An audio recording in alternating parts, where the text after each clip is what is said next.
All right, we'll start again. Good morning. Before we begin, two things. Yesterday, I had, I think we had all indicated to UP that they would have an opportunity to speak again after everybody else spoke. And I see that Brad Moore is here along with some others. And Brad, I actually was able to take a look at the numbers that your team said were just filed yesterday, and I actually had a couple questions about them. So if you would stick around, I don't think it'll be a late day today.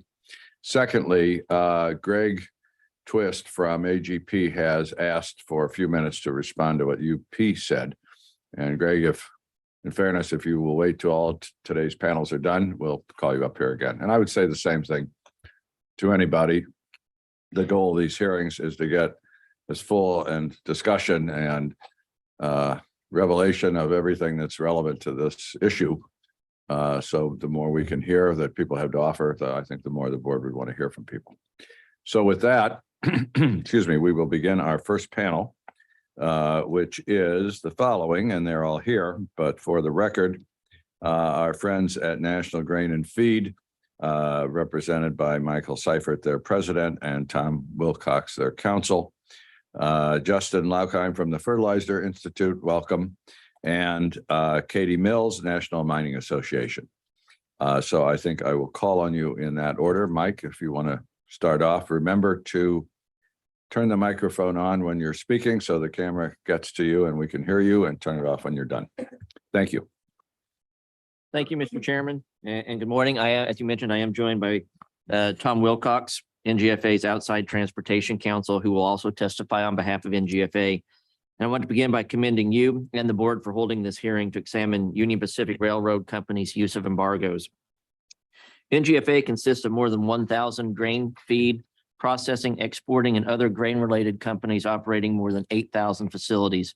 Its membership includes grain elevators, feed ingredient manufacturers, biofuel companies, grain and oilseed processors and millers, exporters, livestock and poultry integrators, and associated firms that provide goods and services to the nation's grain, feed, and processing industry. NGFA's wide-ranging membership is proud to partner with UP, the second largest carrier of agricultural products. It is a partnership critical to agricultural commerce, both domestically and internationally. NGFA encourages commercial solutions between individual rail customers and their carriers, but we have heard from several NGFA members who believe they have exhausted efforts to curb UP's use of embargoes to meter rail service because of what the railroad calls congestion, and they believe it is time for STB intervention. NGFA believes the underlying cause for UP's use of embargoes is the significant rail service challenges it has experienced in 2022. While we certainly are rooting for a speedy rail service recovery, we realize the size and complexity of UP's system may delay such a recovery. We have no doubt UP is working hard to improve rail service, but we fear UP's significant use of embargoes for so-called congestion that our members believe is largely the result of UP's actions may be unfairly placing the cost burden of its rail service recovery on their rail shipper customers. Back in March, NGFA sent a letter urging the board to address substantial rail service disruptions. We are thankful the board followed up with a freight rail service hearing on April 26 and 27 that brought to light the wide range of rail customers that were experiencing economic harm due to inadequate rail service. After the hearing, the board ordered the 4 largest rail carriers, including UP, to submit service recovery plans. In June of this year, the board also ordered UP to provide temporary emergency rail service to an NGFA member due to UP's inability to deliver corn from the Midwest to the West Coast that was to be used for feeding dairy cattle and chickens. We do aim to give credit where it is due, and we have seen some improvements in UP's service since the STB hearing in April. I also want to publicly thank UP for their efforts to communicate with NGFA and our members. UP's marketing team hosted me at their headquarters in Omaha this summer, has been in communication with NGFA staff, and sent a representative who spent 3 hours on 2 panels visiting with attendees at NGFA's Country Elevator Conference in St. Louis last week. As I've said before, the relationship between NGFA members and the railroads is a partnership that must work for both sides, and that requires communication. Despite the good faith efforts on both sides, the year-over-year numbers continue to show challenges for NGFA members. Here's a quick snapshot of UP's rail system status for grain shippers using the most recent service data reported to STB. Unfilled grain car orders that were placed 11 or more days ago stand at 1,088 cars as of December 7. This is down from 1,518 on April 27, but higher than the 471 cars in December of 21. As for average dwell time at origin for grain unit train shipments, it is 29.7 hours for December 7, which is down from 40.5 hours on April 27, but higher than the 25.3 hours a year prior. UP's 29.7 on December 7, Mr. Chairman. UP's current rail service data is better than in April, but still low and almost certainly the reason UP has greatly expanded its use of embargoes. The natural response for shippers when they receive slower rail service is to buy or lease additional private cars to offset the slower service and still move the amount of product their facilities require. The additional rail cars come at a cost for shippers and often are a multi-year investment. If UP were providing the level of rail service that is needed by its customers, the additional private rail cars would not be on its system. In 2022, UP has issued over 1,000 embargoes, and as the board noted, almost all of them are due to UP's general claim of congestion. This compares to 622 embargoes in 2021 and 250 in 2020, which were themselves high numbers. The general practice for limiting shipper cars utilized by UP has been to notify the customer of too many cars in the servicing yard or corridor. If the customer is unable to put together an acceptable plan with UP as the judge, then an embargo is declared and service is metered for an indefinite period. Reported embargoes only capture the occurrences in which shippers were unable or unwilling to agree to UP's demands. Thus, NGFA believes the embargo list is not a full representation of the number of facilities that have had their car volume or shipping plans decided for them. We certainly appreciate UP providing notice before a decision is made to embargo. However, we believe more than 7 days of notice should be provided and that more discussion should be held before the decision is made. We have heard examples of limited to no discussion. Shippers, like railroads, do not want to carry excess cars due to cost. If there are excess cars, it is usually because the shipper has concerns about service. Discussions between UP and their customers should be held on car inventories, but not under the threat of embargo. There are multiple problems for NGFA's membership when they are embargoed or encouraged into changing shipping plans. Processors may not be able to run at full capacity. Livestock or poultry operations may have difficulty feeding their animals, and exporters may pay demurrage on vessels. Plus, NGFA members may have to incur additional transportation costs by using UP's cars instead of their own. As you may have surmised, in 2022, NGFA members have been forced to make decisions that either lower their productive value or increase their transportation cost. These missed opportunities negatively impact the ag value chain, meaning NGFA members and farmers receive lower revenues. Neither is positive for the U.S. economy. My understanding is that a rail carrier, like other businesses, can improve its service by adding labor and/or capital. Alternatively, a rail carrier can attempt to manage its service deficiencies by making freight rail service more inaccessible to customers through higher rates or other service limiting actions such as embargoes. Valid embargoes excuse railroads from their statutory obligation to provide service when weather events or other unforeseen disasters out of the carrier's control temporarily prevent service from being provided. We strongly urge against the use of embargoes as a planned business practice when the system becomes congested because of the actions of the railroad, namely not having sufficient personnel or making necessary capital expenditures. Not only do embargoes reduce overall productivity for the U.S. economy, but they also put the rail carrier in the position of picking winners and losers because service is arbitrarily metered instead of provided in accordance with the carrier's statutory obligation. We have heard from members that UP has not been open about sharing data or logic behind its rationale for declaring embargoes, and that there are also concerns UP is unknowingly at times relying on data that is skewed for service reasons. Some NGFA members have been successful in refuting some UP embargo declarations on this basis. To be clear, we do not intend for this hearing to turn into a debate over the appropriate data needed for UP to continue declaring embargoes based on what it calls congestion. Instead, we desire for UP and the board to hear our message that embargoes due to congestion should only be permitted when the railroad is not the cause of the congestion it claims is the basis for an embargo. Liberal declarations of embargoes and the metering of service should certainly not be embedded into a rail carrier's business model. NGFA neither desires to dictate to UP how many employees or equipment it must maintain, nor the business model UP should employ. However, we desire better rail service for our members than has been provided in 2022. We believe STB can help by finishing the reciprocal switching, and by developing guidance on the use of embargoes and taking action on other measures you have under consideration. My colleague, Tom Wilcox, will now discuss the legal rules for embargoes and expand on NGFA's recommendations to improve the situation. Thank you for this opportunity.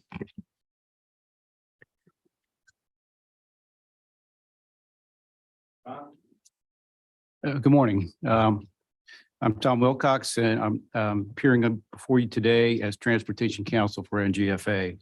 My testimony consists of a brief discussion of the rules and standards applicable to railroad embargoes, and then several recommendations from NGFA to the board for further action in response to the extensive use over the past several years of actions of UP and other class ones that they're calling embargoes as a means of to stop providing service to their customers or to meter the service they do provide.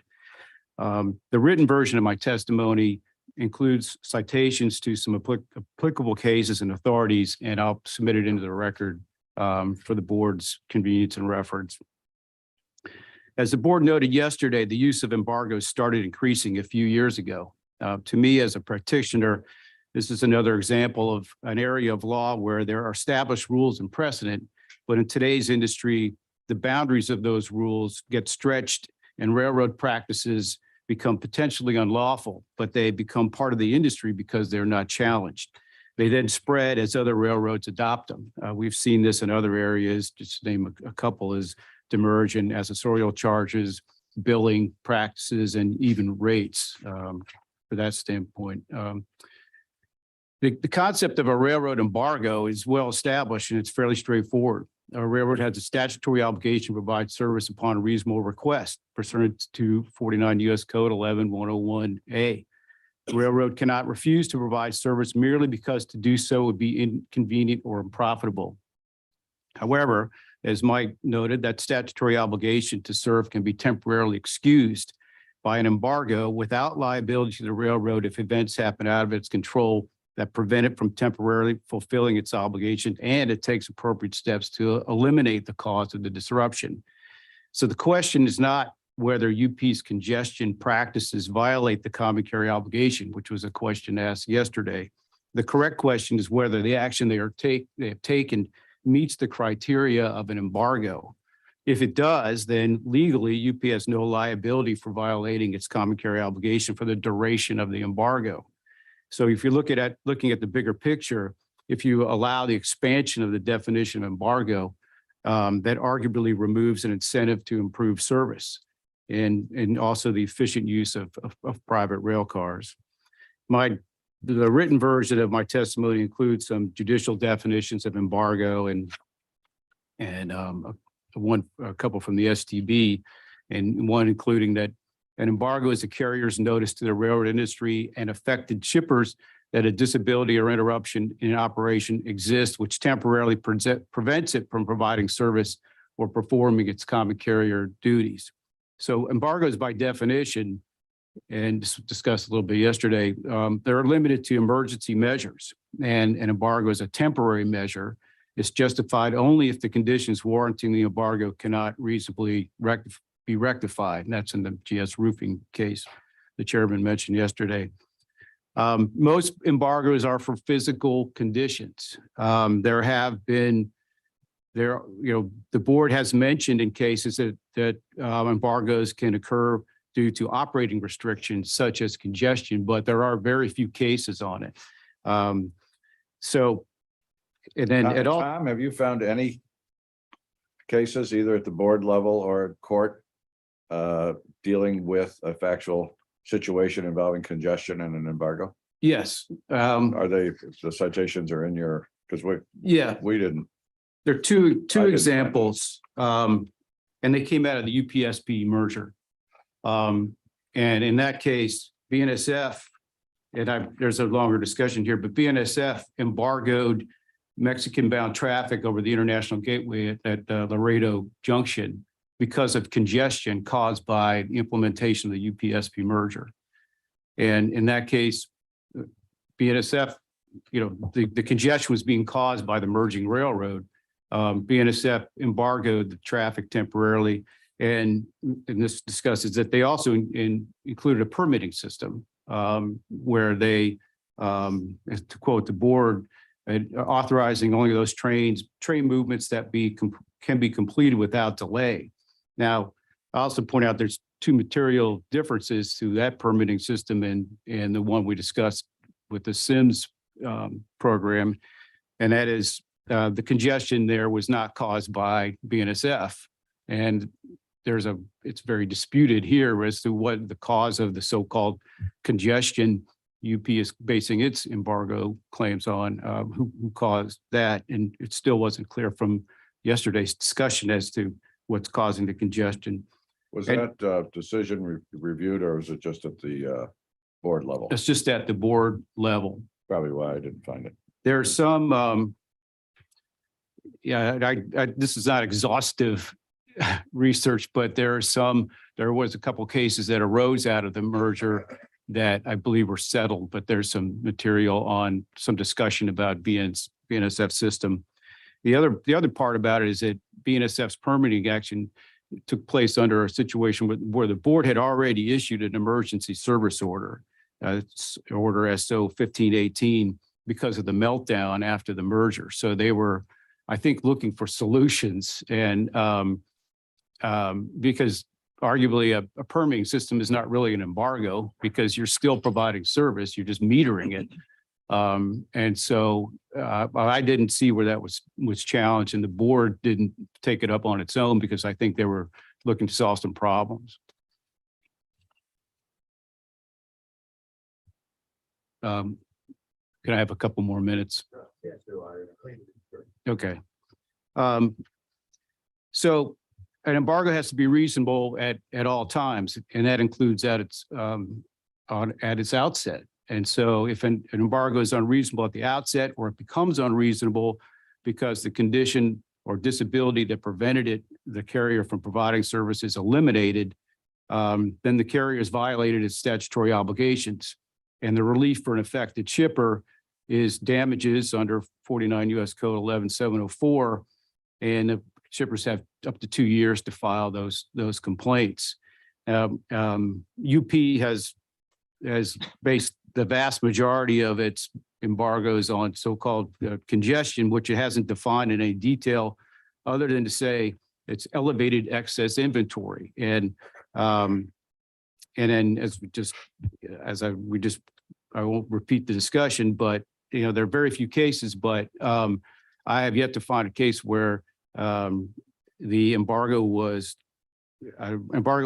declared and it was not the fault of the carrier declaring an embargo. So I think, and let's see here, I can speed things up. So, Tom, I'm not sure if you saw that last sentence. You've yet to find a case where the embargo was lawful and it was not the fault of the carrier? Well, yeah, in each case, maybe I misspoke. In each case, and there are not many, but where I've seen congestion, it was congestion caused by somebody other or something other than the railroad that's claiming embargo. So you're saying in the BN embargo case, it was caused by the PSP. Right. So BN is allowed to do an embargo. Right.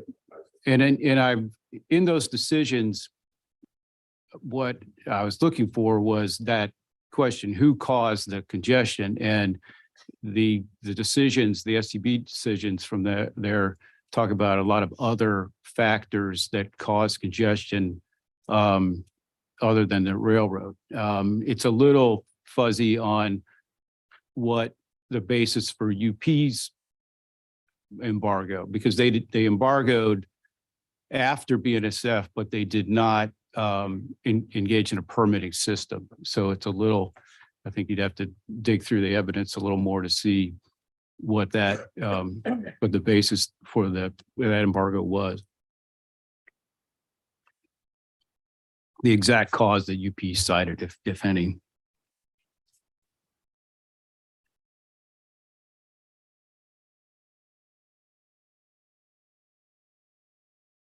So in the written version of my testimony, discuss how the liberal use of UP and other class ones of embargoes for congestion prompt a number of questions, which are listed in the testimony, some of which we've sort of addressed yesterday. For what exactly is the condition, disability, or event that is allegedly preventing UP from fulfilling its statutory obligation to provide service? Is elevated excess inventory a valid example of congestion?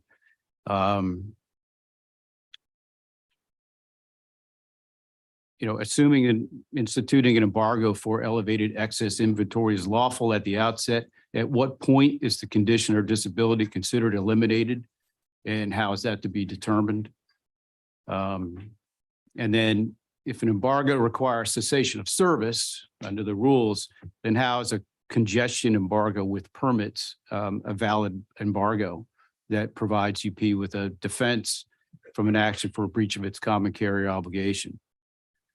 So in conclusion, NGFA makes several suggestions to the STB for further action on this issue. The first one is don't concede that UP's SIMS program actions are valid embargoes. The SIMS program, by UP's own descriptions yesterday, is a service metering or quote pipeline management system. And so the defense against violations of 11-101 should not be allowed because UP is calling what it's doing an embargo. And NGFA thinks the board should consider instituting a public comment proceeding concerning embargoes similar to the process in Ex parte 757, which culminated in the policy statement on demurrage and accessorial charges. That policy statement was issued to provide the public with information on principles the board would consider in evaluating the reasonableness of demurrage and accessorial charges. That seems a similar exercise could be undertaken for so-called congestion embargoes, since there's a chance they may become the new normal, as was discussed yesterday, or at least there would be an attempt for it to become the new normal. And then pending any further review of this issue, NGFA asked the board to not take any action that would limit or foreclose the ability of shippers to pursue actions for damages against UP or other Class 1 rail carriers for allegedly unlawful embargoes applicable to or subject to the applicable statute of limitations. And then, as Mike said, NGFA echoes the view of others that competition, whether it's by reciprocal switching or otherwise, will help resolve the immediate service failures and provide longer-term stability for the rail industry. So thank you, and thank you for the extra time. Not a problem, Tom. You want to hold questions so we finish the panel? Let's do that. You're on. All right. I'll definitely have a little overlap with NGFA and their comments.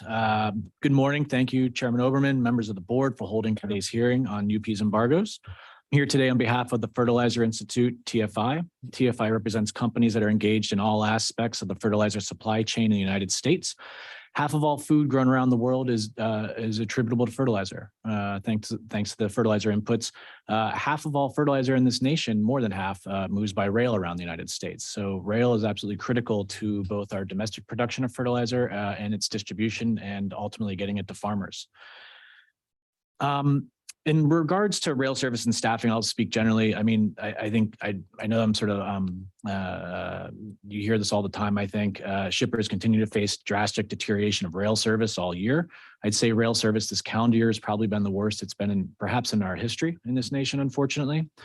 The chronic service decline began as railroads implemented so-called precision scheduled railroading, PSR, began long before the COVID-19 pandemic.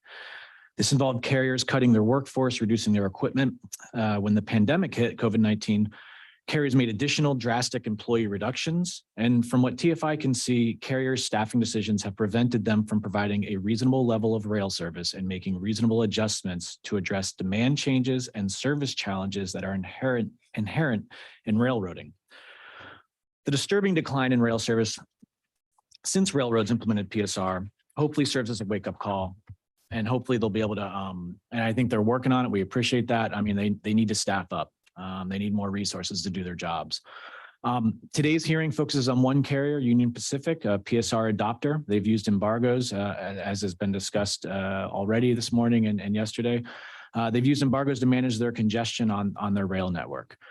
Using embargoes to manage congestion arising from staffing and management decisions from TFI's perspective is an unacceptable practice that allows railroads to pursue lean staffing models and other measures that favor their operating ratios over the public interest in adequate rail service, which is all embodied in the common carrier obligation.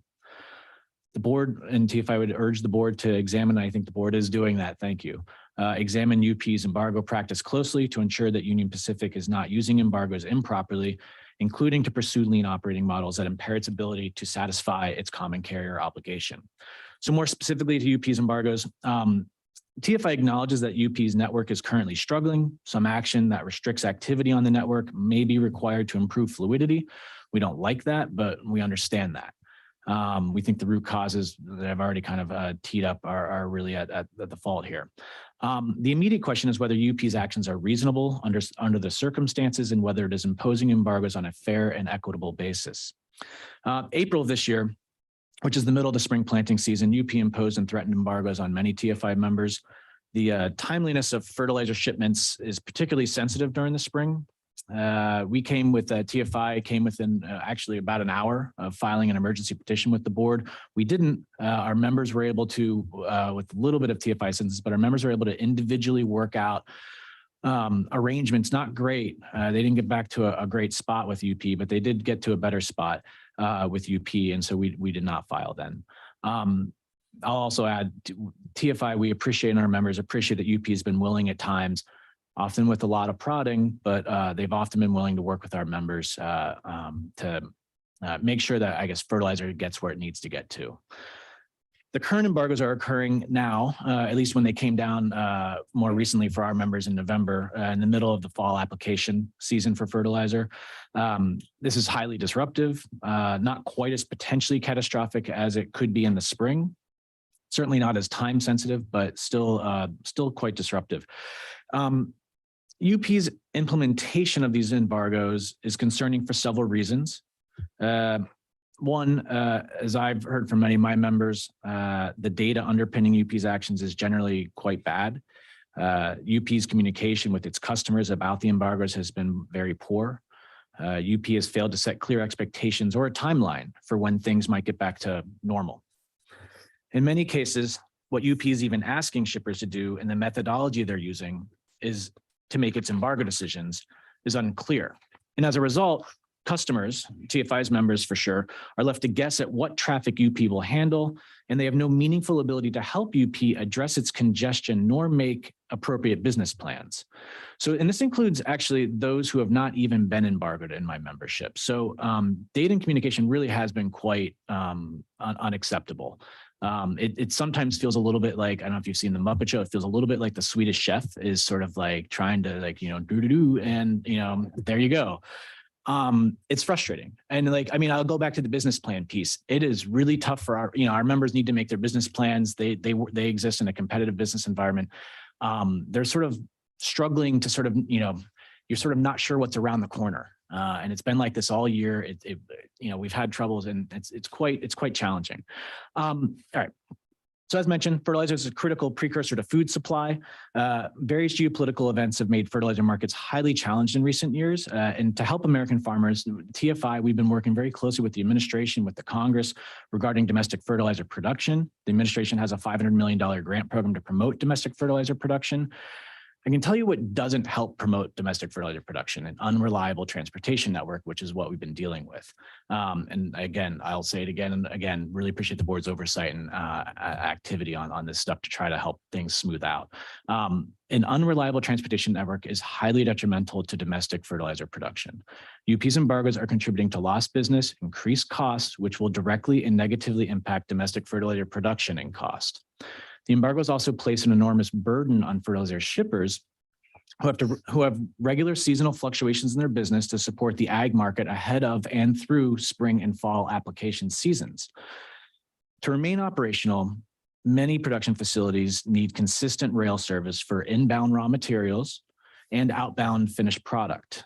While facilities have been able to keep running while faced with UP's embargoes, these embargoes do force our members to make costly decisions to minimize the impact on their own customers, which is necessary in their competitive business environments for our members. As such, when possible, TFI members will shift their business to other carriers or transportation sectors, but capacity is constrained everywhere. Certainly for the fertilizer sector, I mean, UP should have planned for much of the volume. Fertilizer markets are fairly predictable. It's really important for farmers. They need it. They need a certain amount.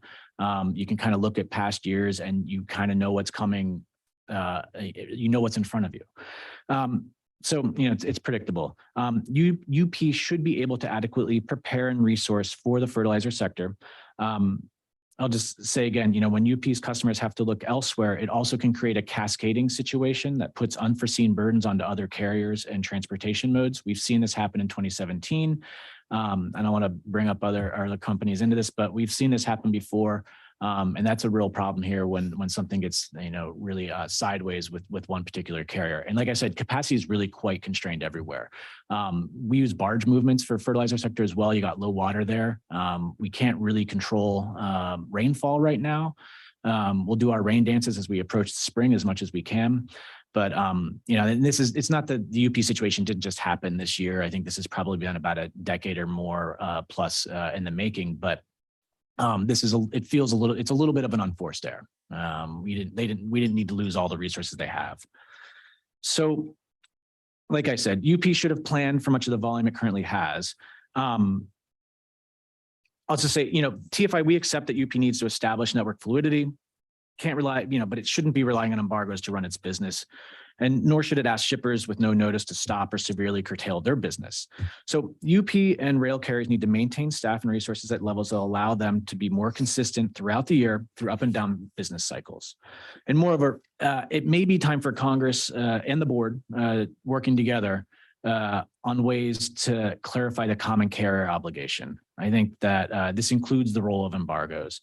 Embargoes should not be available to excuse railroads from their common carrier obligation when their business decisions to pursue lower operating ratios impair their capacity to handle traffic reasonably. In terms of next steps, TFI is certainly open to a variety of potential solutions or paths forward that the board may move forward with over time. I'll just say, as we approach springtime, the situation could become increasingly problematic for farmers who need fertilizer. We'll urge the board to treat service issues impacting fertilizer supply as an emergency, which we believe would be consistent with the general agreement that service issues threatening food supply are emergencies. We'd encourage the board to consider issuing guidance stating that it will consider railroad decisions regarding staffing and equipment as a factor when determining whether an embargo is reasonable. It appears to TFI that UP's embargoes are unreasonable because they arise from its own decisions to operate with too little resources, including staff and equipment. And this guidance would discourage UP and other railroads from this practice with embargoes. Also, as we approach spring, since it remains unclear when these embargoes may end and when they could begin again, it may also be helpful to consider whether UP should articulate contingency plans to ensure the movement of fertilizer during periods of heightened congestion. This is not to imply that fertilizer is causing any network problems. The problems are, from our perspective, is rooted in UP's managerial decisions on staffing and resources. And also, we'd be remiss to sort of try to pick certain commodities over others. I don't think that's a good general trajectory for this space. But you know, there are certain commodities such as fertilizers that are just essential precursors to food supply and other essential goods. And I don't know if, a contingency plan is a pragmatic solution for UP either. We're just trying to come up with a few thoughts. And then I'll also add, anything the board can do to promote rail competition and accountability is desperately needed. So I encourage the board to keep moving on all those fronts. And thank you again for your oversight in holding this hearing. Thank you, Justin. Let's go to Katie. Good morning, Chairman Oberman, members of the board. Thank you for the opportunity to speak today on behalf of the National Mining Association. The NMA's members conduct mining operations throughout the U.S. and rely on Class 1 carriers to transport mine materials, including coal and minerals and metals that are necessary for nearly every sector of our economy. One of the largest issues facing shippers is the lack of communication from UP. For example, NMA's coal-producing members have faced frustration over the lack of a consistent point of contact from UP, with just one person available to speak to coal producers who is frequently unavailable. The UP also seems to be in a perpetual state of management restructuring in the coal group. One NMA member's industrial customers are completely out of coal, with no sets in service and no guidance as to when the sets will be back in service. Another is waiting on 2 trains to cycle back to load for a vessel that has been at anchor in Long Beach for a week. It is also not uncommon for trains to be delivered to the wrong customers and the wrong types of cars being brought to the destinations they were planned to load for. The UP's lack of communication to customers is not limited to coal producers. NMA members that produce copper are also facing frustrations with a total breakdown in communication. Often, decisions for embargoes, to include lifting them, frequently do not make it down the line to the appropriate UP employee on the track, and shippers are given 2 conflicting responses.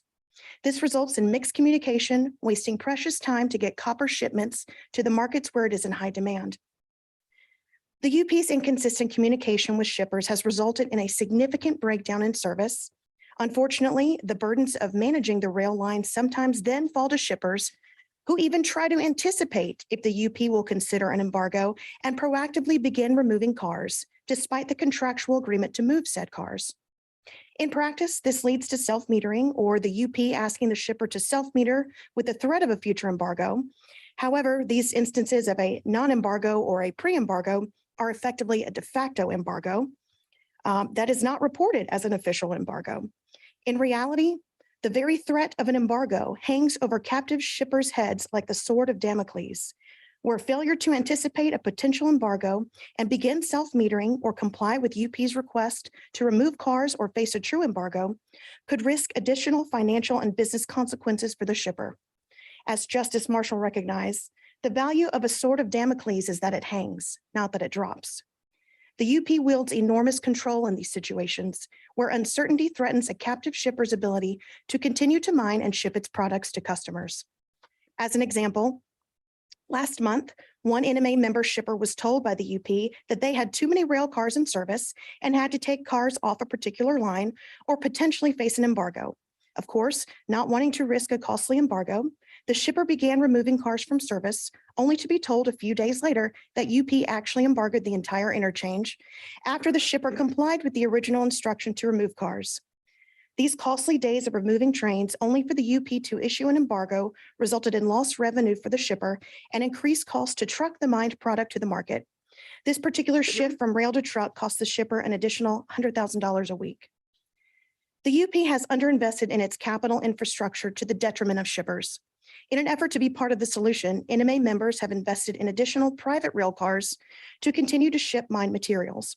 This usually results in the UP asking shippers to remove these private train sets. The UP has even pressured customers to rent cars, only to ask the shipper to not use them. One NMA member offered to upgrade the regional railroad switch track for 400 additional cars at a cost of nearly $10 million to the mining company as a way to continue operations and not shut the mine down. The UP declined the offer, saying that the additional infrastructure and investment would not expedite service. The reality is the UP has called many of these issues itself, and NMA members, along with other captive shippers in other industries, are left having to pay for the lack of communication, the de facto embargoes, and the underinvestment in capital. NMA members want to be a part of the solution to better rail service, but the UP has to come to the table ready to talk about proactive ways to achieve that goal. The NMA applauds the STB for bringing the UP in to speak on to its continued service embargoes and seeking answers. Thank you again for the opportunity to speak today. Thank you, Katie. I have a number of questions, but I think I'll direct some to Tom here at the beginning and then hand off the baton to the other board members. So I'm sure they have questions, but Tom, Sir. I'm delighted that you've done some homework on the law of embargoes because we've done some. I have found that there is very little law. When you talked about what you think defines a lawful embargo, are you referring only to what's been said in case law as opposed to any regulation or statute? I mean, I don't see anything in the statutes that even refer to embargoes. So that the concept that an embargo is an exception to the common carrier obligation, it strikes me as being a common law creation. Is that the way you see it, or is that, Yes. am I missing something? No, that's the way I see it. And I was intentionally looking at decisional law because that's the contrast that we run into is the practices that are being undertaken by the railroads versus what if there was a dispute actually started or what the actual law would be and how those two mesh. So I was focusing on decisional law and did not see any statutory law. I have been making the assumption, having not personally been in the rail business for 200 years, that it must have been something that evolved from the very beginning. If a bridge fell down, you couldn't get a train over it. Obviously, you couldn't be required to run a train until you fix the bridge, as an example. And that must have been where the idea of a quote, and I don't even know where the word embargo, why that was chosen, where it came from. Is that a way to understand it? And then it evolved over time? Yes, I think that's a way to look at it. I mean, it's probably been around as long as railroading's been around. And conceptually, it's similar to the concept of force majeure under a contract, at least in my view, that if you have contractual obligations, but something beyond your control prevents you from performing them, you're excused, but you have to do your best to eliminate that condition and get back to performing under the contract. I don't see a whole lot of difference between the two concepts. Are you analogizing to a duty to mitigate or something of that order? Right. Most force majeure provisions say it's first beyond their control, but also you take reasonable steps to eliminate the cause of the force majeure. One of the challenges, I think, in understanding what's happening, at least with UP, if not all of the others, and I've used the term repeatedly, I'm not shy about it, that these problems generally have been self-inflicted. We had a lot of discussion along those lines at our hearings in April. I went back over my notes and what I heard yesterday from UP, trying to sort out what instigated these embargoes. And it was a challenge, let me just say this, to try to get a clear picture from the UP panel. There was a lot of talk about the fire on the bridges in the middle of 2021, but the embargoes had started long before that, and they have mushroomed long after that. Right. I actually think that in UP's filing of June 23rd, which was their revised recovery plan, we got the clearest statements, which we talked about yesterday, saying that the staff shortages have caused trains to be held for crews and contributed to congesting the network. And then I read that, I think, when Lance was testifying, in the same paragraph, this is page 4 of that filing, when you have fewer crews than desired, it is more difficult to recover from unplanned variability events, as extra crews are typically required to operate trains to destination. And I think everybody conceded it would be impossible not to concede that when you're running a railroad, you have to anticipate a bridge catching on fire or a polar vortex. Mhm. That is inherent in what happens in the so-called outdoor sport. So the question that I want to pose to you,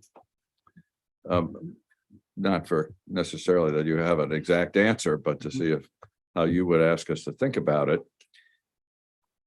is that what do we do now with these embargoes? In other words, if we were to conclude, based on what they have said, that the current 1,000 embargoes, let's just focus on this year, resulted from a decision to reduce the workforce by 5,000 people, the T&E workforce, going back to 2018. And now that has resulted in embargoes this year. Knowing that no matter what UP does, it can't produce however many more workers it needs overnight. They say they only need 300. I'll leave that open for further analysis. And so the only way, apparently, that they think they can run their network is to use these embargoes. Otherwise, it would be even worse. How should we look at that in terms of whether a decision 4 years ago has caused a common carrier violation today? Or should we say, well, you got yourself into a pickle, but we agree you can legally get yourself out of the pickle by doing what you're doing now? How do you think we should look at that? Well, I understand the problem, certainly, but one of the things we talked about yesterday was, or board member Headland mentioned yesterday, was the need for incentives. And the incentives to improve service, the incentives to invest in a railroad. And one of the incentives is the potential being found in violation of the common carrier obligation. Now, I understand there haven't been a whole lot of cases on that, but we need the incentives where we can find them. And so by taking I would say by not allowing a liberal view of embargoes and I guess what you're talking about is finding the appropriate balance. You leave an incentive in place for them to do what you were talking about in terms of invest in the railroad and hire more people or else,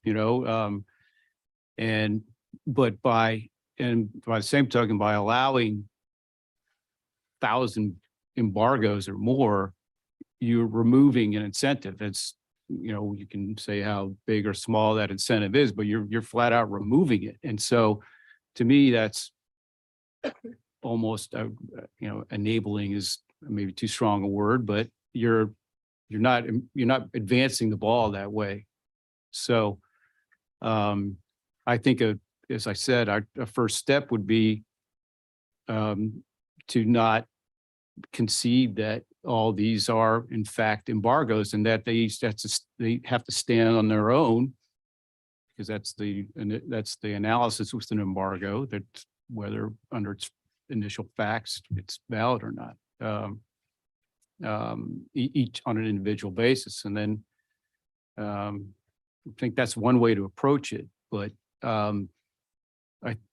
it has to be, and that's the board's position, not mine, fortunately, to find that balance as to whether it's 1,000 or whether you identify some circumstances where that's permissible for this congestion embargo, which it's an animal that doesn't have a lot of authority behind it. Hopefully that's a useful answer. Well, I think it deals with the fact there isn't much law here. I focused on GS roofing because I thought it was one of the most thorough statements at a fairly high level court, the 8th Circuit. My trusty attorneys back here tell me the Supreme Court has not ever talked about this issue, at least that they could find. So the Eighth Circuit may be the highest legal authority that's still around, and I'm told it's still good law. It hasn't been questioned or overturned. And in thinking this through, and let me say this, I'm going to make this observation analogous to a law professor raising it Socratically. I don't want anybody to think I have reached a conclusion. Having said that, in GS Roofing, the railroad said, we don't want to spend the money to fix the track.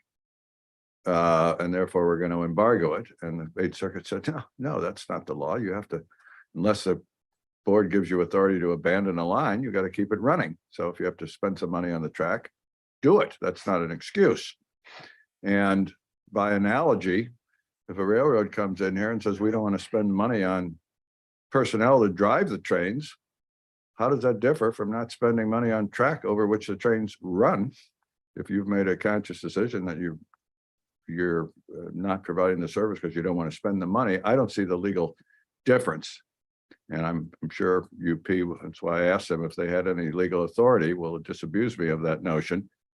But that's as far as I think the law has evolved. I haven't seen any law dealing with crews.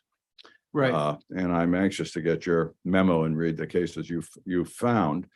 I would only make one other observation, and then I will hand it off. I'm confident in saying that the board does not know what our next steps, if any, will be. Obviously, we're trying to hear all of this evidence and digest it.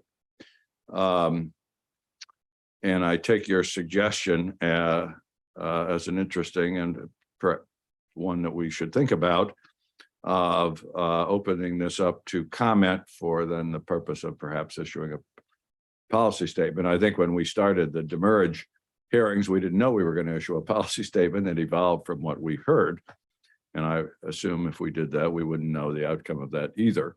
And it's not an immediate solution but it is so something to consider. Two questions on that, or 2 points. Are you suggesting that we haven't heard enough already, plus what we'll hear today, to be educated if we thought a policy statement was the way to go? I mean, is there some other reason to open this concept up to further discussion in your mind? Well, just because, the research I did was not exhaustive, but what I saw was not a lot of cases on congestion, room for some policy statements or some policy calls on how to treat it. And so it seems, and then uncertainty you heard yesterday and today from customers on what this congestion embargo is all about, and the notice that should be provided, how long it lasts. There's some questions that maybe would lend themselves to some discussion about what the boundaries might be, and then also hear from the other side, obviously, about why they think that embargoes are in this situation are appropriate. Let me just, the last thing I want to do is interrupt you. So No, sorry. go ahead. Finish your thought. I thought you were done. I just wanted to say that one of the cases, there's this 2000 STB case does cite a Supreme Court case when it talks about embargo, that the Kalo brick and tile case doesn't say much about it, but it does cite a Supreme Court case on in a context of embargoes, but that's in there. The only other thing I would make, and it's really an obvious point and not an observation meant to encourage or discourage litigation, but obviously shippers have brought common carrier violation cases based on embargoes before. GS Roofing is one of them.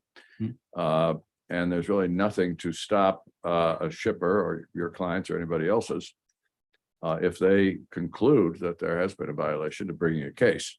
They don't have to wait for us we would obviously decide it, and I have no idea how we would decide such a case, but that is an avenue that exists now under the statute, it seems to me.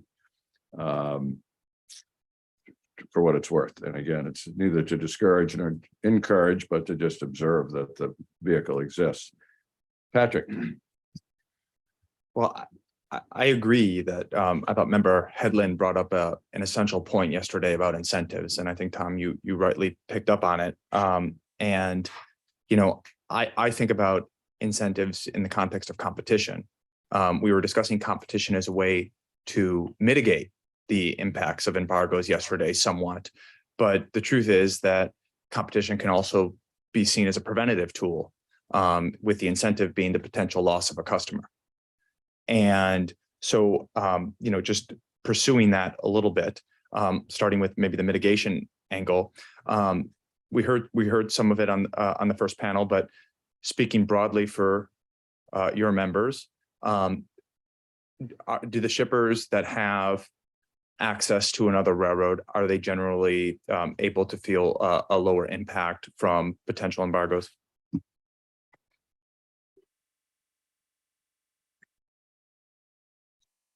I think there's a feeling that it gives them an opportunity to avoid that, but I don't know if it was one of my members or I believe one of the witnesses testified yesterday that even in the situation where they had two class ones that were serving them, that they still were embargoed. So I think there is a feeling that it gives them other options, but I do not think you can say that it gets them out of the woods. And the reason for that is you understood it, Mike, and was that, let's say, for example, in the example of reciprocal switching, or that you still have UP giving you the switch. So if it's UP remaining the incumbent carrier at, say, origin, it might still compromise your ability to get to another carrier. Is that how you all understood the dilemma of relying on that?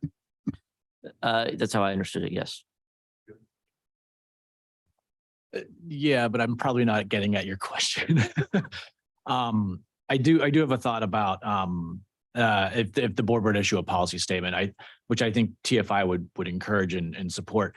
I think the flip side of that is potentially, at least to UP's credit, at least I think they're doing a poor job of it, but at least they're communicating and announcing this stuff in a public way. I mean, there is the possibility, and this makes us nervous and our members nervous.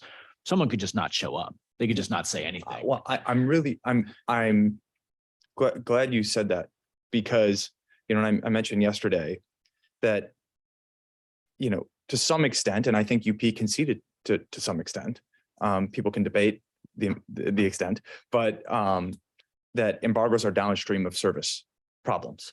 But service problems can manifest themselves in a host of different ways. And, you know, UP might deal with it, you know, use embargoes after they have service problems, and then customers put more private cars on their network, and then they get what they call, you know, congestion or excess inventory. But it could also be the case, and we heard, I think in testimony, that people couldn't get to the PNW, and grain trains were dwelling at origin for 2 weeks in May, and that wasn't an embargo. But and Marty, I think you rightly questioned that, you know, well, what's really the difference between a grain train dwelling for 2 weeks versus an embargo in terms of, you know, your product's not getting to market. So that's why I kind of take a step back and say, one thing to look at is dealing with just embargoes. But if the broader issue is service, and service is connected to incentives, is the board and the public better off if we reorient it or orient our focus to dealing with competition and service? I think I'm tracking, and I think I generally agree with the thinking. My thought mostly is that on a policy statement, if that's the direction the board goes, that it's not just about embargoes. It probably should encompass elements of service, like a car sat for a month. We've had cars in our membership where they sit for a month. And it's crazy. And we've seen railroads with sub 50% trip plan compliance for an extended period of time. I'm sorry, please.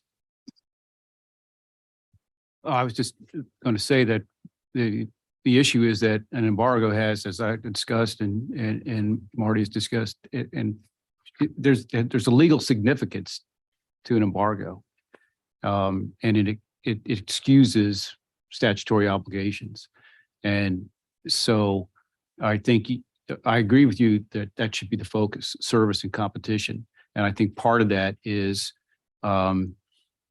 taking a close look at embargoes, and what is a proper embargo and what is not, and not leaving it to having the railroad, because in the first instance, they have the right to declare an embargo. And then you go through the process of saying whether it's unlawful or not, and that, but I think a statement or policy guidelines that say this type of, if this happens, it's not an embargo, would be helpful. Well, just one other thing along these lines, and I appreciate that point, Tom. You all are talking sort of in the concept of fault. And, one of the things that I found interesting in one aspect of one stream of UP's program, I think it was the Sims serving yard, is the accounting for poor first last mile performance. And I think we explored yesterday that is perhaps not a complete, I don't view it as a complete measure of a railroad's performance in terms of how service performance could cause an embargo. Or lead to an embargo.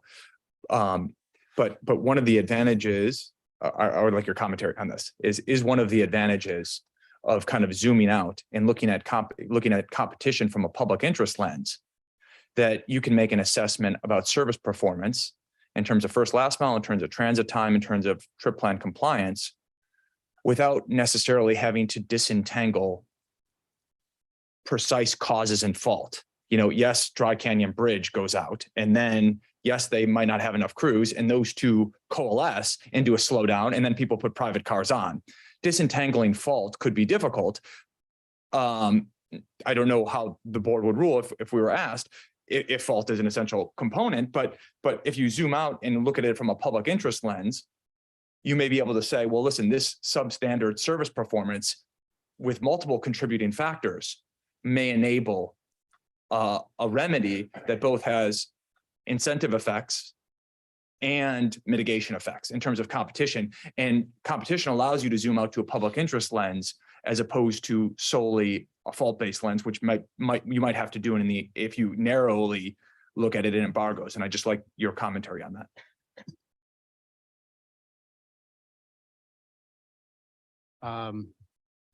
I don't disagree with what you said. I think you can do both. In terms of examining embargoes and criteria, but also zooming out, as you say.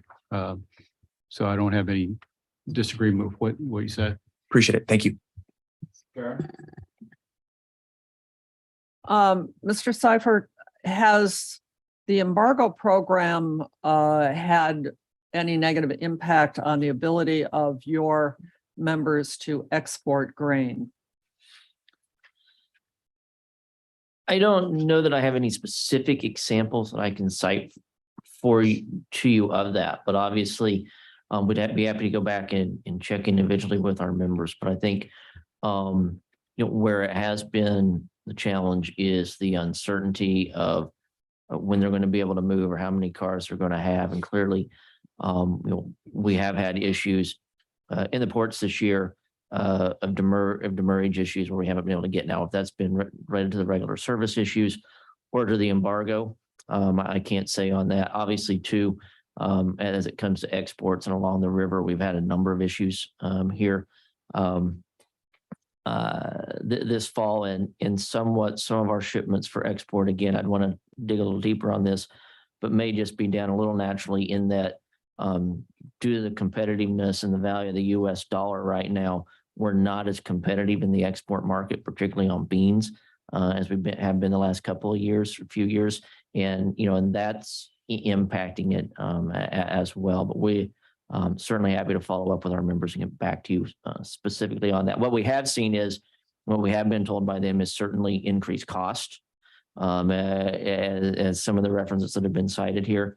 And I will just, say, one of the things we've heard from a lot of our members is that they don't understand how they got on the embargo, and they don't understand how to get off. And that is the big issue. As one of our members said, I just want to know how I got on it, and I want to know what I need to do to get off of it. And I think that's a really key point too. They might. Reminds me when I was in high school, how I got into the principal's office. I didn't always know. Well, I just wanted to also, Karen, there's the USDA came out with their economic research service, their wheat outlook just came out. Yeah. It does say that one of the factors exports are down because of high prices. Our prices, wheat prices are higher, $30 basis. But it also points to specifically rail customers are paying more through the elevated export basis for decreased level of service, decreased level of rail service performance.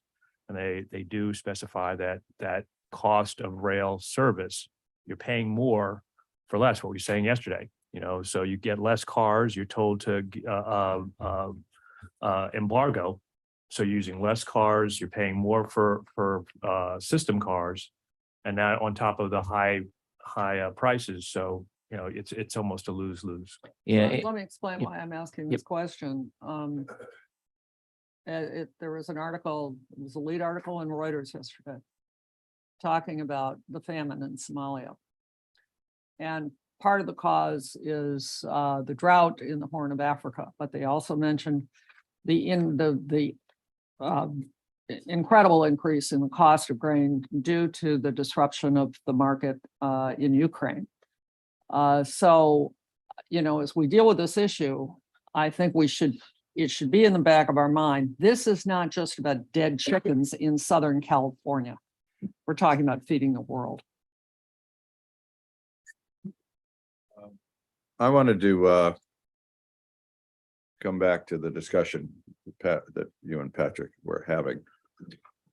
And it strikes me, and we explored this in some detail at the demurrage hearings and then in the policy statement that the board issued.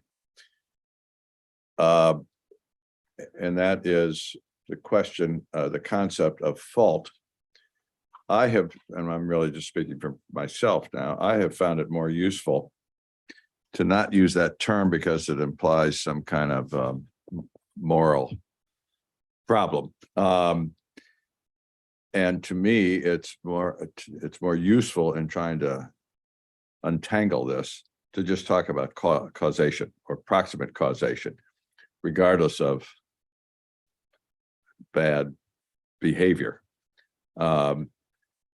And that is what I was trying to untangle yesterday. And I think it's well settled in most areas of the law that you can have multiple causes of the same outcome.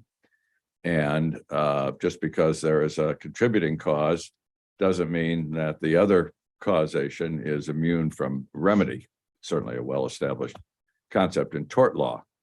And I think we heard this from UP. I think we heard it from BN when they did their Southern Transcon embargo, but specifically with UP, and they say it in their documents, we had a crew shortage, and then we had a fire on a bridge, and the lack of crews hindered our ability to recover from the fire as fast as we might have in other circumstances. And I think back to 2019, when we had a detailed exposition at, I think it was a RETAC meeting, of the fact that most of the state of Nebraska was underwater at one point, and BN and UP joined forces to rebuild those tracks. I think it only took them about 2 weeks. It was an impressive engineering feat. Nobody, and I think the feat of rebuilding that, what's the name of that bridge in California? Dry Canyon was also an engineering feat.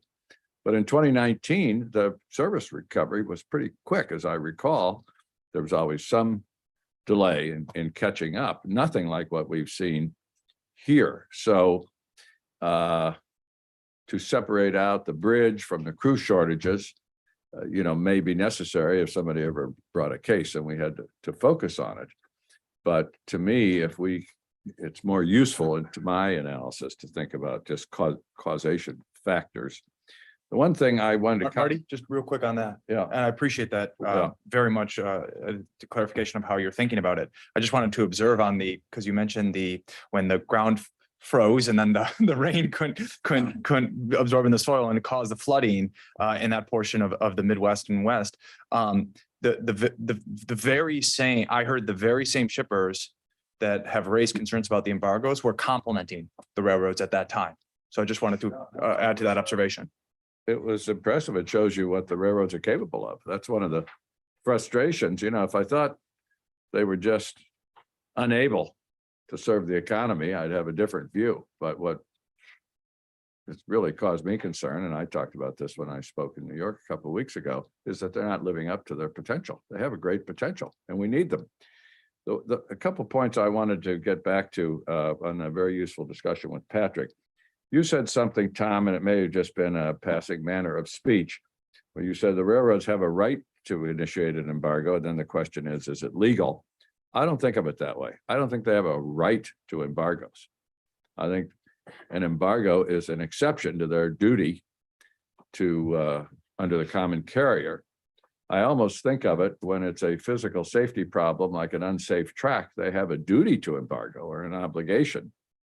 But the concept, and I would never use that term myself, that the railroad has a right to an embargo. To me, an embargo is an exception that's acknowledged when there is some force, as you use, force majeure is a good analog, beyond their control, which does not allow them to run the train.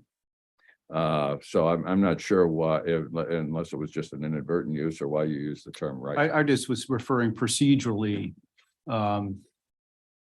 Railroads, it's not a right, but railroads can announce an embargo procedurally. They can say, we're embargoing the track. And then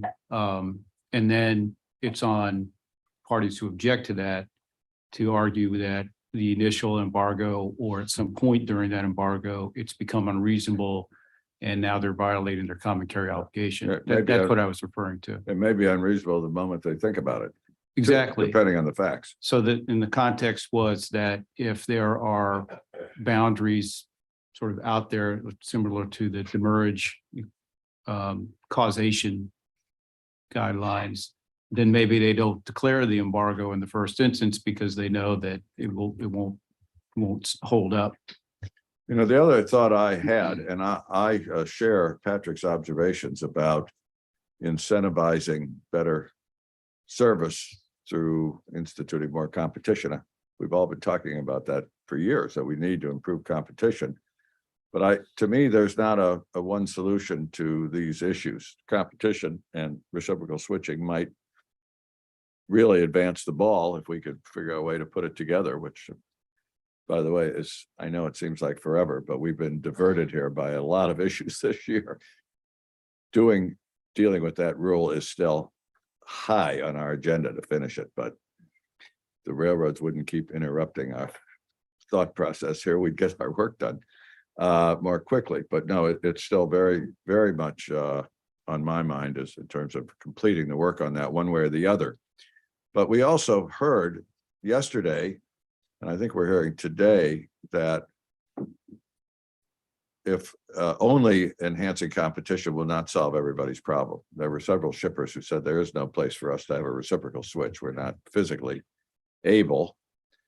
And you pointed out, Justin, that other railroads are suffering. So even if they're next door, they might not be able to take the traffic either. So we got to do, seems to me, both. But to the extent competition will incentivize better behavior, rather than our mandating it, other than implementing competition, to me, that's certainly a high, if not the first choice, certainly it should be a high priority. May I just make Sure, a comment yes, to that? go ahead. Not to interrupt, if you were going to move to a separate issue. Okay, I appreciate it. Just two observations on that, which I don't think you disagree with. First is the hope is that that type of framework, that type of incentive would decrease the likelihood that one of the railroads has inadequate assets or inadequate resources not to provide it. And then the second thing is, and this is really related to the issues that we're seeing now, this is a network industry. And so even if a competition remedy, competition framework is not available to every single shipper because of circumstances, the prospect of losing some shippers may cause a railroad to have a higher resource level that benefits a broader group of shippers. And so I would only make the point that hopefully the whole idea behind the incentive effect is that, we prevent getting into this type of situation. And if the incentive effect works, it may have broader benefits than just the people who could be eligible.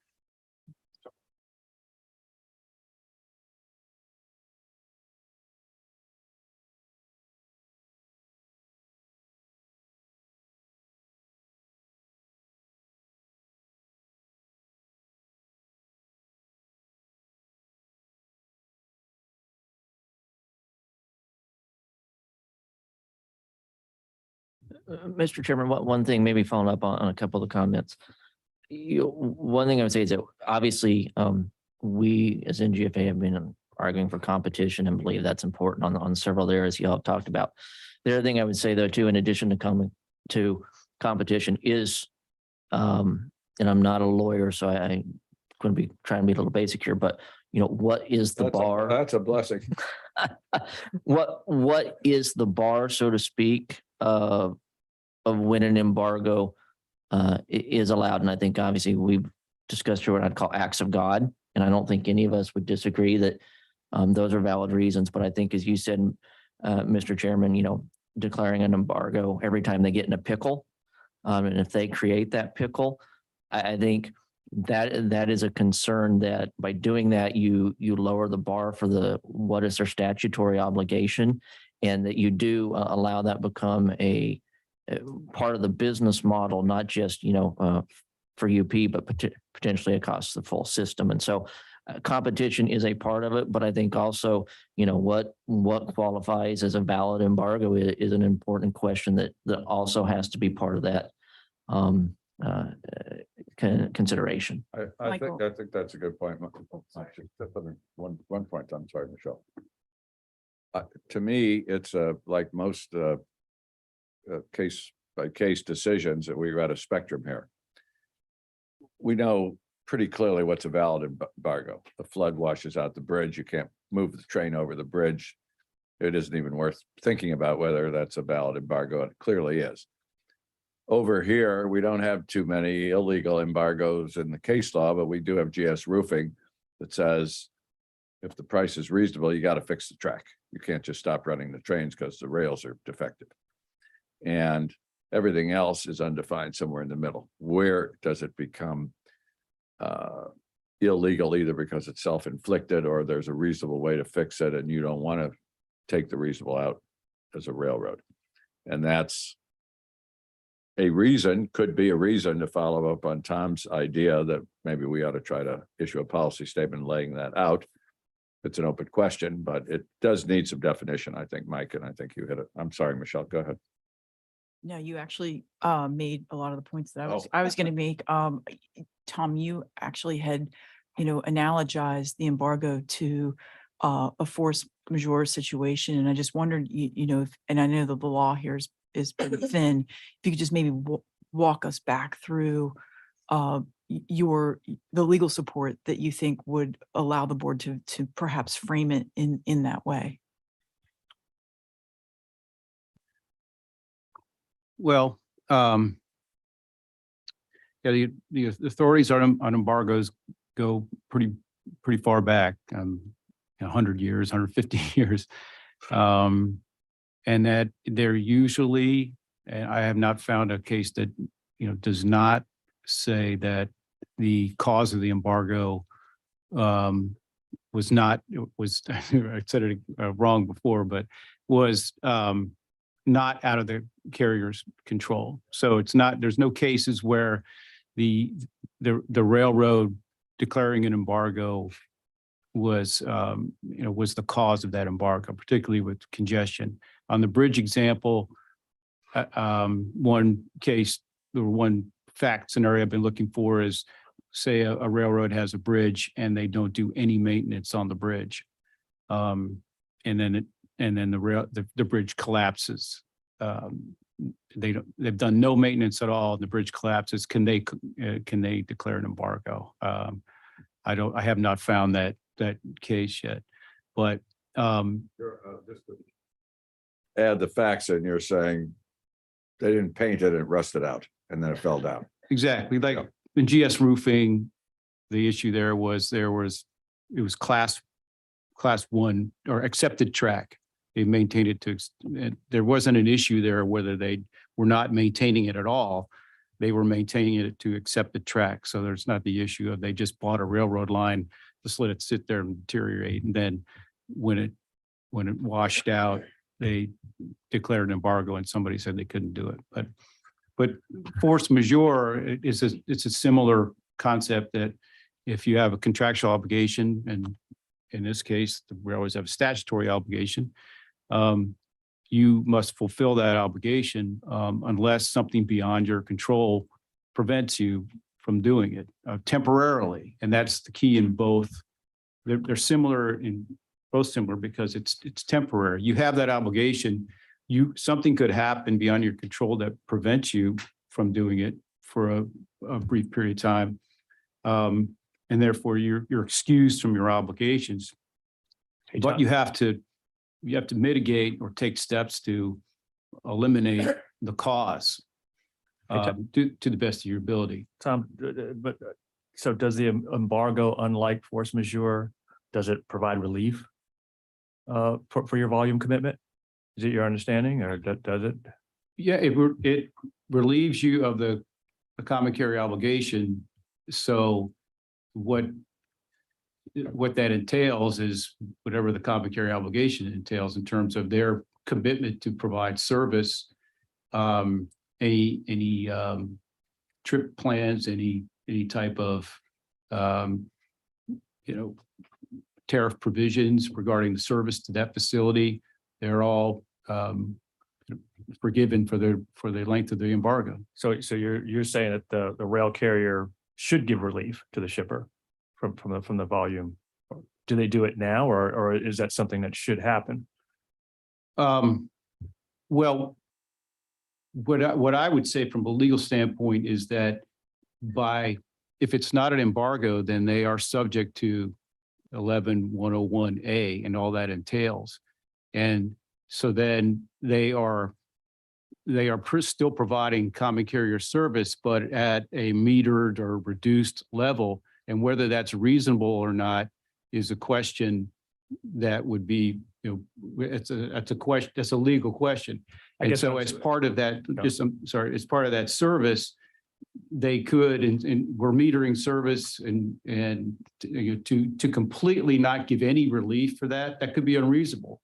But it could also, to be a reasonable common carrier under these reduced circumstances, you should and maybe could provide relief to the shipper. I mean, if there's an agreement, again, a volume agreement before the embargo, that's what I'm sort of getting at. Do you believe that it stands to reason that if they're cutting back on that service, then they too should provide relief for that from that agreement, that volume agreement? Well, they should. And then that gets into the issue of contracts. And if you're talking about, are you talking about a contract? Are you talking about a commitment in a tariff? Once you get into contracts, then the force majeure type principles come in. So, Right.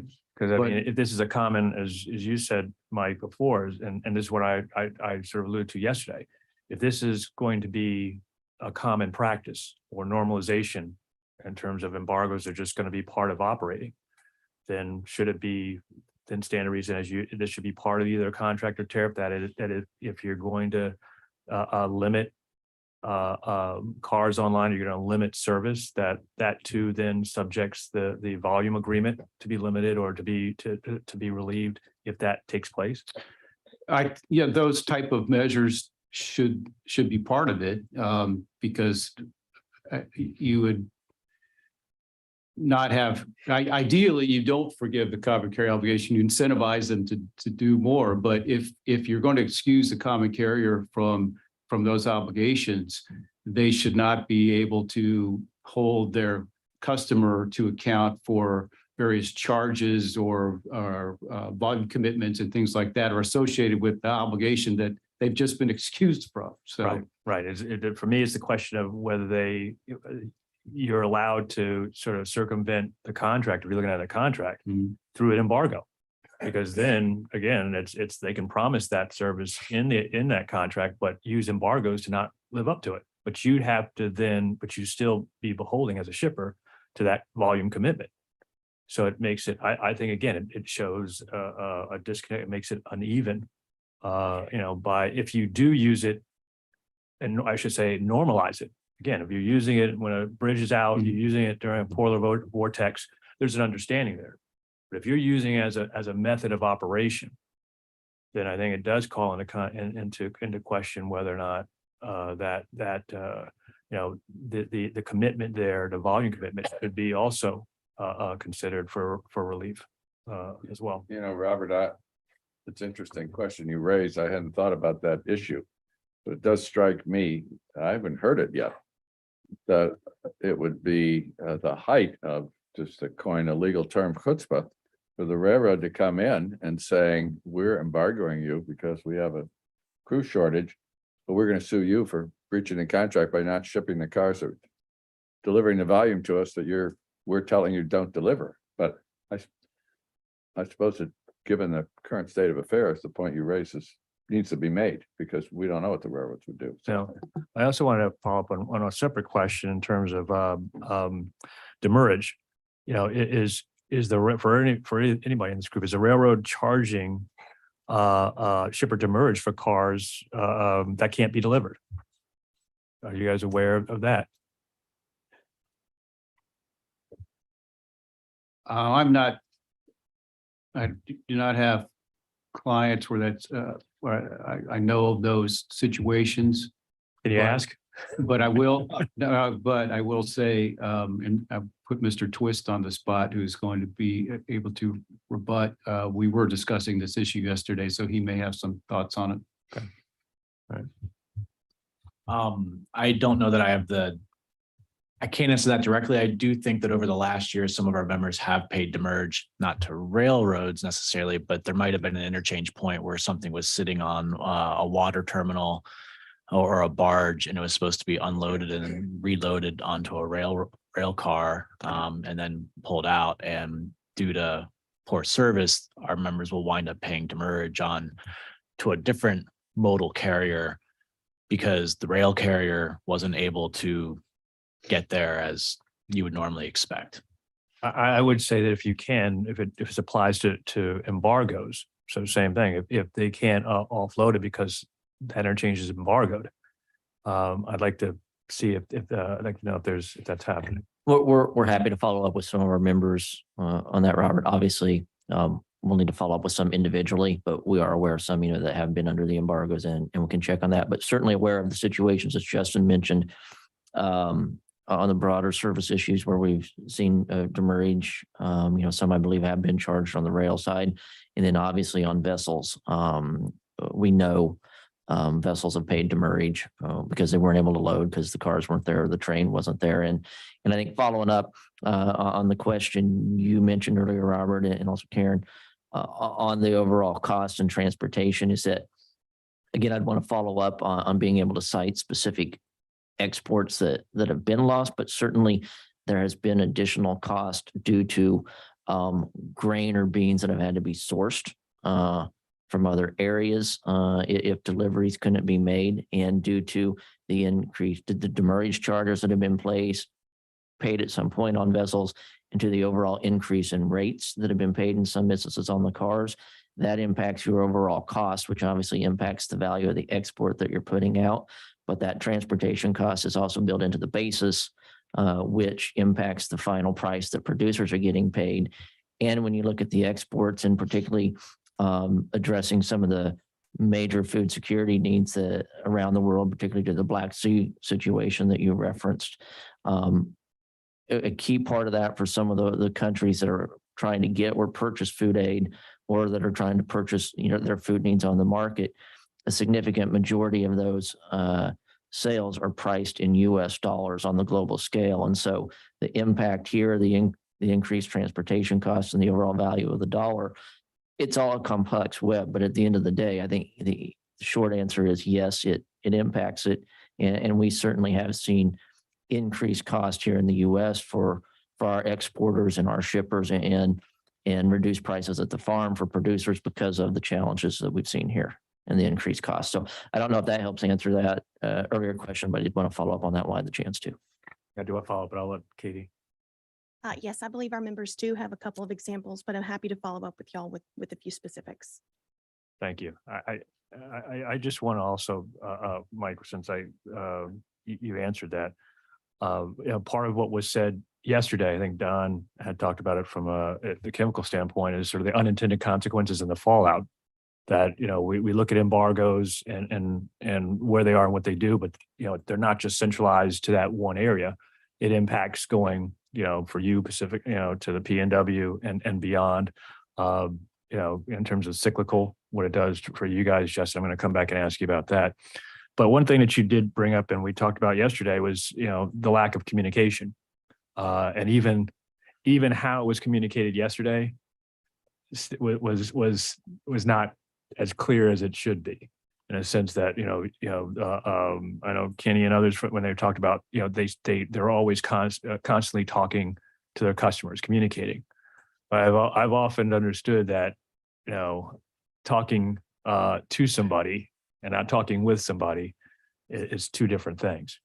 If they're basically to your membership telling them that you're going to be embargoed, as you said, and you don't know why, and you don't know for how long, they've communicated to you. And so they, technically they've done what they said they were doing, but that communication is unclear in terms of, the reality. And it goes back to what Justin said about planning. How do farmers plan for that? And when they see others being embargoed, the question is, well, what happens when they are embargoed too? So can you sort of talk a little bit about, the sense of, I would probably say frustration amongst your members as to, not knowing and not having answers, what that does to them in terms of planning, in terms of how they are able to really, plan and their operations of getting that grain to market. Yeah, I think where you see with the impact is that it impacts the ability to know how much you're going to be able to move out if you're trying to ship out, or when. If you don't know how or when you're going to get off the embargo, it impacts your ability to move in product. If you're needing to move in product, it impacts your ability to move empties, or you have to take additional actions on your own sidings and yard that increases those costs. So at the end of the day, it really kind of puts a ceiling on what you think you can do in terms of your business, because you're limited, have some unknown factors in how far you can move there. I'll also say on the communication side, and I'm taking it just on conversations with members individually, I think obviously, they're from the marketing side of UP, and that's where the customer relationships are at. And our customers speak to them quite frequently. Obviously, that's part of their business. Some it may be a weekly, some it's a daily basis. Where I have heard frustration from our membership, it's not in the discussions with those who are their regular contacts with UP. It's that they can't get to, or cannot get a response from, cannot have a conversation with the operations side. And that seems to be where this is taking place. And that's just one of my members said, just tell me how the hell I got on it and how the hell I get off. That's what I want to know. And they haven't been able to get that. Another frustration I've heard is that there's a feeling that they're taking a look at what were my last 7, 14, 21 days of business, not what is my plan for the next 7, 14, 21 days, which may impact the data and how they look at this. But because of that, it also impacts my planning of how I look ahead at my operation. So I don't know if that helps. Well, no, I think that dovetails into what Justin was going to go right to how they do SIMs and, the 14-day, and Patrick actually alluded to that yesterday about the seasonality of adjustment and whether or not that is adjusted and the challenges of that they pick up 14 days, or you're saying that, it's not in line with what's going to happen in the next 14 days, then, you're going to be out of compliance, and they're going to come and tell you got to reduce. And even though that is part of the cycle. So that's a normal part. It's not like it's abnormal. It's like, well, I always do this in this time frame for these 14 days. I think that's also, again, Justin, you can sort of touch on it. Like, if you're planting in the spring and fall and they're counting your 14 days, in the winter. Well, spring and fall, it seems like you may get hit with from that standpoint. It's a great, I think it's a great point, Robert. And in fact, isn't that what happened during the first iteration of the embargo? Yeah. So one point to make is fertilizer actually moves by rail pretty consistently in each quarter of the year. It's just going to be more time sensitive, particularly in the spring and also in the fall. Yeah, the 2-week window is, I didn't mention it yet, but the 2-week window that they kind of use as their data metric is, I don't know why is it 2 weeks? Why isn't it a 12-month, average? I don't understand why it's 2 weeks. We'll have facilities where, a production facility doesn't have to just be fertilizer, might have had a turnaround, might have been shut down for that period of time, or like one of those 2 weeks. And then it comes back up and it's just running at normal operations. And all of a sudden they're like, well, our 2-week window says this, and now you're trying to put too much stuff in the network. Well, that 2-week window is irrelevant. So I don't know why they're using that. I don't know who thought that was a good idea. Maybe there's some great explanation for that. I tend to doubt there is. I do want to mention, this is a sidetrack topic while I'm talking. I think Katie brought this up in her comments, and it's an important point to raise, not necessarily as it relates to embargo practice, but private rail car usage and utilization. As I understand it, and this isn't just from my members, this is from other shippers around there. I mean, really what they've been embargoing are private freight cars, not cars that are their own assets. So I would be curious. I'm not saying it's 100-0, but I bet it's close. Is my guess based on what I've heard, not just from my members, again, from around the shipper world. And that just kind of comes back. I know the board has got another proceeding on private freight car utilization of those assets. This is just a great example of the perverse incentives that these, I call it the 75% ownership that shippers have of private freight cars relative to the 25% the railroads have. And also just kind of underscores the general situation that I think the dynamics that are going on. I appreciate those comments, and I think we heard from UP yesterday that they will give serious consideration to adjustments to that 14-day average. Again, not that you all are conceding your broader point about embargoes, but I do want to just talk a little bit about notice and end date. Again, not that you're conceding your broader point. In the demurrage context, which you raised, Tom, we issued that policy statement, and what I think about is the key phrase is reasonable control there. But we took 3 other actions that were rulemakings, one of which I think you alluded to, which was on demurrage billing requirements. And again, without you have a particular position on embargoes, but would it be useful for the board to think about things like notification, end date, data quality surrounding embargoes, similar to that we did with demurrage? Or is this an area where the analogy breaks down because embargoes are categorically different than a demurrage, which is sort of an ever-present tool?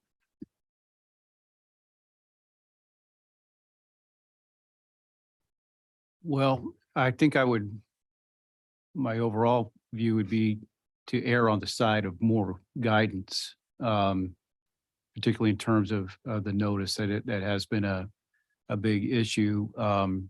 Plus, more advanced notice gives the parties more opportunities to talk about whether it's a valid embargo or not, or whether it's something else, assuming that those guidelines would also include those boundaries that we talked about.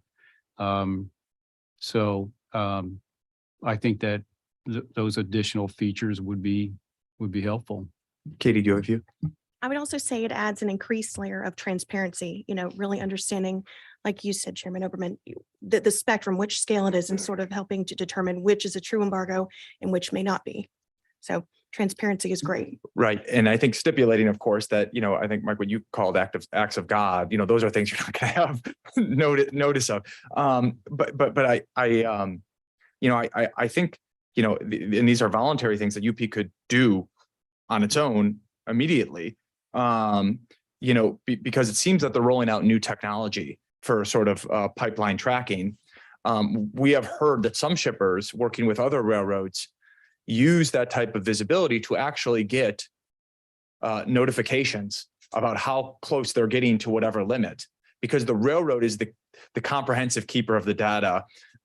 You might say, well, the shipper shouldn't know their own pipeline, but especially when things like the serving area and what the limits are applied there, or if there's some macro view that, or if they're manually applying exceptions, there's all sorts of reasons why the railroad's management of that technology and sort of pipeline system, that they would be better positioned potentially to give shippers advance notice as before someone gets to the point of that 7-day trigger. So I make that suggestion to UP that as they're rolling out more tech, leveraging that technology, so to speak, to provide that advanced notification. So there's a longer period of discussion and people can plan their businesses better. And then as a second observation, there's a lot of talk about end date. I thought Vice Chairman Schultz had a lot of good questions on that. And, I understood from UP that these are, they can't give an end date because they're triggered to particular levels, whether it's in the serving yard or overall for private cars. But nobody's going to be better positioned than they are to project out when those levels are going to be sufficient to provide people more certainty. And there's a trade-off between maybe the projection won't be right, but the benefit you get from that is certainty. And it's unrealistic to expect an individual shipper to look across the Union Pacific and the disparate actions of shippers that might not be related to an embargo, that might be self-metering, however you want to phrase it. Union Pacific is best equipped to provide that date. And maybe that date's not going to be perfect because they were targeting 5,000 private cars and maybe they only achieve 46, maybe they achieve 54, but they provided people a date certain so that they can plan their businesses. And so I offer those observations because I thought we did have some productive dialogue in the near term things that Union Pacific can do, some of which they seem to already be considering on 14 days, on advanced notification and on end dates that I think would provide some level of let's call it mitigation. And then lastly, I would just say that Mike, I've heard exactly what you've heard, which is I think sometimes the marketing people on the ground or the customer care people that are fielding calls, I've heard that there might not be that many of them in some instances, but they're working their tails off and they have the data that they have and they're getting the data from another source, but that they're trying their best to maintain relationships in this difficult environment. I have heard that too. And I want to recognize that, but to say also that if there are repeat data quality issues, for UP to factor that in, which is for whatever reason, this is a problem that we have so that when a customer raises it, the customer doesn't have to do, a forensic analysis of why the data, this is a repeat for the one customer that shows you that this is a data problem. If there are other customers that say this isn't true, to say, well, maybe that other customer's analysis might have some applicability here. So I think if data quality is an issue, which I think UP would say that their data is not perfect, to understand commonalities where those arise. So those are just 4 suggestions that I think UP could take in the near term. I just 2 things. On the end date, I didn't answer your question on that one. I agree that would be helpful in the context of quote unquote congestion embargoes, because with a regular embargo or even a force majeure that we were talking about, you don't really know the end date. The end date, it ends when it ends, and then you can argue about whether it ended too late or whether it should have ended earlier, for acts of God and things like that. So I think that would be helpful in this context. Second thing, Justin mentioned private car efficiency, and there is the NGFA is a co-petitioner on what's before the board. And I would just say that the idea or the concept is to promote the efficient use of, provide incentives to use private rail cars more efficiently. And if the thought occurs that if such a program was put in place, that a lot of, the liberal use of embargoes could undercut it, because on the one hand, you would have the system of inefficient use of private cars being countered by charges or whatever was put in place in the program.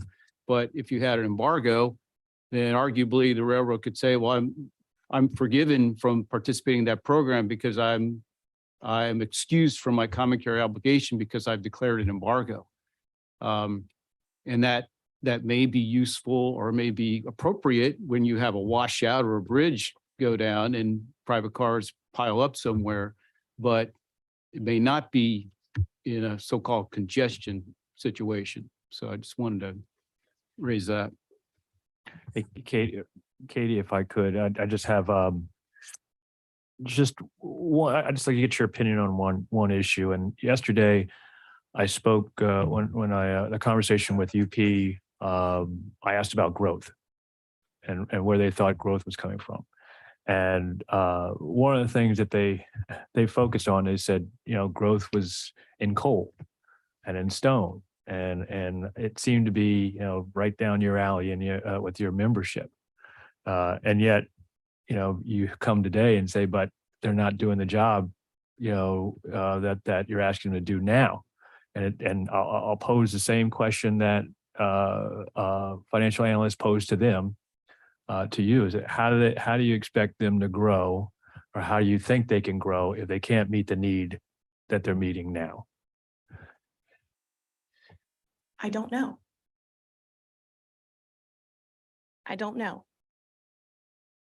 But I can, And I don't know either. But when I look at that and I see again how you can do it, that you can operate in a way now with embargoes and with the crew shortages and others that you have, that you can grow without first addressing whether or not you're going to grow crew and you're going to sort of meet the commitment that you're meeting. You're missing now the stuff that you're leaving on the table. My guess is that they're leaving your business on the table. yes, absolutely. And there have been threats for mines to have to shut down because, the stockpiles are getting too high.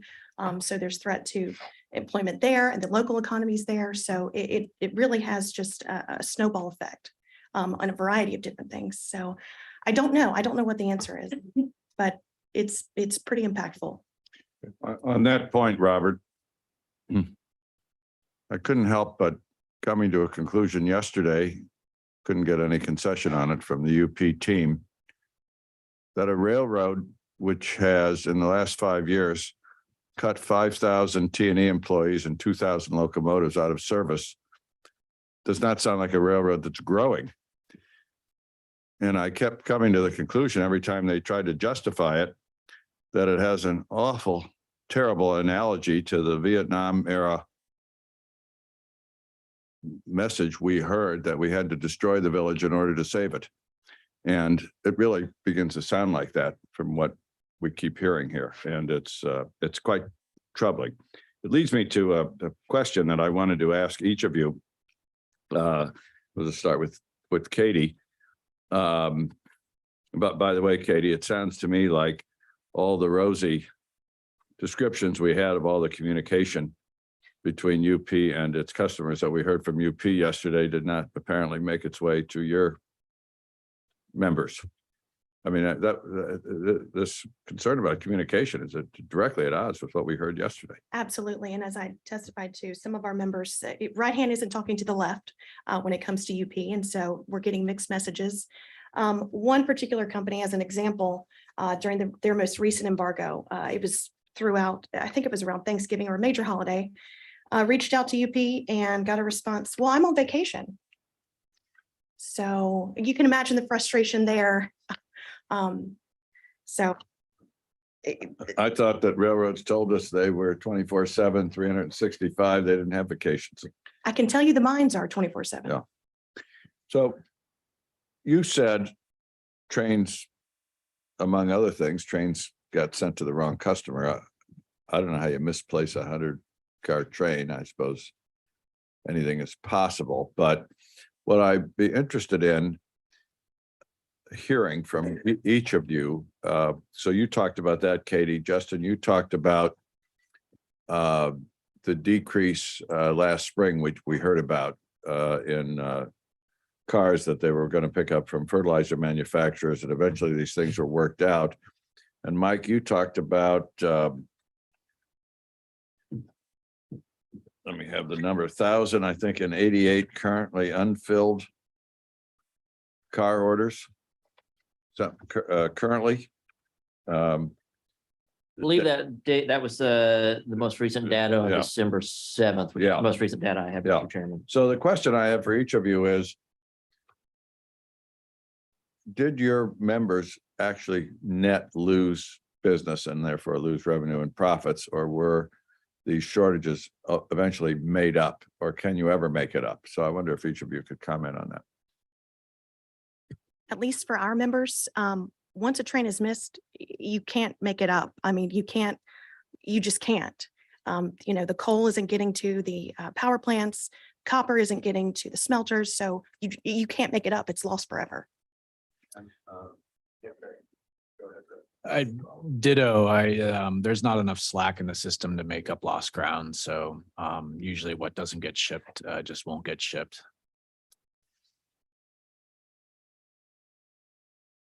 Yeah, I mean, there's certainly some may have made it up, but there are situations where that is lost cost, lost cost that you're not getting back. I mean, an example would be, if you're in the April, I cited, to you one of my processing plants that had lost, I believe, 30 days of operations in the first quarter of the year. Those are 30 days you're not getting back. They've only got so much capacity to manufacture and produce in a day.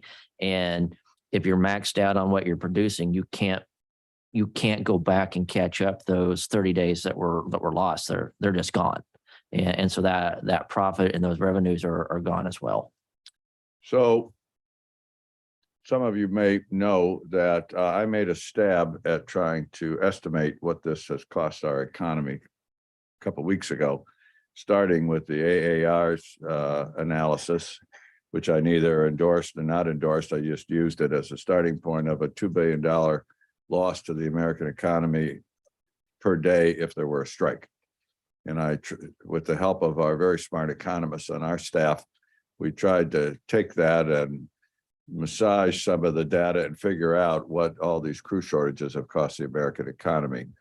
And I am sure it was at best a very general ballpark conclusion that we came up with using the AAR starting point of about a $200 billion loss over the last 2 years to the economy across all class ones. I wonder if it would be too much to ask each of you to talk to your members and try to give us, I'm not asking you to do an exhaustive every member calculation, but I would find it very enlightening on this score, and limit it to UP because that's what this hearing's about. If your members could give us a ballpark on what it costs them, let's say just this year or the last 2 years, however they want to look at it, in either lost revenue, lost profits, both, lost output, however is the easiest way to get a handle. Because I mean, the reason we're here, I've said it many times, is our job, I believe, first and foremost, is to further the American economy. It's not to further railroads. It's not to further shippers. It's to further the public interest. Ultimately, that, in my view, I think all of our views, depends on a robust rail network. It's essential. And so all of this about data and charts and all this is really useless if we're not focusing on the main question. And I would find it very helpful in my thinking to, at least from your industries, they're not the whole economy, but it would be, I think, insightful for everybody, for the public, for the Congress to know, what does this mean? This is not game playing. This is not catch. It strikes me that there is a net loss that you cannot make up. When the mine doesn't work for a day, you can't manufacture another day of mining. It does, obviously, unless we're get into the space-time continuum someplace beyond my ken. So I think it would be helpful if you could provide us with some more concrete ideas of what it costs your members to lose out on. And one of the things you all said that I think is more sinister than just these embargoes. I think UP yesterday said, if I recall, I mean, my members will correct me, at one point in time that there were something like 254, I think, of their customers that they reached out to And they all self-metered or self-limited, whatever it is, and resulted, I think, at that point, something like 80 embargoes. So, but the sinister notion there, and you've alluded to it, is that a lot of shippers are imposing restrictions on themselves so they don't get embargoed. And we don't get, that doesn't get reported to RailLink, I don't think. RailLink just lists the actual embargo. So it is a bigger question and a more amorphous question, I think, to get a handle on what this operating strategy, and by the way, Tom, you said you didn't want these embargoes to become the new normal. I think they're the old normal at UP. They told us it was standard practice in their filings, which I don't see the law saying, yeah, embargoes are part of our operating procedure. So it is costing. And anyway, I would ask you all to try to help us out on that. I think it would be very, very useful. Thank you. And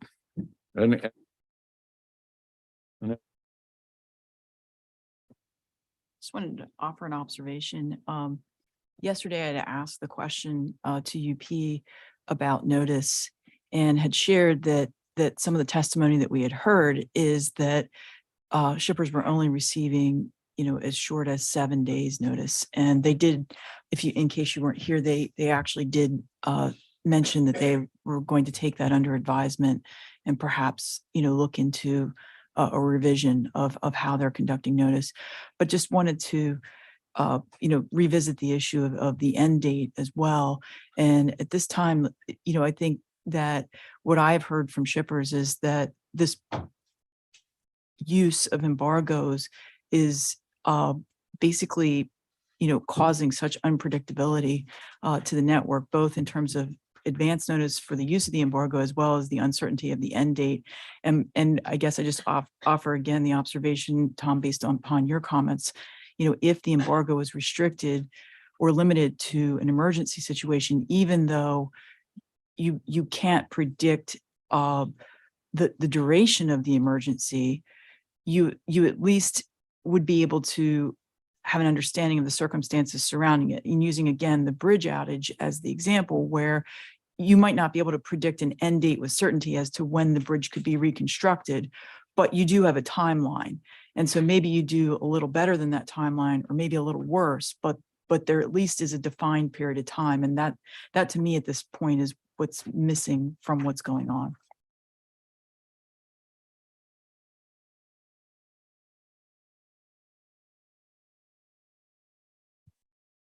thanks, Michelle. Anybody else? I think I speak for all of us to thank you for the time and effort you put into this, to making your presentations and to talking to us all through the year. I mean, we need your input.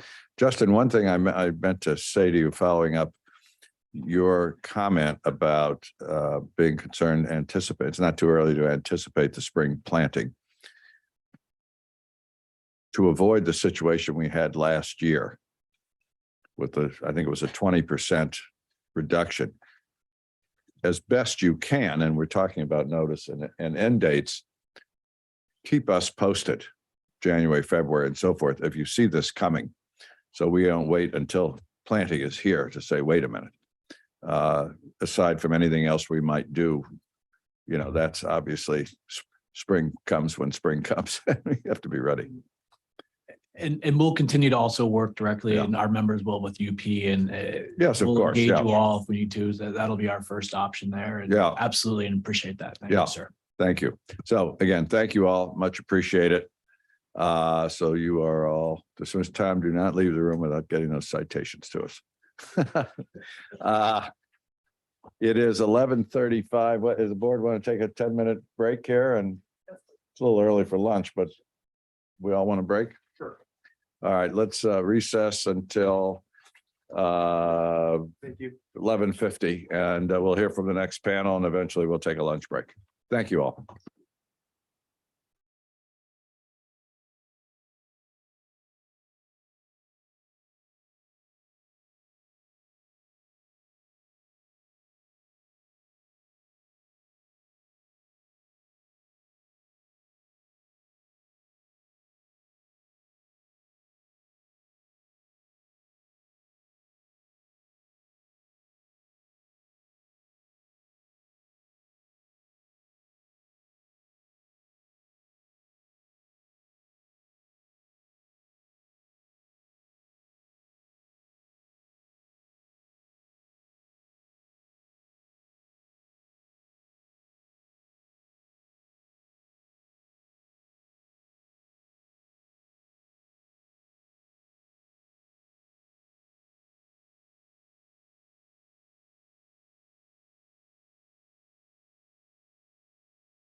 We are back in session and on the record.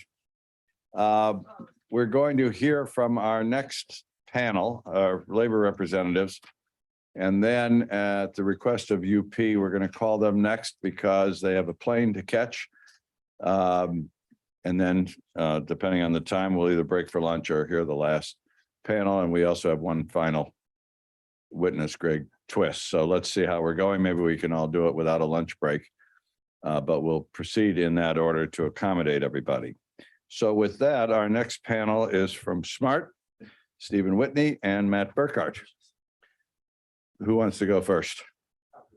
All right, Matt, you're on. Chairman Overman, ladies and gentlemen of the board, I'd like to thank you for your time and for allowing us to testify at this hearing today. So my name is Matt Burkhart and I'm a general chairman for the Smart Transportation Division. I'm also a working yard master for the BNSF in Denver. I represent yard masters on several different properties. So President Ferguson would like to be here today personally, but the two-man crews at the FRA here and across town is where he is. So he asked me to step in. It'd be an honor to. Are you saying the two-man crews are more important than embargoes? There's nothing more important than you, sir. I thought that would be the answer. Go ahead. So anyway, I've had a lot of different positions in the past 26 years around this industry. I've served on a lot of different boards of directors. I still do for certain things. And this has taken me everywhere from circus trains down in Tampa, Florida, up to Petcoke trains in Pittsburgh, everything west up to the inner workings of the Alaskan Railroad. And I like railroad and I like railroaders. So with that, I've got a little bit of insight into it. And as I came here today, Mr. Ferguson said, hey, the UP is embargoing a bunch of customers. Could you go ahead and fill in and find out what's going on? I says, absolutely. And after the honor of testifying before you in April, I said, a lot of people will talk to me, no problem. So I picked up the phone and I started to call. I started Mr. Oberman's hometown of Chicago there. All roads lead to Chicago. It's got 22 railroads there. Anybody that's ever done anything in the railroad industry came from Chicago. I've done numerous tours there. So I called Yardmaster, and the Yardmasters are the ones that make it happen. They manage up, they manage down. They're a manipulator of inventory. They go ahead, and if you have a train that needs to move, a customer at one time or another has talked to a Yardmaster. So I says, hey, tell me what's going on there in Chicago. And he says, well, we used to have a hump yard, real efficient way to go ahead and classify cars. And he says, and they leveled it, and it's now a flat switching yard, but we could still manage. He says, we had two-man crews, and they moved it down to one-man crews. I says, one-man crew, how does that work? He says, not real good. He says, you ever get a locomotive, you get some cars and you try and switch. I says, well, all right. He says, sometimes a utility employee will come out and help them out and it goes a little faster. I says, but have you heard of these embargo cars? He says, oh yeah, I see them a lot. I says, embargoed cars, what do you do with them? He says, we take them down to yard 4. I said, what's yard 4? He says, it's kind of a storage yard. If there's ballast cars that happen to be there, if there's grain cars that don't have orders, if there's something, we just throw them in there. We're not supposed to move them. I says, customers' cars have been embargoed or just sitting there. He says, yeah, they sit there for a while. And he says, and then they go ahead and finally start congesting up the yard and we'll just ship them off someplace. I says, well, that doesn't sound like that's helping our problem here. And he says, Matt, he says, there are a lot of things that don't make sense. He says, every day I come to work and there are 2 tracks full of locomotives that happen to be parked right there. He says, why would I ever sit there and have a train holding for power when I've got perfectly good engines there? I said, I don't have a good answer for you. I've been asking that for a long time. He says, well, it just doesn't make sense. I said, well, what about crews? He says, same thing as everywhere. I'm just numb to it. I just don't want to go ahead and have to deal with it. We come to work and we deal with the supplies that we have. I thank you for your time. So I got off the phone with him and I decided to start moving west. And I moved to the great state of Nebraska. Before you leave Chicago, what yard was? That was Proviso, sir. Okay. So I decided to move west. UP's biggest railroad is out there. What else is there? And there's a great state of Nebraska. I spent 14 years there. So Nebraska is also the home of Warren Buffett that owns the BNSF. It also happens to be the home of the Harriman Center where the UP is. Says when I was there, also a little known fact is it's got the straightest main street in America. It goes 40 miles without a curve right through the nation's capital. True story. So if you go on out west there, you're going to get to a place where the UP has a yard. It's called North Platte. North Platte happens to have Bailey Yard, the biggest yard on the planet by far. They're proud of it. It's got the golden spike museum there. It's a big 3-story thing that you can go to pay to get in. You get to the top and there are trains to the east and there are trains to the west, as far as eyes can see. So I got a hold of the yard master there and I says, tell me what's going on here at North Platte. He says, we bump and run. So I've been around this industry a long time. I have no idea what that means. And he says, our whole mission in life is to get cars out of that yard. Doesn't matter if they get to destination, doesn't mean if they have a crew on them. We just need to clear this and purge it every day. So give me an example. Says, we got a train here. It's called the M for Merchandise, North Platte to St. Louis, to the Alton Southern. It runs east. Says, by plan every day for a month, we will run that out to a siding called Far, just east of the yard. And sometimes it's got some locomotives on it. Sometimes it's got all the locomotives. Sometimes it's got switch power. But as it sits there right there, we don't have crew for it. We don't have crews for anything. I says, I've heard this story before, but tell me more. He says, so the next day we'll run the next North Platte to St. Louis train out right there next to it with power. We'll pull that off and put it on the previous train. And then we'll go ahead and call a crew if we have one and it goes. We leapfrog this stuff. So it's sitting 24 hours. It's alleviating the yard congestion, but it's not helping our customers that pay us to get from point A to point B. It's just sitting there. Yes, sir. That siding right there. I don't have the specifics. It's not mine, but you know, I'm going to guess probably an 8,000-9,000 foot siding. And that's strictly a guess. Yeah. So I know through the overland route, they run a lot of the big ones out of Denver. They run a North Platte train every day that's 10,000 foot. I mean, they run some monsters the same as we do, but I do not have the specifics on that. So, okay. So, yeah, no problem. So I says, all right, well, that's interesting with this bump and run concept. You've got a lot of space out there in Nebraska. I says, people, do you have people? He says, oh yeah, we got people. I says, what do you mean? He says, they're called borrow outs. Got 82 of them. These are 82 people. That's all within the union contracts to go ahead and come into North Platte and work temporarily.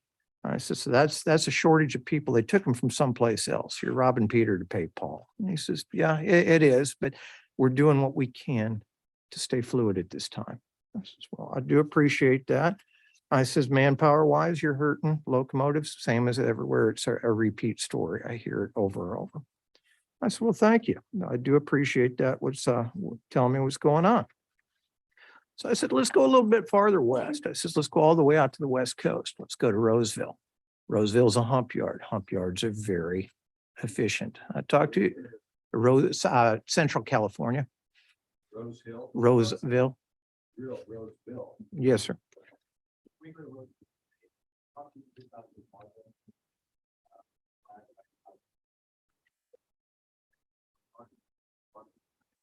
The hump yard was a merchandise, not so much the embargoed intermodal stuff. And my person there that I did talk to in detail, I said, how do you handle this stuff? Because the embargoed cars aren't supposed to move. And she says, we just ship everything out as far as we can. And there's stuff parked everywhere. Basically a congestion story. It wasn't any different whether it was Chicago or whether it was here. It was how they processed the embargo cars.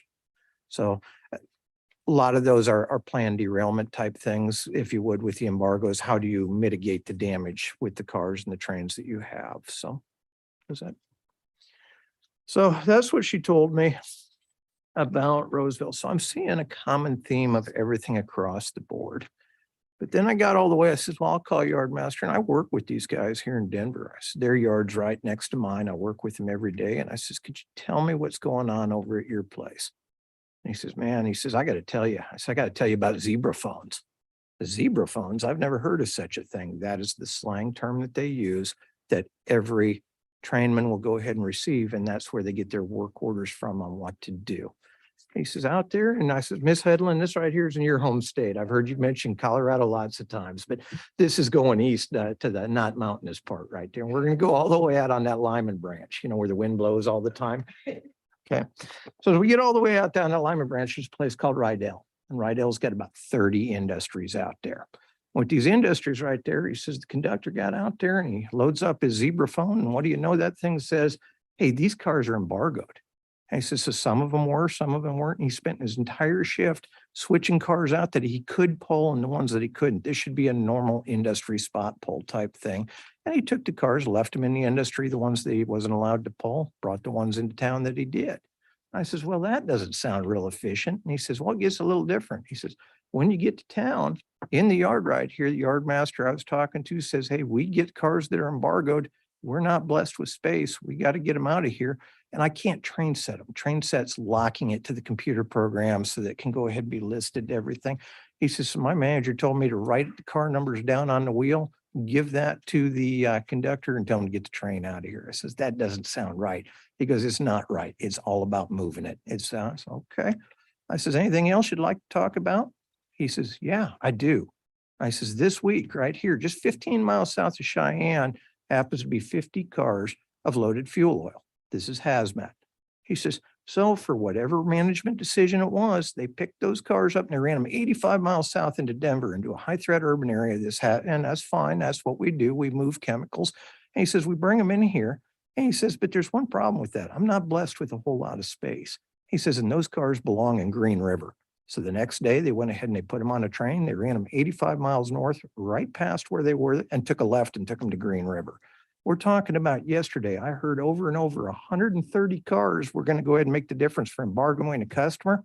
But yet here we're running 50 cars of hazmat into a high threat urban area, 170 miles that they didn't need to be rolling down the track. That doesn't make any sense to me. But for whatever reason, that was an oversight. Every yard master I talked to could tell me some story like this of things that just didn't make sense. And I said, I do appreciate your honesty and your candor on this.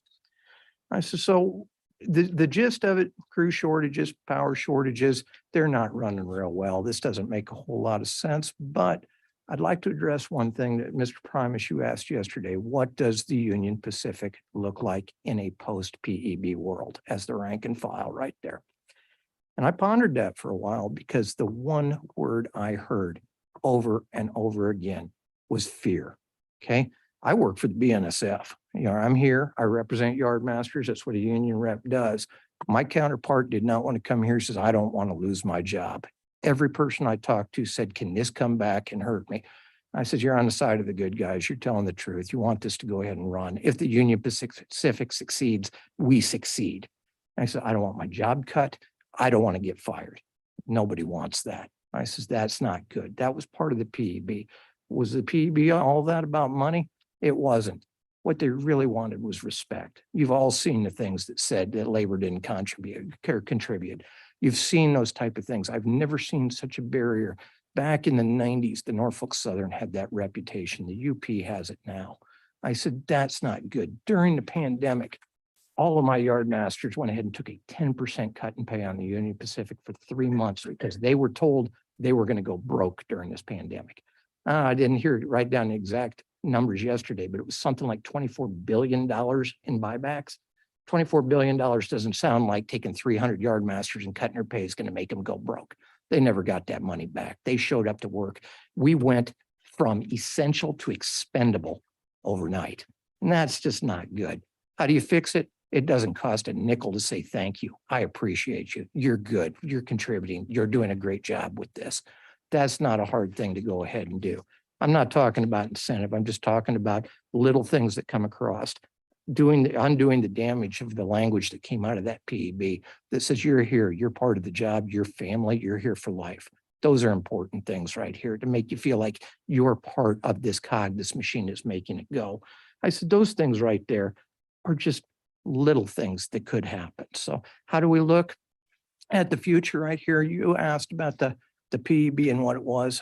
One of the yard masters I work with was 10 years in the Army, combat infantry, did 5 tours overseas.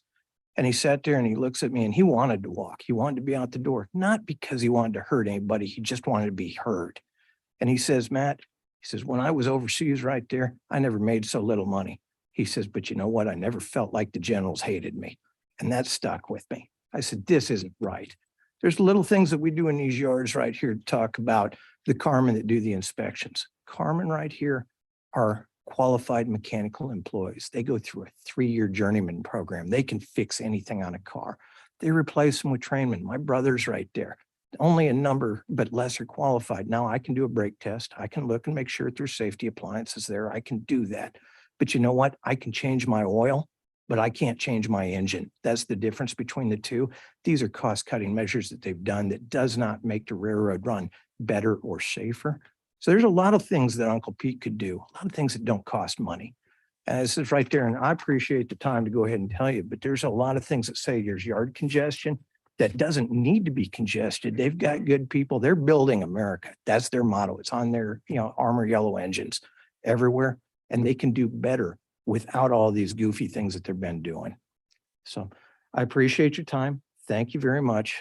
And I've brought with me Mr. Steve Whitney. I'd like to add this right here. Steve and I have been co-workers for 10 years. We've got union positions together. He's been my colleague. And I had to find a yard master to work for the Union Pacific. And not only did I find a yard master, I found a hot dog one. And Steve looks at me and he says, "Matt, am I going to get fired?" And I says, "There's no guarantees in life, but you're on the side of the good guys here." So I brought Mr. Whitney with me, and he works in Kansas City as a yard master. He just wants to describe what he sees every day. Steve, why don't you go ahead and then we'll have some, or do you have a, yeah, then we'll ask questions about it. I'd like to thank the board for the opportunity to speak before you today. I am Stephen Whitney, a yard master in Kansas City. I hired out on the railroad just shy of 28 years ago on January 4th, 1995 as a switchman, and 6 months later was promoted to conductor. In June 1998, took yard master promotion, where I have worked ever since. I've worked in different yards we have in Kansas City. I have enjoyed my career with the railroad, and I have seen many changes over the years, some positive and some negative. Recently, we are not running well. The yard I currently work in runs very efficiently when we have 850 to 950 cars in it. We are currently seeing consistently around 1,100 to 1,400 cars in it. This delays the ability to yard our trains, along with yarding interchange trains from other railroads. Kansas City is a major point of interchange to other railroads. So we have to stage or hold trains until we have space to yard them. This can be just a few hours or up to as long as a day, which in turn causes congestion on the main line and other yards in the Kansas City area. The cars that used to go to other yards now are coming to mine, causing us to run over capacity. Kind of like rush hour on the interstate, lots of cars slow things down. This delays getting the inbound crew yarded and getting them off duty so they can become rested to be called back out. In some cases, a second crew is needed to get the train yarded if the original crew expires on the hours of service. Secondly, the train yarded and having the ability to turn the locomotives back out on outbound trains can be delayed for hours as well. Locomotives, we are short on. We're routinely setting off locomotives from trains in order to get enough to run trains out of the yard. This work event sometimes happens on the main line. While this is happening, other trains are stopped waiting on this move to finish. All the while, we have over 100 locomotives in the Bolwett Neff yard just a few miles away that have been stored for over 3 years. We are leaving cars behind at times because we don't have the engines to pull all the cars on that day's train, causing our car inventory to go up and delaying the cars a full 24 hours. Mechanical inspections on cars. We used to have designated mechanical employees working inbound and outbound trains. We now use fewer utility employees to do the same duties. Train size also causes congestion on both the main lines and the yards. Many of the trains we yard or depart are over 10,000 feet, 12,000 feet, sometimes in excess of 15,000 feet. In order to yard trains of this length, they have to triple or sometimes quadruple in the yard, which can take an hour or longer blocking anything else from moving while this is happening. In my yard, the longest receiving track is 4,400 feet. Oftentimes, the engineer cannot hear the conductor's handheld radio. Myself or others have to relay for them to make the move because the conductor's radio won't reach the 2.5 to 3 miles needed to communicate with each other. On the main lines, it's not uncommon for one of these trains to have 3 to 4 others stopped, waiting on it to go through the end terminal before they all can move. For the yard I work in, we run well when we have engines to pull the cars, crews to build and take the trains out, and we are not over capacity. In closing, I, like many other employees, love the railroad and the life it has provided for us. We take great pride in our work and want it to be successful. We sacrifice a lot to do these jobs, working nights, weekends, holidays, and being away from our families to choose this career path. We want to build and run trains on time and service our customers. Given an adequate crews, locomotives, and the right sizing of the yard capacity will go a long way to hauling and servicing our customers' freight.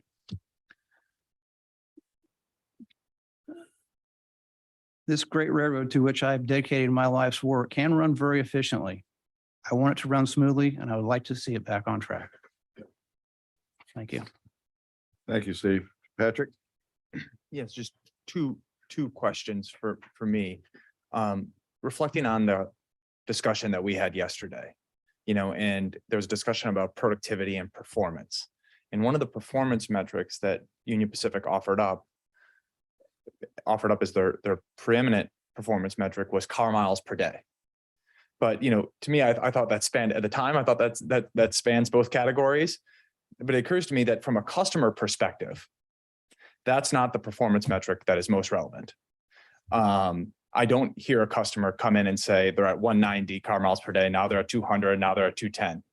What I hear customers talk about is efficiency and reliability as it reflects in transit time and trip plan compliance. Did I get my stuff on time? And was my cycle time low? And so, the first question is that, in interactions with customers, is that generally a correct way to think about it? Holding numerous positions in management, primarily on the BNSF, but being the thing when speaking with shippers, I have a product. I want to ship it from point A to point B. Let me know when you're going to pull it. Let me know when it's going to go, and don't let it sit. Right. Communication, talk to me, grain elevators specifically. Let me know so I can have a crew in there to go ahead and run my little switch engine and get it spotted up. I don't want to know about when. I want to know when are you going to pull it? When can I next one in? And measures of efficiency for terminals. Terminals are the key to any railroad. Getting it over the road is another piece of it right there. That's cost per car. How efficient are you doing? It's how much did it cost to process it and move it? From a customer standpoint, communication, tell me, can you consistently do what you tell me you're going to do? And what your testimony, my second question is, what your testimony is suggesting, Matt, is that if you just look at car miles per day, you might be capturing some inefficient moves that are not linked to the performance that's most relevant to the customer. Correct. Thanks. It's a lot of this is, with the exception of UPS and Stack Train, is not expedited. Appreciate it. It's moving. Thank you, sir. Thank you. Hey, Matt, I may have interrupted you earlier, asking about embargoes at North Platte. You were about to talk about California. Was there anything significant in California? The lady that I spoke with out there, I've worked for many years, and she runs a hump yard, which is more of the merchandise versus a lot of the California. And as I understand it, the embargoed stuff had to do with the intermodal and that. So I'm not versed enough to go ahead and answer a lot of questions there, sir. Fair enough. I just wasn't sure if you had covered that. My question's for you. So how have you seen embargoes impact your yard? And if so, how? We do see some embargo cars. We, like North Platte, ship them on.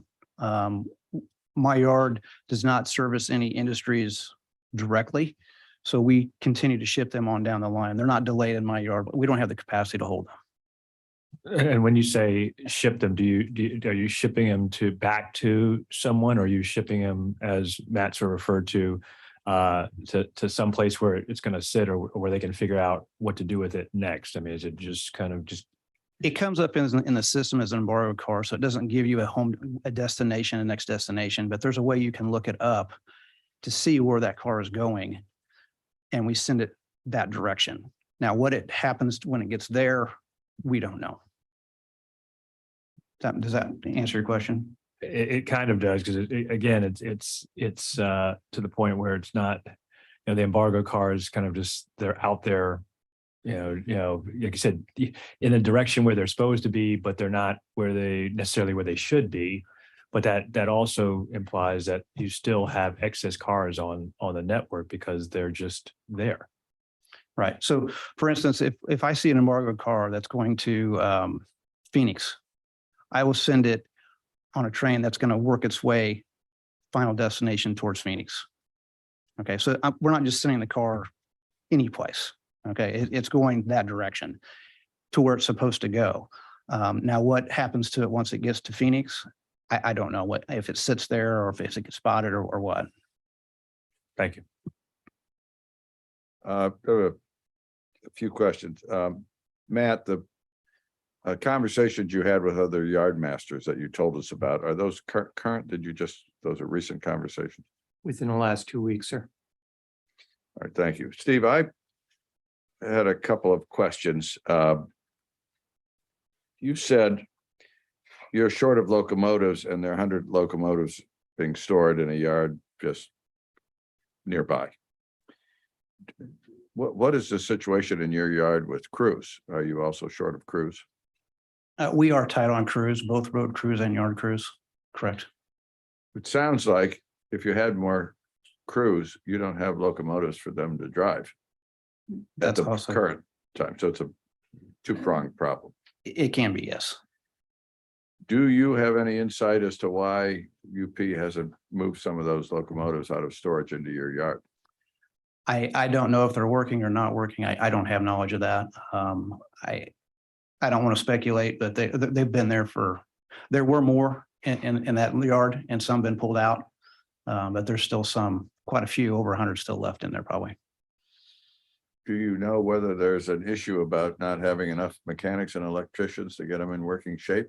Is that an issue here? Or I don't know what their mechanical staff is there. is that a repair facility or is it just a place to parking it? It was the hump yard in Kansas City that they idled, and they've stored the locomotives in the bowl. So I'm a little confused about, you said that your yard runs well at 850 to 950 cars, but right now you're dealing with between 1,100 and 1,400. Why are there 300-400 extra cars in there?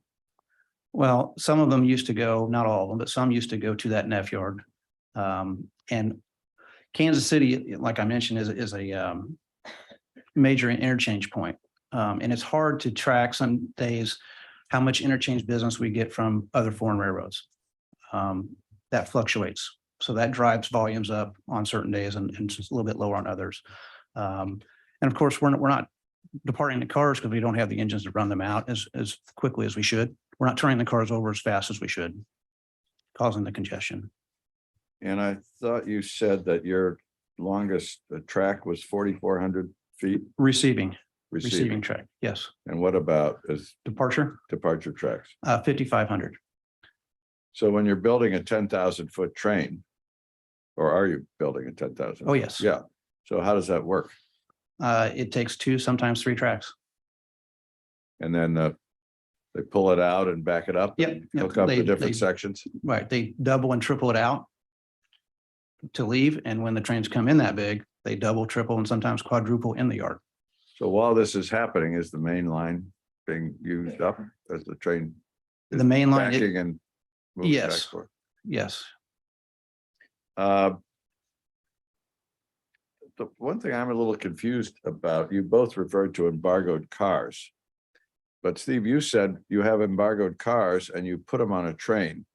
I was under the impression yesterday that the embargo meant the shipper was not supposed to put the cars out for pickup in the first place. They were told to not add these cars to the network. So how are you getting cars that obviously left a shipper that are now embargoed? And I don't understand that. Can either of you enlighten me on that? The only consistency that I saw was inconsistency in handling from yard to yard, from person to person. I've seen embargo yards or embargoed cars on my railroad, which sit once that happens. Like I had the one switchman in Rydell, left him in the industry.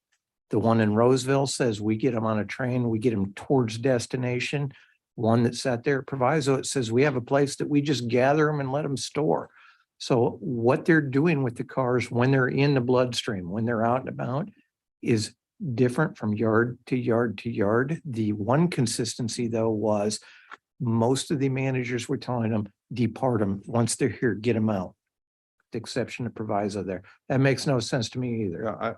Yeah, I'm thoroughly confused. So apparently UP picked up cars from an origin, even though, and then and maybe you don't know, then decided to embargo those cars after they were left the shipper's facility.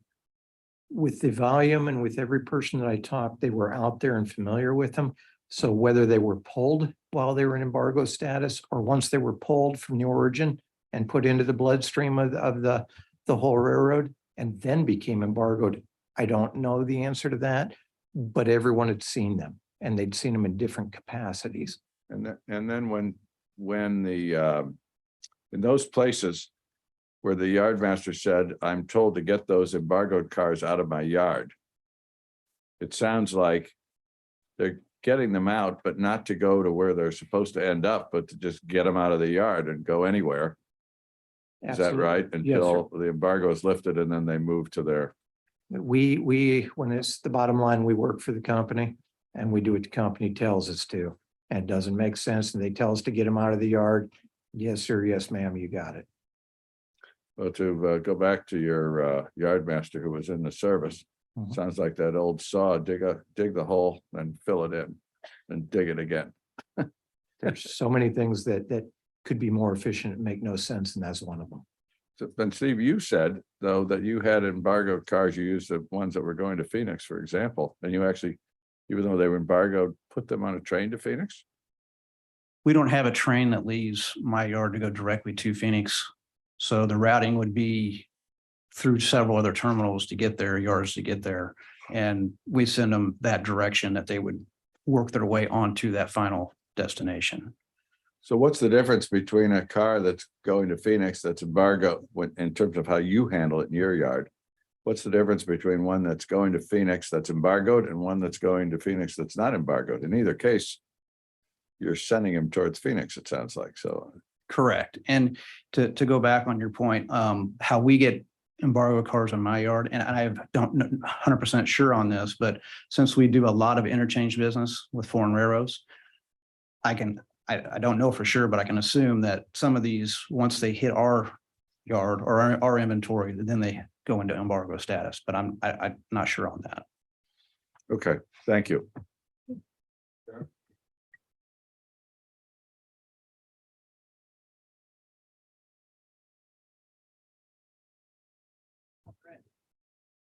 You mentioned the hearing that's going on right now over at FRA on a two-man cruise.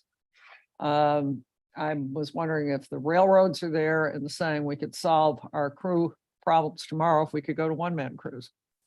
I would like to comment on that, but I have yard masters and we're singular. We're not there. President Ferguson could do that more. Yeah. I would not be surprised if that happened. but I've heard that from heads of other railroads not represented here today. So not saying that that would be Union Pacific's position, but I have heard it from other CEOs. It was said with distinction at our April hearings, if I recall. By one of the Yeah. I just got an email that said that Fritz is testifying right now about redeploying conductors from cab to roadside truck. And I don't think that you were asked to hire onto a railroad to jump in a truck. I was not. The other thing that I want to comment on is, yes, you're right. I do care a lot about Colorado. It is my adopted state. I'm a resident there now, and I love its railroads and I love its railroad history. But one thing I do know is that there's a lot of concern in the city of Denver about tank cars on the joint line coming straight through the city. And, you know, I mean, there's these new apartment buildings on both sides of the rail yard.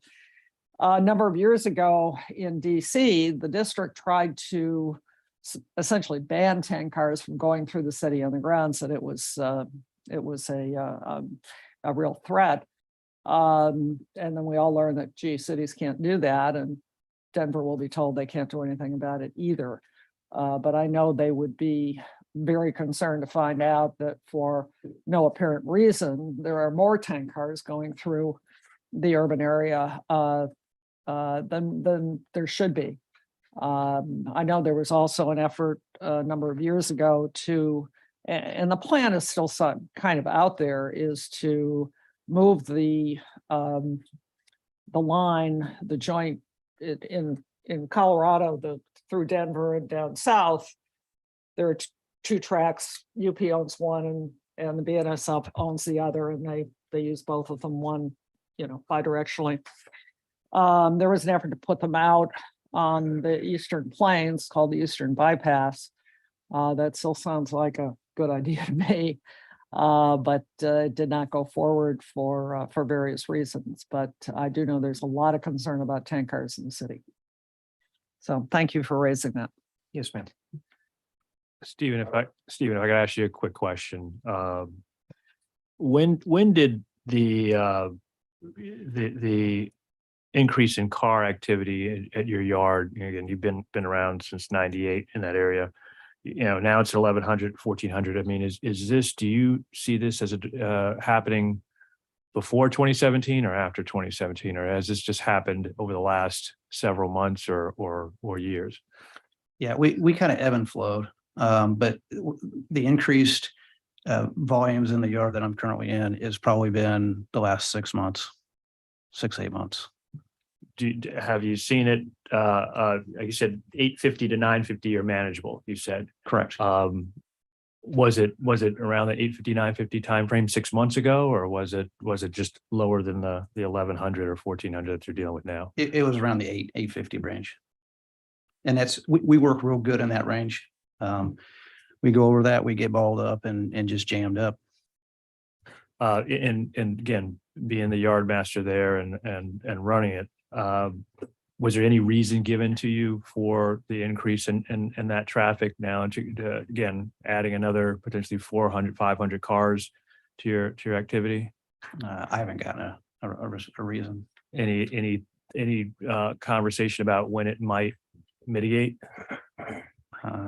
No. Based on what you may have heard over the last day or so about the network, do you believe it'll mitigate anytime soon? No, it appears for us to be kind of the new norm. Okay, thank you. Michelle? Just following up on a discussion from earlier regarding car miles per day.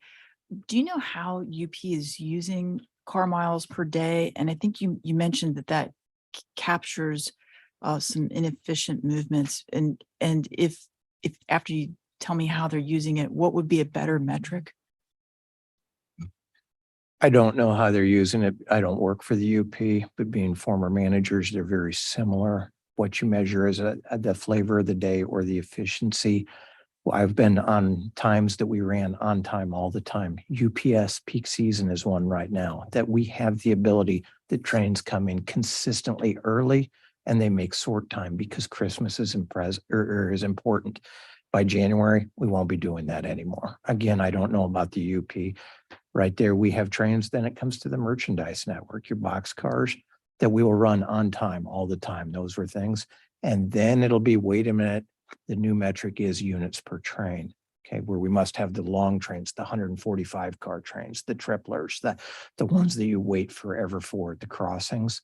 So those, depending on whatever corporate decides at that time, depends on what it is that we are directed to do. Okay, and then there are restrictions in our state of Colorado with mountains and grades and things like that. Some we can't, but if you run east, it's all downhill. You can do a lot of different things. I liked to see measures of efficiency. Like it's really good on that car miles per day, perhaps for the UP, but that's not helping ADM or AGP or anything like that get their consistent service. So I like what's known as a cost per car as a metric to see if you're running efficiency or efficiently. Are you doing those things? Yes, right train, right day is a good thing right there. Are you running your on-time performance? Those type of things. They're gathering the distributions, which is first mile, last mile, or your OD pairs, all measurements to say, did we service our customers when we said we'd like to service our customers? Because in the end, if I don't have customers, I don't have a railroad, and that's any railroad. So these are things that I consider They may cost a little bit, but guess what? I drive with car insurance. You know, it's like to have these things, these buffers that it may be a little bit expensive, but if I can consistently serve a customer, then guess what? They can count on me. If they can count on me, then they can grow. If I'm inconsistent, like the poor gentleman who was talking about getting a 45 car spot, his industry may not go ahead and hold that many. That makes no sense to me.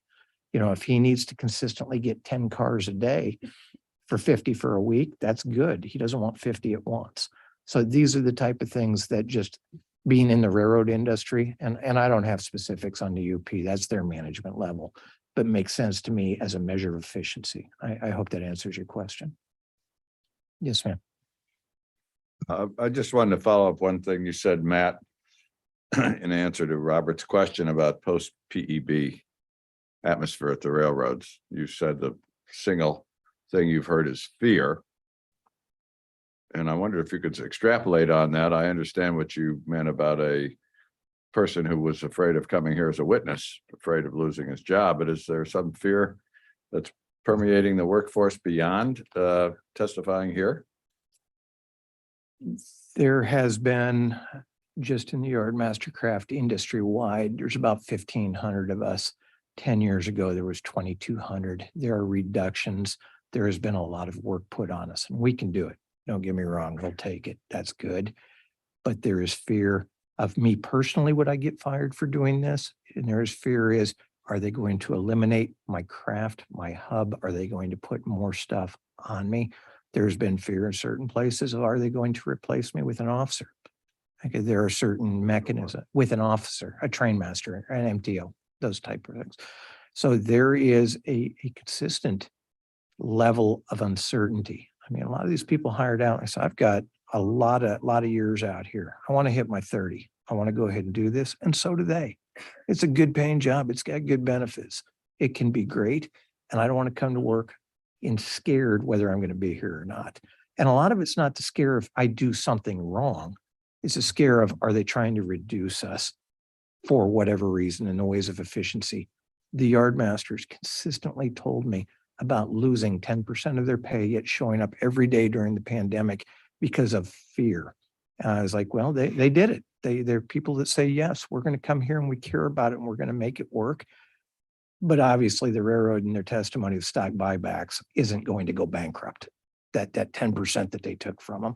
These are the type of things that stick with them of, am I going to lose my position? Am I going to lose my job, even if I'm the best yard master there is?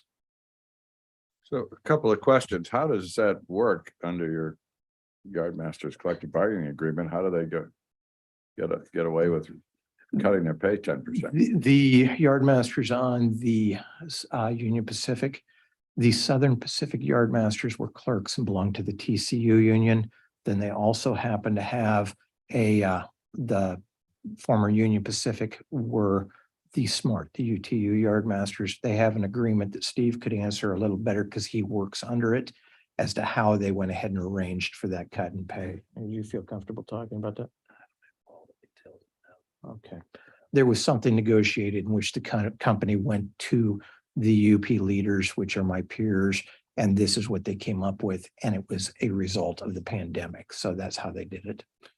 I'd be interested if it's calculable, if maybe the unions could do it, as to what was the gross amount that if you added up all these yard masters, 10% pay cut, what did it save Union Pacific? I will get those numbers. I'd like to have that number. I will. By the way, the number for 2020, just that year, was 6.3 billion in buybacks and dividends, just that one year. That was the low point, and all the other years were higher. I have wondered, we have had reports, actually not just at UP, but I think across the net, at least other railroads as well, of yards not having a yard master, of a yard master being a yard master for more than one yard.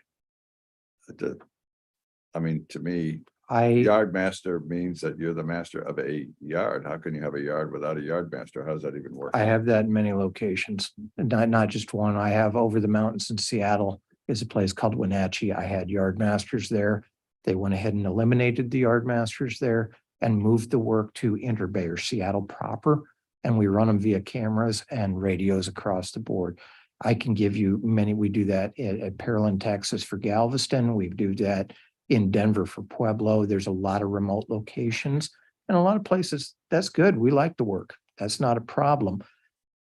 But the problem is when there was a yard master there and you pulled him out and gave the duties to somebody else and thought it was better or safer or more efficient via camera. To me, there's nothing better than being in a tower where you can hear it. You can see everything. You know what's going on. It's not like a dispatcher, a CTC screen that sees 130 miles of train. This is your yard with a lot of moving pieces. I can have 6 engines moving all at the same time if everything goes right. I had a train the other day that had a knuckle failure. You heard it, you knew what was going on, that type of stuff. It's not, I'm glad I have yard masters in these yards. I would rather they were physically in that yard. Does that answer your question, sir? Well, has that hurt the efficiency and moving, processing and moving cars to have a yard without a yard master physically? In my opinion, yes. There's nothing that beats a yard master. Do you have,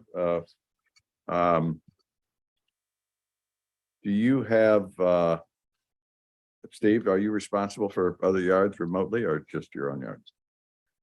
Yes, I control 2 yards, and there's another yard master in Kansas City that also controls 2 yards. We are in a downtown office and we do everything with cameras and So you're not physically in either yard. correct. And how does that compare to when you were physically in the yard in terms of you're getting your job done? Just, like Matt mentioned on it, when you're in a tower, you're surrounded by glass and you have peripheral vision around you. Even though I'm looking at a computer screen in front of me, I'm still seeing movements going by and you hear things. You can stop derailments. You see things happening. You may not be able to stop a derailment if it, has already happened, but you can certainly stop the movement faster to create less damage. So I don't think it's as efficient or works as well. One other question, Matt, you talked about yard masters fearing a reduction in force. Are you hearing beyond that, the reports we keep getting that there are people who, when they get those back pay lump sums, are going to walk?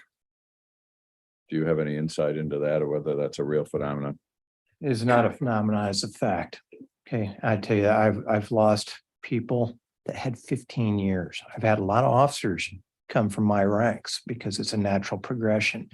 They have just went ahead and quit. I had one guy went to a fishing boat in Alaska, walked away. He says, I don't need the retirement. I'm done.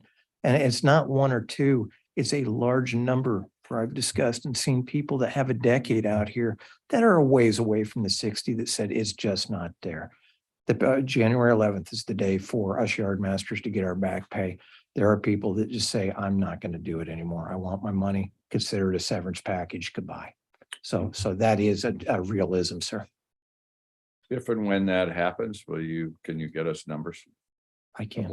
How many people actually make that choice? I when we get that, I will absolutely, sir. Thank you. Patrick. And just one final question for me. You were describing what you term concerning activity in yards. To your eyes, does that apply to both serving areas and major terminals? Some of those practices, of course, being, what we have in mind is that the SIMS program applies to serving areas. Is it to both? Are there differences in practices between the two? As far as embargo cars, Generally the concerning operating practices that you're describing. it's a lot of it. There is a system push and there's also individual ways. I've worked for a lot of people in a lot of different places. We cross 28 different states. So it could be geographic or what the flavor of the general manager is or the direction there. So there's no consistency.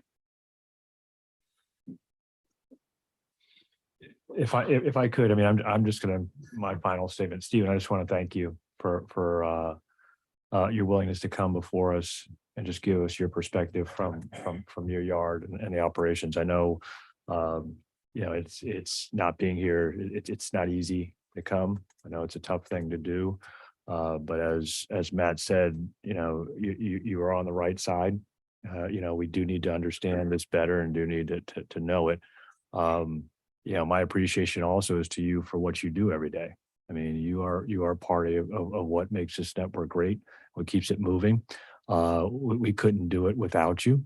It is actually evident that we can't do it without a lot of your peers who've disappeared as well over the last several years. So, my hat's off to you, my respect to you for doing that. Matt, you've been here before. We know you're a veteran, but what he said, like I said, you're stepping out to do this, and I want to acknowledge that. I want to thank you for doing that and for your service as well. Thank you.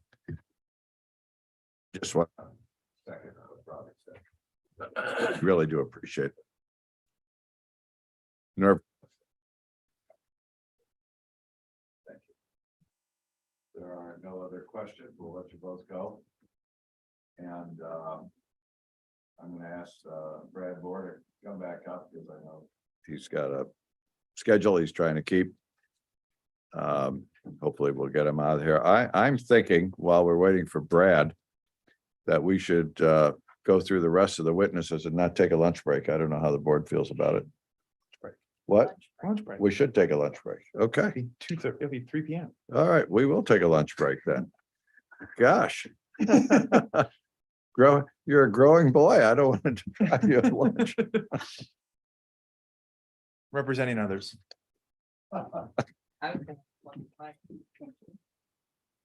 All right. Brad, thank you for coming back up. Mike Rosenthal, I have that right, is also with him. I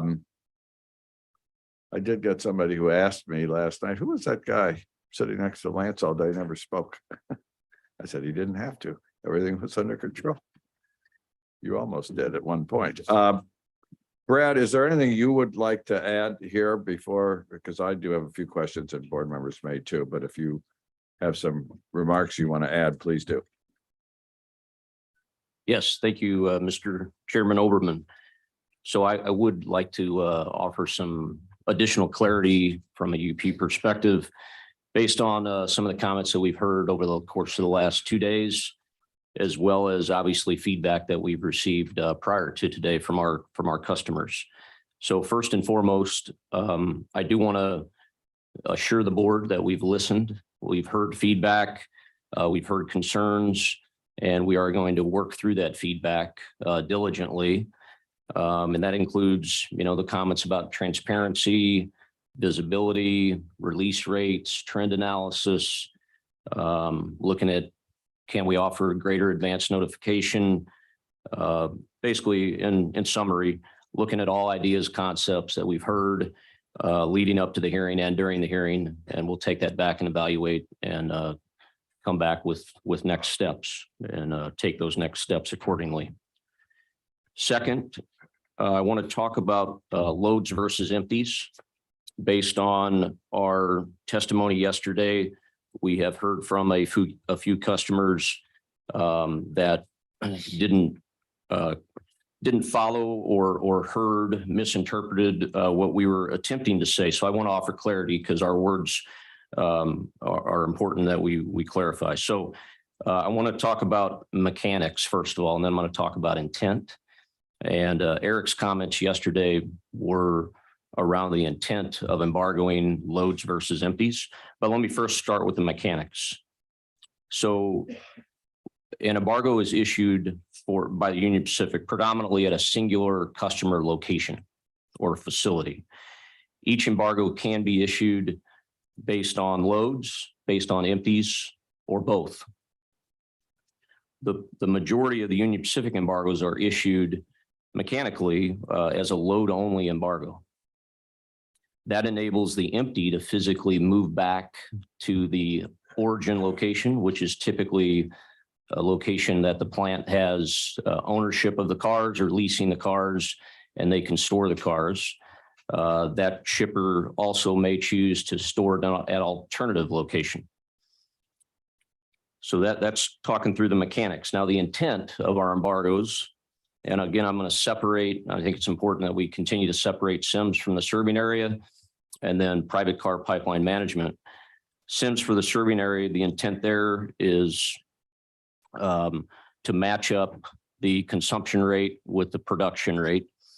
And what we see again on the serving area is that the receiver or consignee is not keeping up with the flow of production or the en route pipeline, keeping up with the shipments. Now, on the pipeline management, our intent there is ultimately to remove excess empty cars from the network. We see a misalignment of car inventory versus carload demand or volume. And that, said another way, is the number of cars that it takes to generate a load. So the intent of our pipeline embargoes ultimately is to store and empty and not impact the revenue or car loadings. And that's both for Union Pacific and the customer.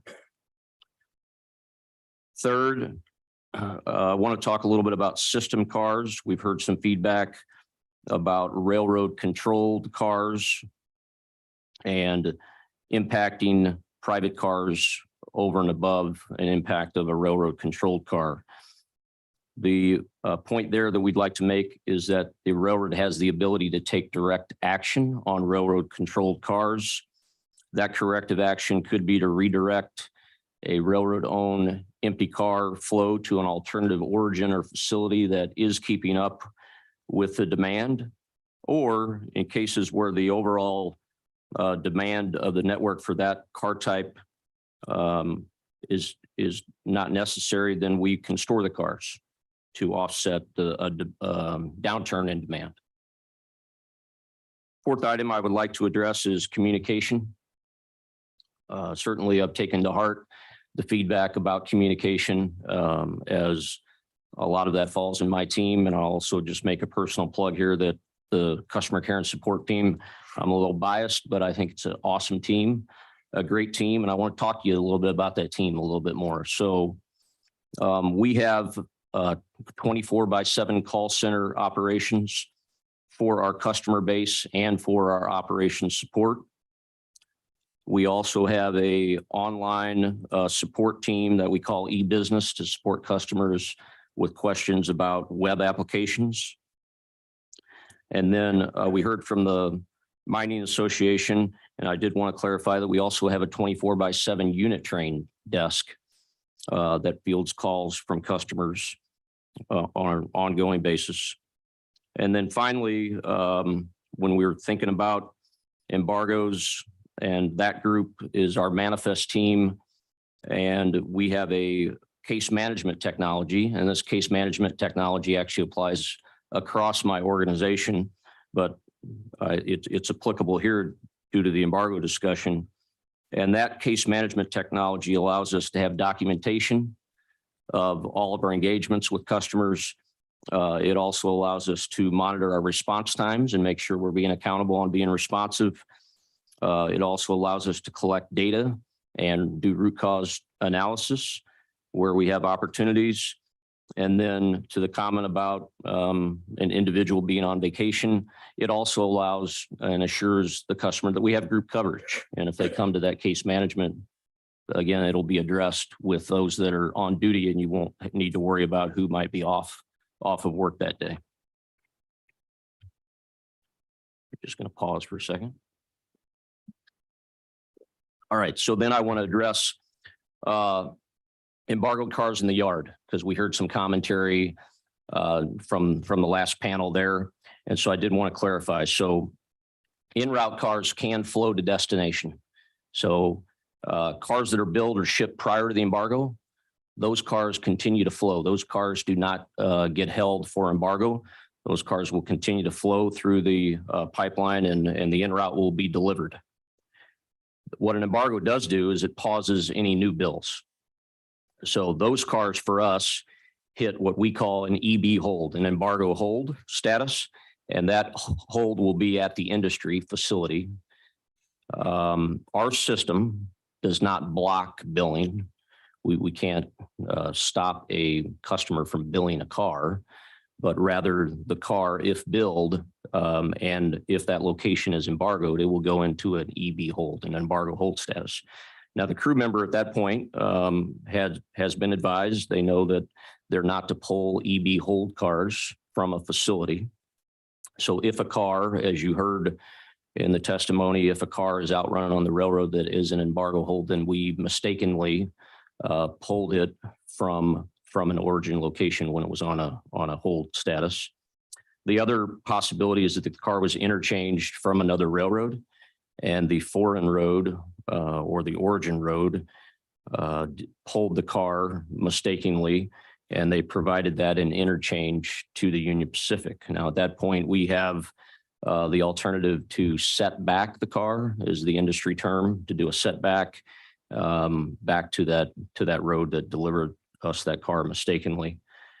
And on a related topic, relative to demurrage, an embargo would actually reduce demurrage by preventing excess serving yard inventory. In fact, I believe the board heard from a shipper last week at our stack, one shipper opinion that he would actually prefer an embargo versus his consignee tying up his private owned assets. And then finally, car miles per day, some conversation about out of route cars. So I do want the board to know that we do monitor and measure all of our, any out of route. We have a term called right car, right train, right day. And we do monitor our productivity for any cars that would hit a wrong train. And it is a very, very small percentage of our cars. That was all I had. Thank you. Thank you, Brad. I have a few questions. Yeah, go ahead, Michelle. Brad, before we move off of this, can you just speak to how you're using the car miles per day?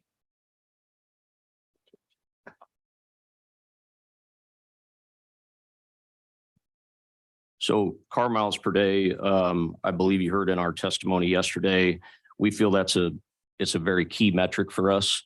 It's a great measure of network fluidity and an overall good barometer for the railroad to determine how fluid the network is and how well we're cycling cars ultimately for the customer experience.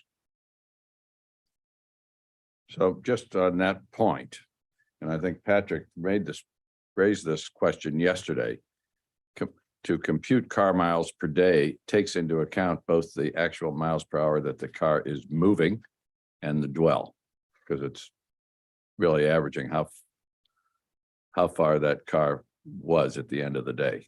And it includes if it sat in a yard for a couple hours, right? So it is a measure of both.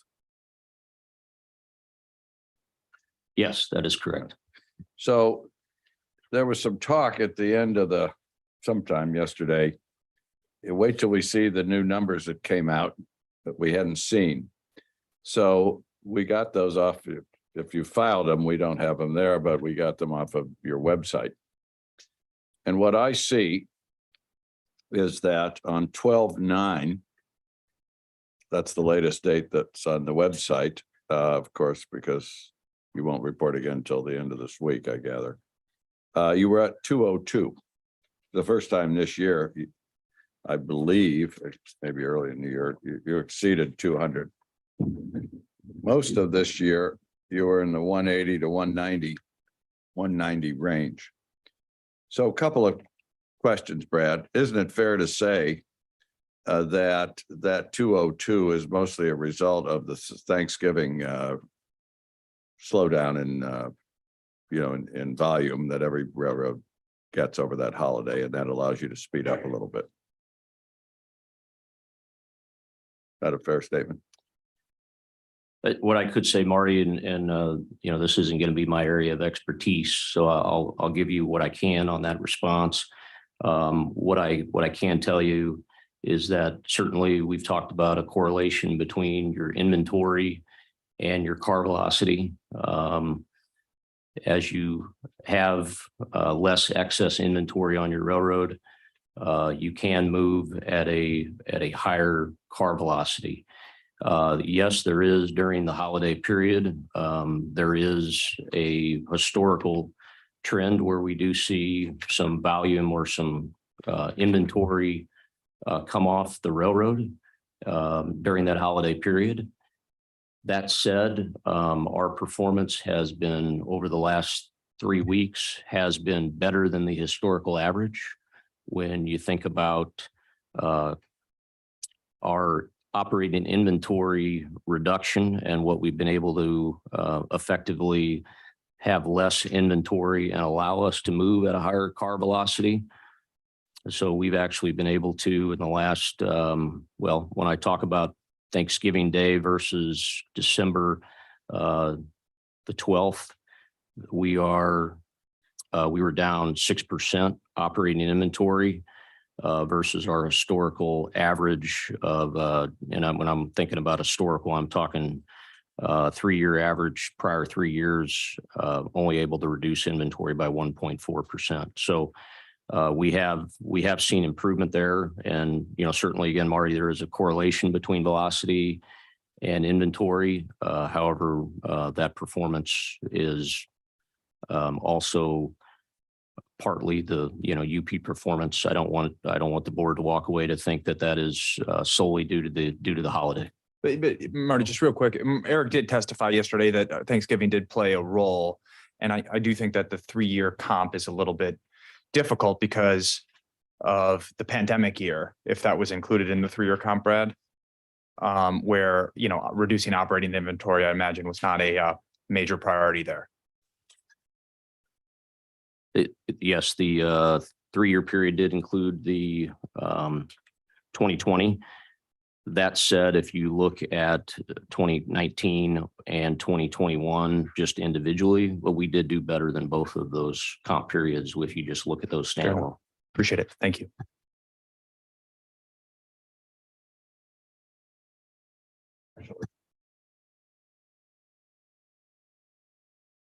I don't quite see that, Brad. In 2019, I see the operating inventory down in the 150s, the 160s. And I'm just looking at what we printed off your website yesterday. Looking at this page from October 14th to the current, your operating inventory was around 190, 191. It dropped on 12/2, which is right after Thanksgiving, to 179. And if I go back between July and October, it hovered around 190, got up to 195, 196. So I don't see that trend that you're talking about. More importantly, Marty, I think he's talking about percentage drop, not absolute drop. Well, I mean, an absolute number at the end of the day. I think the way I interpreted his point, and I'm sorry if I'm misunderstanding where you're headed. no, I'm trying to understand. I thought what Brad was saying is, if you look at, there is historically a percentage drop around the holiday. And if you look at 21 and 19, the percentage drop was less than the percentage drop they saw this year, even though the total number of inventory still this year is higher. And he is saying that the greater percentage drop is evidence of not only the Thanksgiving holiday, but the measures that they're taking is contributing to that higher percentage. That's how I interpreted what you were saying. Yes, very, very well summarized. All right. Well, you may be saying that, Brad, and I appreciate that, Patrick, because I didn't quite understand you to be saying it. But I'm not saying that drops in inventory are good. It strikes me, drops in inventory mean you're not moving much stuff on the railroad. But just looking at the claim that's being made about your numbers, at the beginning of this year, you were in the 170s in January, then in the 180s. And as the year has worn on, you're up at 190. And until this 12/9 getting to 202 miles, you were in the 190s, low 190s most of the time. Back in October, you did get up to 191 on October 21st report. But where this leads me, Brad, is if I look at the big picture, last year you had 600 and some congestion embargoes, and your average car miles per day was 203 for the year. This year, you've almost doubled the number of embargoes. You're at 1,100, and your average car miles today are down in the around 190. So if the purpose of the embargo program is to improve fluidity, which you tell us is your main measure, doubling the embargoes is getting a worse car miles per day. Does that lead you, as the person who's charged of the embargo program in some ways, I guess, I don't want to misstate your job, but I know that's what you've reported to us on. Does that lead you to believe that, well, wait a minute, maybe this embargo program is not doing what it's supposed to do, because we keep raising the number of embargoes? Certainly the last 2 or 3 months, the embargoes have been very high, and our car miles are not getting back to where they were last year. So what do we expect next year? I mean, do you just have to keep doing more and more embargoes? Is this like, I think Robert mentioned it yesterday, like opioids, you know, you got to keep doing more and more? I am having a real problem where this is going, as I really tried to absorb what we heard yesterday. And then I had time last night to sit down and re-examine these numbers. It really does not making a lot of sense to me. So because nobody has said, you and everybody yesterday have emphasized this is not blaming the shippers. And every piece of evidence we've had in this hearing is that the shippers haven't changed their behavior at all. Basically across the board, nobody's doubling or tripling or increasing by 50% the amount of stuff they're sending to your railroad. So if that stayed the same and your embargo program's going up and you're not improving your fluidity, where are we going? So I really want to, that's one of the reasons I'm glad you came back up here, because I am stumped. Thank you, Mr. Chairman. So, yeah, if I could, first, I want to make a distinction between inventory and carloads. So when we talk inventory, we're talking about the total amount of cars and operating inventory for us that are out cycling on the railroad versus revenue generating carload that is essentially a reflection of the customer's demand. So I think it's important that we keep those distinctions in mind. So we don't see, you know, high inventory as being always a direct correlation between those car loadings. Now we want it to be, and that's what we're attempting to reconcile, is the equilibrium between the inventory and the car loads. Well, except that the shippers got to get the empties back to put more carloads out. So they are connected. They're not two totally separate concepts. I don't, as it, in my layman's understanding of what a railroad does. Yeah, the distinction I would make is that you have an opportunity to provide faster cycle time and generate more carloads with less car inventory. And that's ultimately the goal. The goal of the railroad is to cycle the cars faster so that you generate more revenue carloads and you meet more of your customers' demand with less car inventory, with less what we see as excess inventory. So you made some comparative points, and I think it is important. I don't want to leave you the fact that we did have improvement over the Thanksgiving period over the last 3 weeks. That doesn't mean we stop that improvement there. We still have what we see as excess inventory to address on the railroad. So when you gave some of those historical numbers, we agree with you. We have an opportunity to draw down that car inventory still on the network. But what is the future? Are you, as the railroad, committed? You know, the filings that I read from yesterday said this is standard practice. So are we going to, the way I see it, it wouldn't surprise me, Brad, if the embargoes, you know, which are averaging about 100 a month this year, you know, you come back in next year and they're 150 a month, because you're not otherwise improving the network. The car inventory's up. I mean, it's not really down, and the car miles per day is not improved in any meaningful way that I can see. So Why is this the right strategy? That's really my question. So again, I think it's important to distinguish our SIMs for the serving area and SIMs pipeline management. And keep in mind that the vast majority of the Union Pacific embargoes, over 90% of those embargoes have been SIMs for the serving area, which we see, and the way we do our analysis as we walk through the methodology yesterday with the board is that SIMs for the serving area means that the rate of consumption at the receiving end is not keeping up with the flow of production, the pipeline of cars that are coming from the shipper. So you don't necessarily have a direct correlation between the number of embargoes and the car velocity on your railroad, because that is, again, over 90% of those embargoes are related to the receiver's ability to keep up with the consumption rate. And it's that matching of supply and demand, a shipper and a receiver.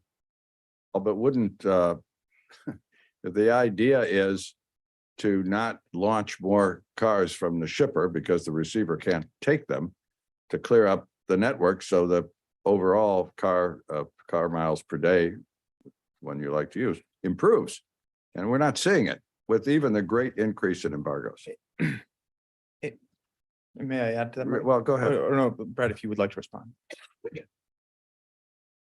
Yeah, I would just go back to my previous point, and that we don't necessarily see that there's a direct correlation between our number of embargoes and our car miles per day. Maybe, But just, yeah, isn't the whole point of the embargoes to improve the fluidity of the system? If that's not being correlated, why are you doing the embargoes? It's not having the, as I understood it, the stated reason to have the embargo program. Am I missing something here? What am I missing? Yeah, and I appreciate the questioning, because I think it's an important point to clarify. So we are not stating that the reason for embargoes is to improve car velocity necessarily. Now and again, I think, again, it's important to distinguish serving area versus pipeline. Now, we do see an opportunity beyond the serving area to improve the fluidity, and that comes with drawing down what we see as excess inventory on the overall network. And therefore, we did implement pipeline management, as the board is aware, and did issue a series of embargoes in November that did elevate our embargo count. So I don't want to completely step away and give you the impression that I'm not telling you there is a correlation between inventory and car velocity. So there is excess inventory, and there's at least a component there that does impact your car velocity. There's a big component toward that correlation. But again, the important point is, for when you think about our total embargo count this year, is that over 90% of our embargoes are not related to that problem solving effort. They're related to addressing the consignee consumption rate and the shipper production flow rate. but Brett, I don't think it's to what I'm hearing. I don't think it's so easily separated. It may be true that the correlation between car velocity and a receiver's ability to take things from the serving yard might not be the highest correlation. There is undoubtedly a relationship between railroad service and the receiver being able to take in. We have heard over and over again, dating back, a lot of these concerns that shippers are saying now, they said in 2019 when there was increased bunching, there was reduction of switches. So it might not be car miles per day, but surely if your trip plan compliance is lower and you're only hitting 60%, you're only getting to constructive placement, you're only getting to the service yard within 24 hours, 60% of the time you told shippers you were going to. They have to plan crews. You're late all the time. And so that is going to back up the serving yard. If your cycle times are significantly longer, that is also going to add inventory, and that's going to reflect in the serving yard. If you are bunching cars, or if you are missing switches, which we've seen, your first last mile rate is not has gotten better, but it's not where you all wanted it to be. that also is going to, so car velocity might not be the highest correlation, but trip plan compliance will have a strong correlation, transit time will have some correlation, and of course, first last mile, and beyond first last mile, order fulfill rate, because the switches are not going. All of those are important service metrics. They're going to have a strong correlation with the receiver's ability to take in things. And so I don't think we can disentangle UP service from the increase we've seen in sim serving yard, which, as you rightly point out, is driving the increase in embargoes. I mean, isn't that generally right, that your service does have a big impact on sim serving yard? Yeah, thank you, Patrick. So, yeah, to address that, I definitely want to, reiterate what we've already said, which is that the railroad, Union Pacific does have opportunity, certainly in our service metrics. We've been very transparent about that. We do have opportunity in trip plan compliance. We do have opportunity in car velocity. And we do have a series of actions, many of which Eric commented on yesterday, that are geared at Union Pacific addressing those internal opportunities that we have. Now, that said, SIMS for the serving area does have a balanced approach, as we talked about yesterday as well, in our methodology and our calculation. That does include a first mile, last mile component. And I recognize, Patrick, it doesn't have a trip plan compliance component. But we do have also a 2-day buffer that's built into the calculation when we determine the MIT, or the maximum inventory threshold, for each facility.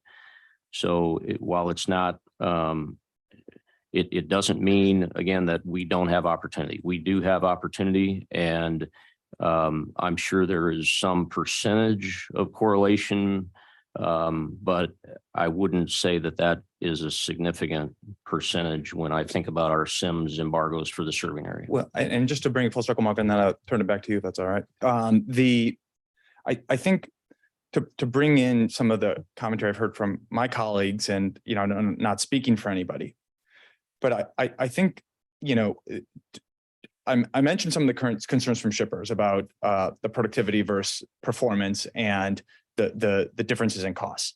But I think in thinking about the strategy, I think what's I hear people find frustrating, what I have frustrations with, is that this has been going on for years, and with the elevated embargoes, and the strategy seems to have trip plan compliance, if you exclude the pandemic year, stuck in the low 60s.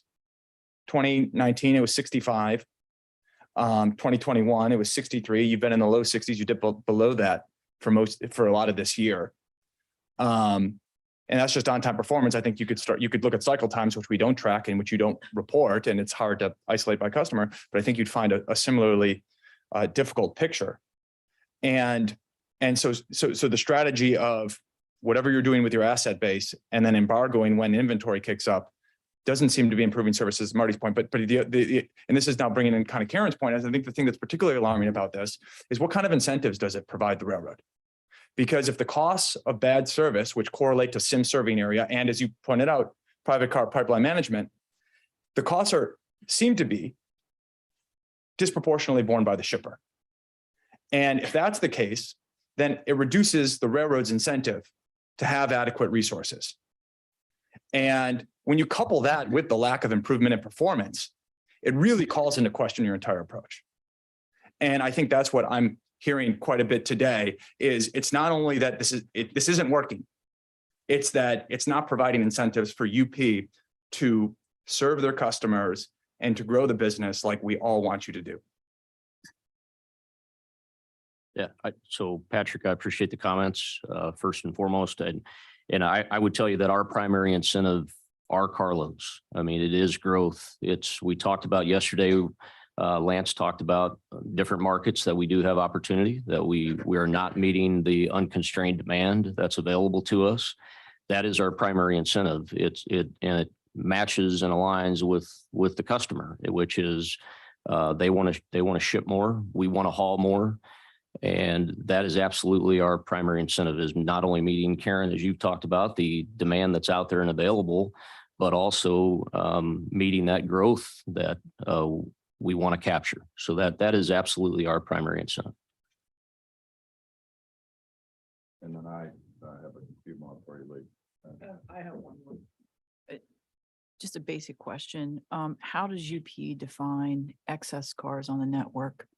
And then the follow-up to that would be, how would one of your customers be able to know when they have excess cars on the network and self-regulate to perhaps prevent an embargo?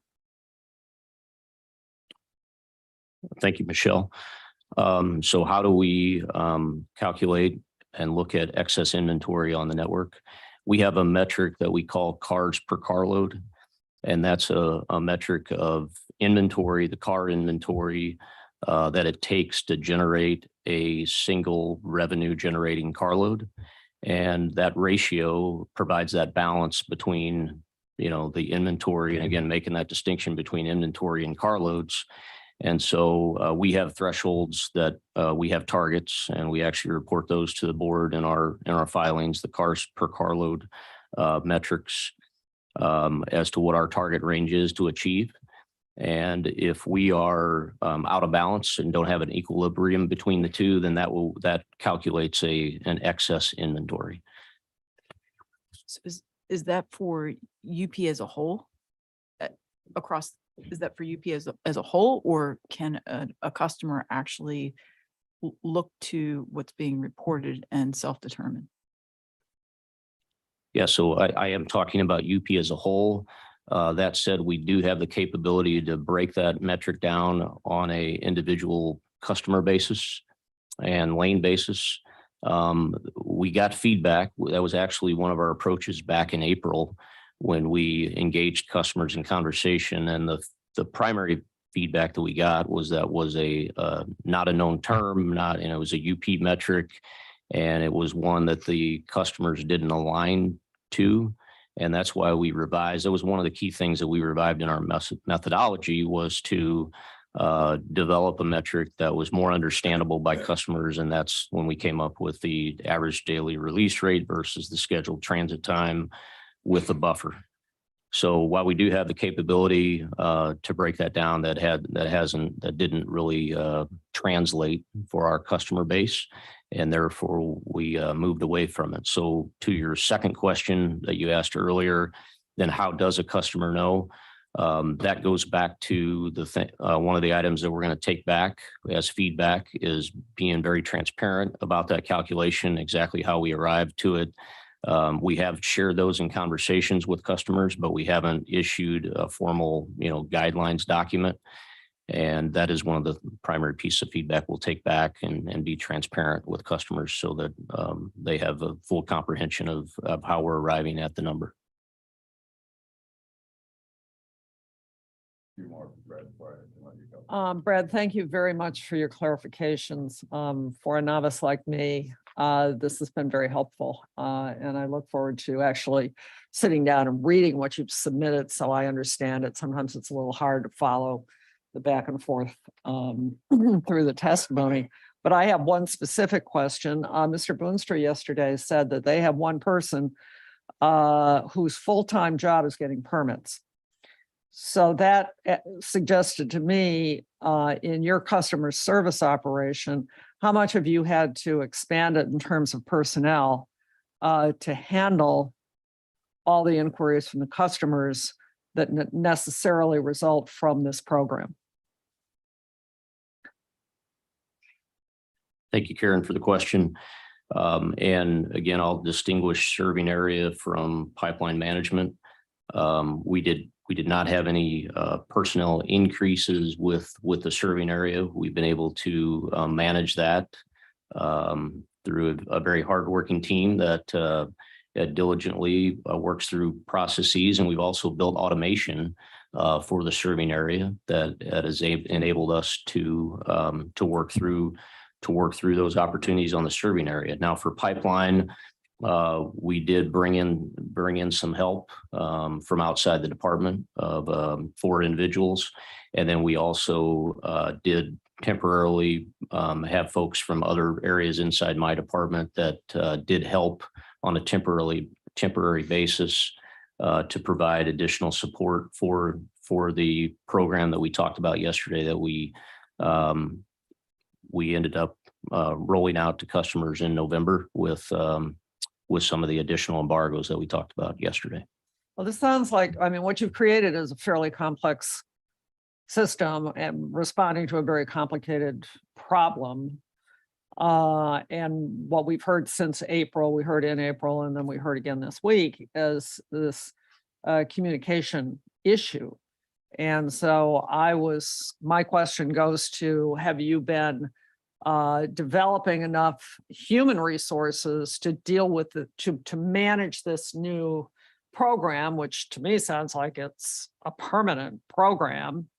And it's no longer just, a customer calling up and saying, I need some power to pull some, but they have to actively manage with you how many trains they're going to be able to release, on any particular day. It's become a much bigger management problem for them. But do you have, and I understand your answer, but he says, so the question I have is, do you have the management resources to manage the program? Sounds to me like it's a pretty complicated program, and that you've got a lot of questions coming from customers whose own planning processes have been kind of turned upside down. They have to deal with a whole new parameter of issues. So thank you for the question. At this point, we do have a right-sized team to handle the demand of the program. Again, though, we always do ongoing evaluations and take that into consideration, certainly. And then you balance it with automation as well, right? And again, we've talked to the board about many of those automated enhancements that we've made. And SIMS for the serving area we talked about yesterday is an additional offering that we're going to have rolled out to customers early in 2023. And that'll again help the team. Thank you. Brad, just a few more. I know you're trying to get out of here. Yesterday, Kenny mentioned that UP takes multiple actions before resorting to an embargo. Could you specify what all the actions are? I mean, we heard contacting the customer who may get embargoed and say self-limit, or else you're going to get embargoed. What other actions does UP take to avoid an embargo before it imposes one? So that goes to the communication. So with pipeline management, we did have Kenny's team specifically reach out personally via phone calls or even meetings, if possible, to customers prior to the customer receiving a letter from the CC&S team. And then the communication, the letter communication from CC&S, that then evolved into additional conversations with customers as they had questions or feedback relative to what an action plan, a corrective action plan they could develop. And at that point, we took that feedback, listened to their action plan, had dialogue around those plans. In the event that they told us they needed incremental time to build that corrective action in, then we granted that incremental time. So that was a key piece of feedback and an additional opportunity that we gave to customers. And then they all had, as we talked about yesterday, different off ramps that they elected to take. So all of the actions to avoid an embargo that UP takes are ones involved dealing with that customer who is potentially going to be embargoed. Is that what, when UP tells us they take multiple actions, it's entirely consists of what you just described? And I ask that for a very important reason. Yeah. So again, we've got checks and balances, first of all, on the operations side, right? With SIMS for the serving area, we've got the first mile, last mile performance that we go to a corrective action from the UP side if that performance. What is it? That's the question. To avoid the embargo, what corrective action do you take? The corrective action that we take there, Marty, is that we reach out to field operations and we ask for a corrective action plan from field operations to improve that first mile, last mile performance. Which includes what would that consist of? More crews, more power? What would it consist of? It depends on the situation. But an example would be that it could be an execution-based item that we, for various reasons, have not provided the adequate daily switches per the schedule. And then you get into root cause finding as to why that might be. You could have, as an example, you may have a local that needs to run out on the main line, and it needs to get that main line time from our dispatching center to traverse the main line to service the industrial lead that has the customer base. And therefore, it may be a coordination between field operations and our Harriman Dispatch Center to make sure that that adequate time is allotted to the local to provide that daily service. And that's just one example. There's many examples when you get into root cause finding and why the execution has not been there. Well, what I'm trying to find out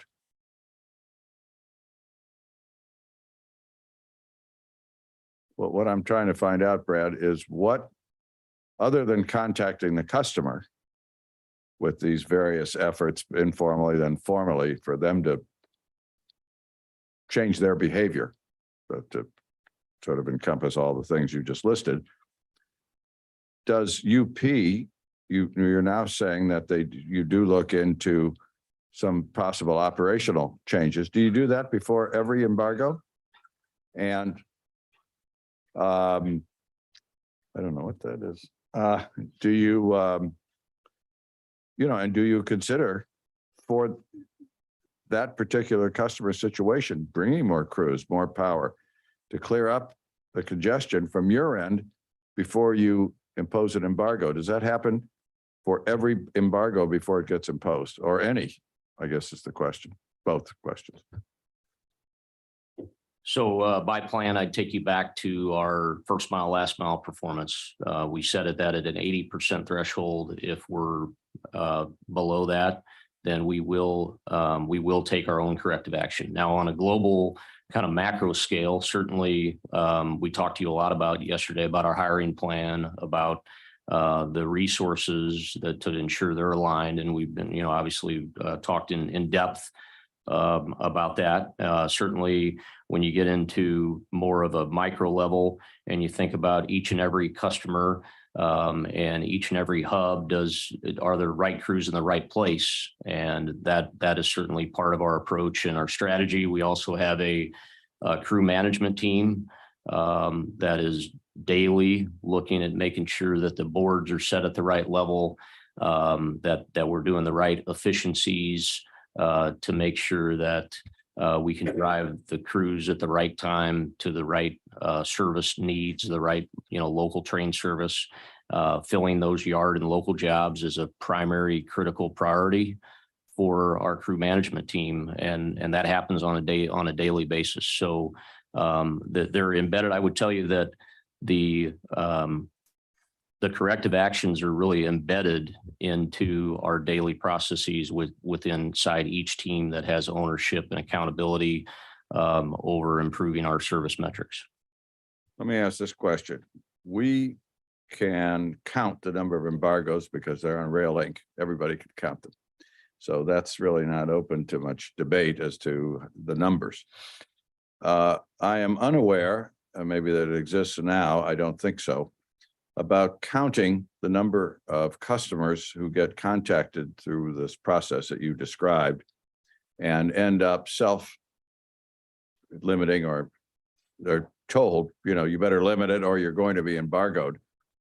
Do you have any data on how many customers, let's say, take this year, last year, monthly, yearly, are subject to these contacts with, I'll call it a threatened embargo that doesn't take place because they've cut their own service down? Do you keep track of that? We do keep track of that, Marty. I know high level. I can get you back to a detail level, but I know that it's over 70% of our engagements do not result in an embargo. So when you think about ensuring that we do work through customers' alternative solutions before ever approaching embargo. The level of engagements and alternatives that are taken, whether it be a UP opportunity to work with customers or the customer choosing a different alternative that gets that corrective action plan in place, it's over 70% of the time there's no resulting in an All right. embargo. Well, I would like to see it on a monthly basis if you could provide it of how many of those contacts, but it sounds like, and I can't do the math in my head, I'm sure somebody's up here is doing it already, but the 1,100 embargoes this year represent 30% of the times you've contacted a customer and the self-limitation didn't work, so you imposed an embargo. Is that a fair way to think about it? If I could extrapolate what 1,100 is 30% of, I'd have a ballpark idea of how many times the customer's taken corrective action without and avoided the embargo. That'd be the way to understand it. Yeah, I think that's a fair representation. All right. Again, the number I don't have precisely. I I think got it, it's yeah. actually under 30%. But yeah, Ballpark, yeah. but yeah, it's a fair All right. characterization. Well, I don't want to hold you to any number. If you've got the data and can get it to us, that would be, best for both you and us. Also, could you tell us what is your total customer count? And by customer, we're talking about a specific place, not just a company, because a company may have numerous Yeah, I think origins. But how many discrete locations, customers does Union Pacific have? One question that we talked about a little yesterday, and I meant to ask a follow-up and just missed it. Without getting into the content of the conversation, at least at this point, I did ask Lance, and he did tell us that the lawyers were part of the team that dealt with this embargo program. What I didn't ask was, and if you're part of that team, if you can answer it, I'd appreciate it. When during this 4-year period that the embargo started increasing, did lawyers become part of the team? Mr. Chairman, I really don't want to start us down the road of getting into areas that were covered with privilege. You recognize appropriately with Mr. Fritz that. But Michael, you and I both know that whether a conversation took place is not itself subject to privilege. It's only the content of it. And all I'm asking is, at what point did UP involve lawyers in deciding on this embargo program? Just a point in time, that's all I'm asking. Mr. Chairman, respectfully, things like points in time can reveal information about contents of conversations, and we really just don't think this is a subject that's appropriate. We respectfully ask that you respect that. I don't respect it because I don't think that's the law, and I disagree with you, but if you won't answer it today, we'll follow it up. And the reason I ask is because we showed a chart yesterday that you didn't have an embargo program to speak of prior to 2018. And we really wanted to know what generated this program and what led to it. And you could tell by the sheer numbers that there was a complete change in UP's approach to its embargo program in 2018, when the numbers took off. They went from 5 to 140, and they've been going up since then. And so that was really my question of Lance before that began. Was there a legal opinion? And he answered that lawyers were part of the team. And the question was it in 2018? That's the question. And again, Mr. Chairman, you've indicated that you're going to ask for additional information, and I expect that as a result of this hearing, a lot of the questions that you've put will be somehow collated and sent to us, and we'll provide information that we can provide, but we're not going to provide certainly privileged information. Yeah, I don't see it. I don't see it that way. I guess the only other question I give you a chance to I've asked before, what's the future of this? Yesterday, there was a great deal of discussion about end dates.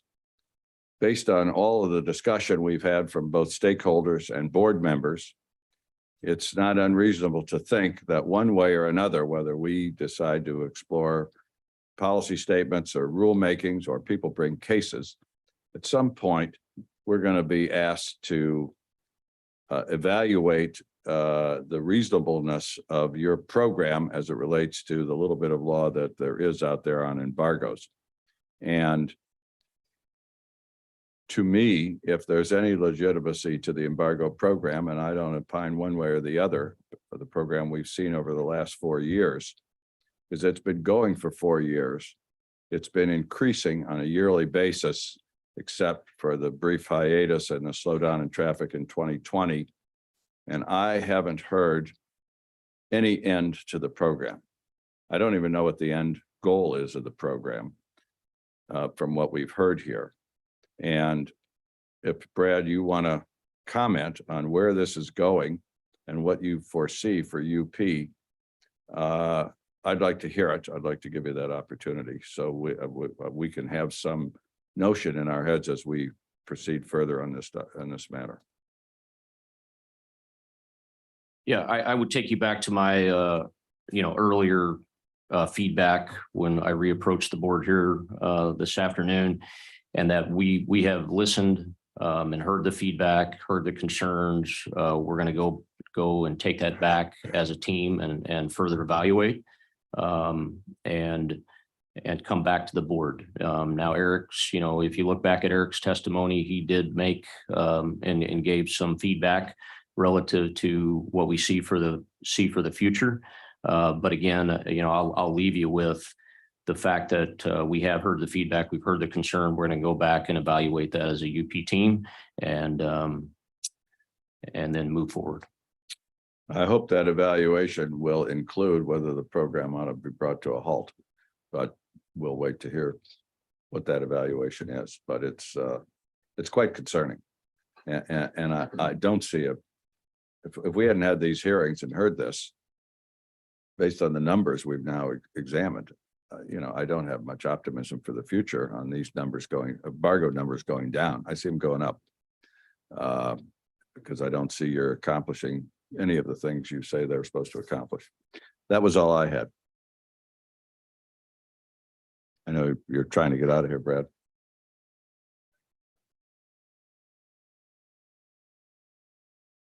This is a very important issue. Thank you. Okay, with that, it is 1:45. We will take a lunch break. How much lunch break do we have left?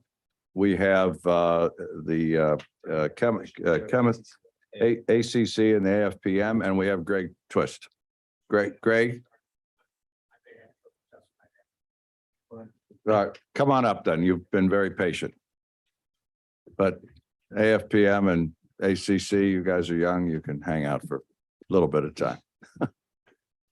Come on, Greg. Listen, I appreciate your willingness to stick around, but I'm glad you raised your hand.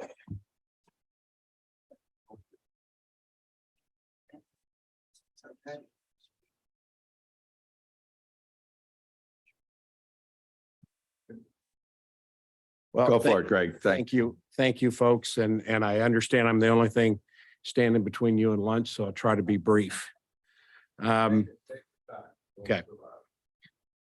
Well, first of all, I'd like to respond to a little bit of the testimony we heard yesterday from the UP. You used the term last resort a lot yesterday, that embargoes were last resort and that shippers were responsible for a lot of their problems with excess inventory. I can tell you that in terms of private cars, they truly were a last resort for us as shippers. I find it interesting. There seems to be a double standard between our performance and theirs. We're allowed 3 days allowance in the yard. Meanwhile, UP cars that we count on to run our plants are 3 weeks behind in application. Trip plans, 60, low 60s to 70 is a high for the year with a 24-hour allowance. And those system cars we're counting on are down 45% from what they offered us a year ago. Our only other option, other than to add private cars, was shut down facilities like we have at Eagle Grove, which is currently under embargo. In 2019, I was here for hearings we had on accessorial charges. And we were told by all the class ones, including the UP, that demerge, private empty car storage, was necessary to keep the local yards fluid. That was what their words, not mine. Now we're responsible for keeping their corridors fluid as well. Seems like a lot of burden on the shippers. Lance mentioned yesterday labor charges or labor challenges. 3 areas that I heard: Twin Cities, Boone, Iowa, and North Platte, Nebraska. Kind of interesting, 2 of those points. Boone, Iowa, very close to our Eagle Grove facility, which is embargoed. North Platte, Nebraska, very close proximity to our Hastings, Nebraska plant. Kind of interesting, the congestion seems to be greater where they have labor shortages. I tried to explain to a friend of mine why I was coming out here, who has no idea of what we do in terms of rail industry. And it's kind of hard to explain. I said, well, imagine, I said, I'm going out for a testimony about embargoes with railroads. I said, okay, well, what's that like? I said, well, it's like going to Costco. I said, everybody's supposed to shop at one Costco. And they get to the checkout counter and there's 50 carts there and there's one checkout line. One person checking you out. And they go talk to management and say, can you open up more checkout lines? I said, no, we've got this computer system now. And this algorithm that's figured out that the optimal amount of people to check out is one person. The problem is all you customers here at one time. You need to meter the time you're coming in. So in your case, you can shop from midnight to 2, Robert, you from 2 to 4, and Patrick, you from 4 to 6 a.m. It's all your responsibility, not adding people. To me, and I can tell you folks, I feel a little bit like the canary in the coal mine, okay? And this canary's getting old and he's losing his feathers. And about a year from now, I won't be part of this industry, okay? And I truly have enjoyed being part of this industry. My concern is beyond AGP. It's more about national security. It's about how we operate our companies. It's about freedom for us as a shipper. Freedom to market our products the way we see fit, not be dictated to by a railroad telling us how we should operate our facilities. It's freedom to grow our business and have confidence they're going to be able to provide service to maintain and keep up with us. And right now, I'd tell you that confidence is pretty low. They've created a scarcity of goods, and we've seen that through supply chain management. In this case, the scarcity of goods is transportation itself. And through embargoes, the railroad's going to decide, should coal move for electricity? Should chlorine move for clean water? Should soybean meal move to keep chickens alive in California? Is that really their role? I think not. You know, the solution, talking to my friend, he said, it seems pretty easy to me. Sounds like they need to hire more grocery clerks. I'd hope we consider that as an option. Thank you. Greg, I will just say that we went back and forth yesterday trying to pin down UP on the causes. I think that's spelled out actually in their filings, even though it was hard to get a connection from the witnesses yesterday. I'm just speaking for myself. But you look at the increase in embargoes and it directly coincides with the dropping of 2,000 or 3,000 and 5,000 T&E people. Yeah. And I haven't heard anybody else try to, as I just said to Brad, nobody says shippers are putting more stuff out there. So nobody says, you know, we've had floods continuously in the last 4 years. That's the only thing that's different. I mean, I don't think you have to look too hard. This is not Perry Mason, you know, having a surprise answer. But we will, I guess I should say, because this is an ongoing matter, that's my observation for the moment. Let's see what else what the information shows. And I guess I would just add this, Greg, and I appreciate you coming back. Your Costco analogy is not just having one person check you out, but they're also limiting what you can have in your grocery cart. So, you know, to me, it seems like UP is also determining how much the UP will allow each shipper to ship. Seems like that's what they're saying. And like I said, to your point of growing, that, you know, you can only grow as much as they want you to grow. And when you think when you're growing more, you're embargoed, or you're told to cut your cars back, or you're told, you know, this is not permissible. Well, and to add to that, we have hundreds of millions of dollars in CapEx that we're going to spend over the next 3 years, building and expanding on facilities that they have access to. So we need them to grow. We truly do. With the risk of taking the analogy even further. There's no grocery efficiency board. The customer could go to Safeway, the customer could go to Giant. And I think what we're circling around here today that I think merits additional discussion is the reason why you don't see that at Costco. I've never experienced that at Costco. I don't hear anybody complaining about that at Costco.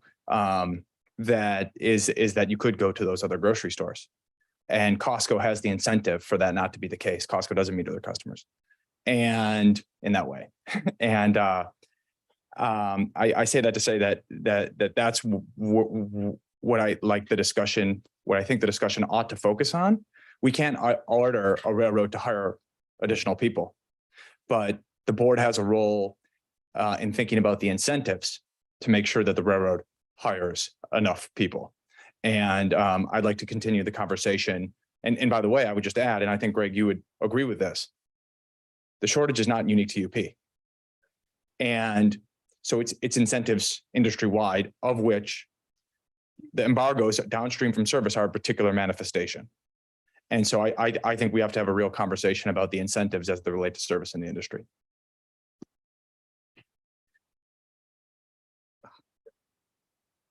Got my mic on. Thank you. I'll tell you what my overall impression is from listening to the couple of days of testimony. I actually feel a little sorry for Bradbourne. He's got to administer a system which clearly isn't working. It's not working for them. It's not working for you. So we've got to figure out how to move them to a different solution.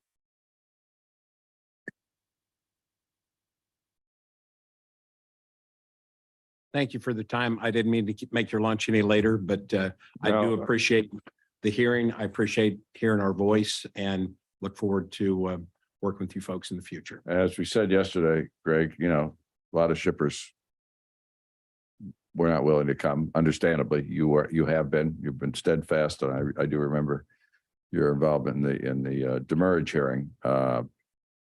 We really appreciate it, and we appreciate your willingness to stay the second day because it's very helpful. Okay, we will take our lunch recess. How about if we come back at 2:30? Not enough? 35 minutes, Jeff? You guys are okay? Appreciate it. Thank you.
All right, we will reconvene and we have two final witnesses and we greatly appreciate your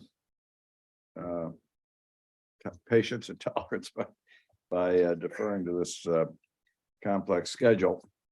Rob Benedict from AFPM, American Fuel and Petrochemical, and Jeff Sloan from ACC, the Chemistry Council. Rob, you want to go first? Sure. First off, Chairman Overman, board members, thank you for providing this opportunity to testify before you today and to weigh in on this very important issue to our membership. My name is Rob Benedict. I'm the Vice President of Midstream at the American Fuel and Petrochemical Manufacturers, or AFPM. And as I think many of you know, but AFPM is one of the leading trade associations representing the makers of the fuels that keep America moving, as well as the petrochemicals that are the essential building blocks for modern life. Refiners and petrochemical manufacturers across the country rely on a healthy rail network as a vital part of our supply chains. And annually, we ship well over 2 million carloads of our materials, both feedstocks, inputs to the refining and petrochemical process, and our products across the U.S. rails. The UP occupies an essential role in our operations. As you guys know, they operate over 32,000 miles in 23 states, primarily in the Western United States. And while AFPM members operate throughout the country, we are particularly large footprint in those areas and impacted by UP service issues, including their use of embargoes. Today, in my testimony, I'd like to highlight 4 things. First, how these embargoes are impacting fuel and petrochemical manufacturers. Second, talk a little bit about the process and communication that's going on between our members and UP when discussing those embargoes or threats of embargoes. Some potential rationale from our perspective of what's going on and why, and then obviously talk about some solutions to those problems. We recognize that embargoes are an important tool the railroads have long used to control traffic movements and respond to adverse network conditions such as weather or other issues beyond their control. When a railroad declares an embargo, they're essentially alerting shippers they will not be honoring their service contracts by putting caps on the numbers and types of shipments and cars over a given period of time. Any breach of contract or failure to meet common carrier obligations is very serious in our opinion and should only occur under extraordinary circumstances. The problem we're experiencing today is the UP is declaring a seemingly endless series of embargoes and rarely for legitimate emergency scenarios in our opinion. Recently, we've seen the abuse of this tool and a drastic increase in the use of embargoes related to general network congestion, which is not an exceptional circumstance and certainly not what embargoes were intended for. We have also seen the threat of embargo wielded by railroads to influence shipper behavior. In fact, you just heard 70% of UP's requests for embargoes were met without an embargo, but we don't see that as a win in our opinion. Since 2017, the UP has increased their embargoes by over 2,000%, which is a staggering increase. Furthermore, with few regulations in place to govern embargoes, rail shippers have limited recourse to challenge an embargo, whether or not it's fair. And that's a problem for us. When it comes to embargoes, we're driving without a map. Much like we saw with the drastic increase in demurrage and accessorial fees over the past few years, railroads are again exploiting a gap in regulation and pushing the boundaries of what they can and can't do. In the case of demurrage, the board luckily stepped in and ultimately provided guidance on the proper use of such fees, and a similar intervention may be in need in this case. The increased use of embargoes and threat of embargo by UP has adversely impacted our membership, our customers, and the supply chains we support. Embargoes amount to lapses in service, as I mentioned, and as we've discussed repeatedly over the last couple of months with potential strikes looming, any lapse in service has the potential to disrupt our members' high utilization rates and production rates that keep consumer prices down. Embargoes restrict our ability to move certain materials in and out of our facilities, and they can eventually overwhelm on-site storage capacity, leading to bottlenecks and forced production cuts. UP-specific embargoes have forced inefficiencies in our operations, and I'll discuss some of those now. Multiple AF members have noted that UP will issue embargoes that reduce car allocations by over half of what their shipping needs are or what they're contracted to serve. At refineries and manufacturing facilities, storage is limited. Many of you have been to some of our facilities and seen that yourself. And in many of these instances, the number of cars that we're required to store exceeds the storage capacity. For many sites, there isn't simply a bunch of space where we can put the dozens of rail cars. Some AFPMers have gone even as far to build storage yards or acquire additional storage temporarily to hedge against such upsets. This is incredibly costly and rare given the small footprint process, as I mentioned, has imposed significant costs, but it's not just the use of embargoes, it's the threat of embargoes. I did some back of the math, envelope math, and I think by the numbers that UP said, that means over 2,500 potential embargoes, threats of embargoes were resolved. And while that might be My envelope said it was closer to 4,000. okay, well then I'll take your math then. I think I'm right, but I like your math. Unfortunately, our members don't. But the point there is that while UP sees that as a positive outcome, our members don't, and we're not meeting the contracts and needs of our customers down the supply chain. One facility that was under threat of embargo was asked to cut their production nearly in half, as I mentioned. In this case, the AFPM member had negotiated a contract price with UP that included different rebate tiers based on shipment counts. So by limiting the shipments or threatening to limit the shipments, the UP is forcing that shipper to incur two specific costs. The cost in the form of lost revenue from not being able to ship that product to their customer, not to mention a potentially damaged relationship with the customer in their contract obligations. In another instance, one member noted that during the November embargoes, their facility narrowly avoided shutdown by using alternative rail routes where possible or more costly modes of transit where possible. But these alternatives came with an added cost of over $100,000 accrued in just a few weeks. Captive shippers obviously face additional challenges around embargoes and the threat of embargoes.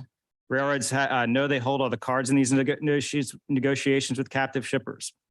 Threats of embargoes have been levied in negotiation settings with captive shippers to strengthen the railroad's already strong negotiating position and to maximize their profits on the backs of their customers. Put simply, businesses cannot operate successfully under the constant threat of embargo every few weeks. UP's embargoes have become far too frequent and are often open-ended, as you've heard. Railroads will not give shippers any indication of the status of embargoes, and UP has openly admitted to some of our members that it doesn't know what they'll do after a rail embargo ends if things don't improve. In the refining and petrochemical industry, as well as many of the industries you've heard here today, business plans are made and products are sold months in advance of actual shipments. The fact that UP can demand a reduction in shipments in just 5 to 7 days has a potential to disrupt commercial operations that are made 3 to 4 months prior. And even more, disrupt critical segments of the U.S. and global economy by destabilizing inventory positions at various points in the supply chain. It has been AFPM's members' experience that UP allocations and embargo justifications are insufficient, with one member referring to the decision-making process as a black box. Notifications of embargoes appear to be auto-generated in our opinion, and when certain allocation criteria are triggered, these notifications include a justification for the embargo, but that justification only highlights shipper-controlled issues, implying that railroads themselves bear no responsibility in contributing to this congestion. These notices neglect to consider railroad-controlled issues such as missed switches or connections in many situations. This unduly puts the burden of proof on the shipper and makes it incredibly impossible for us to reverse engineer the process to see what exactly is happening.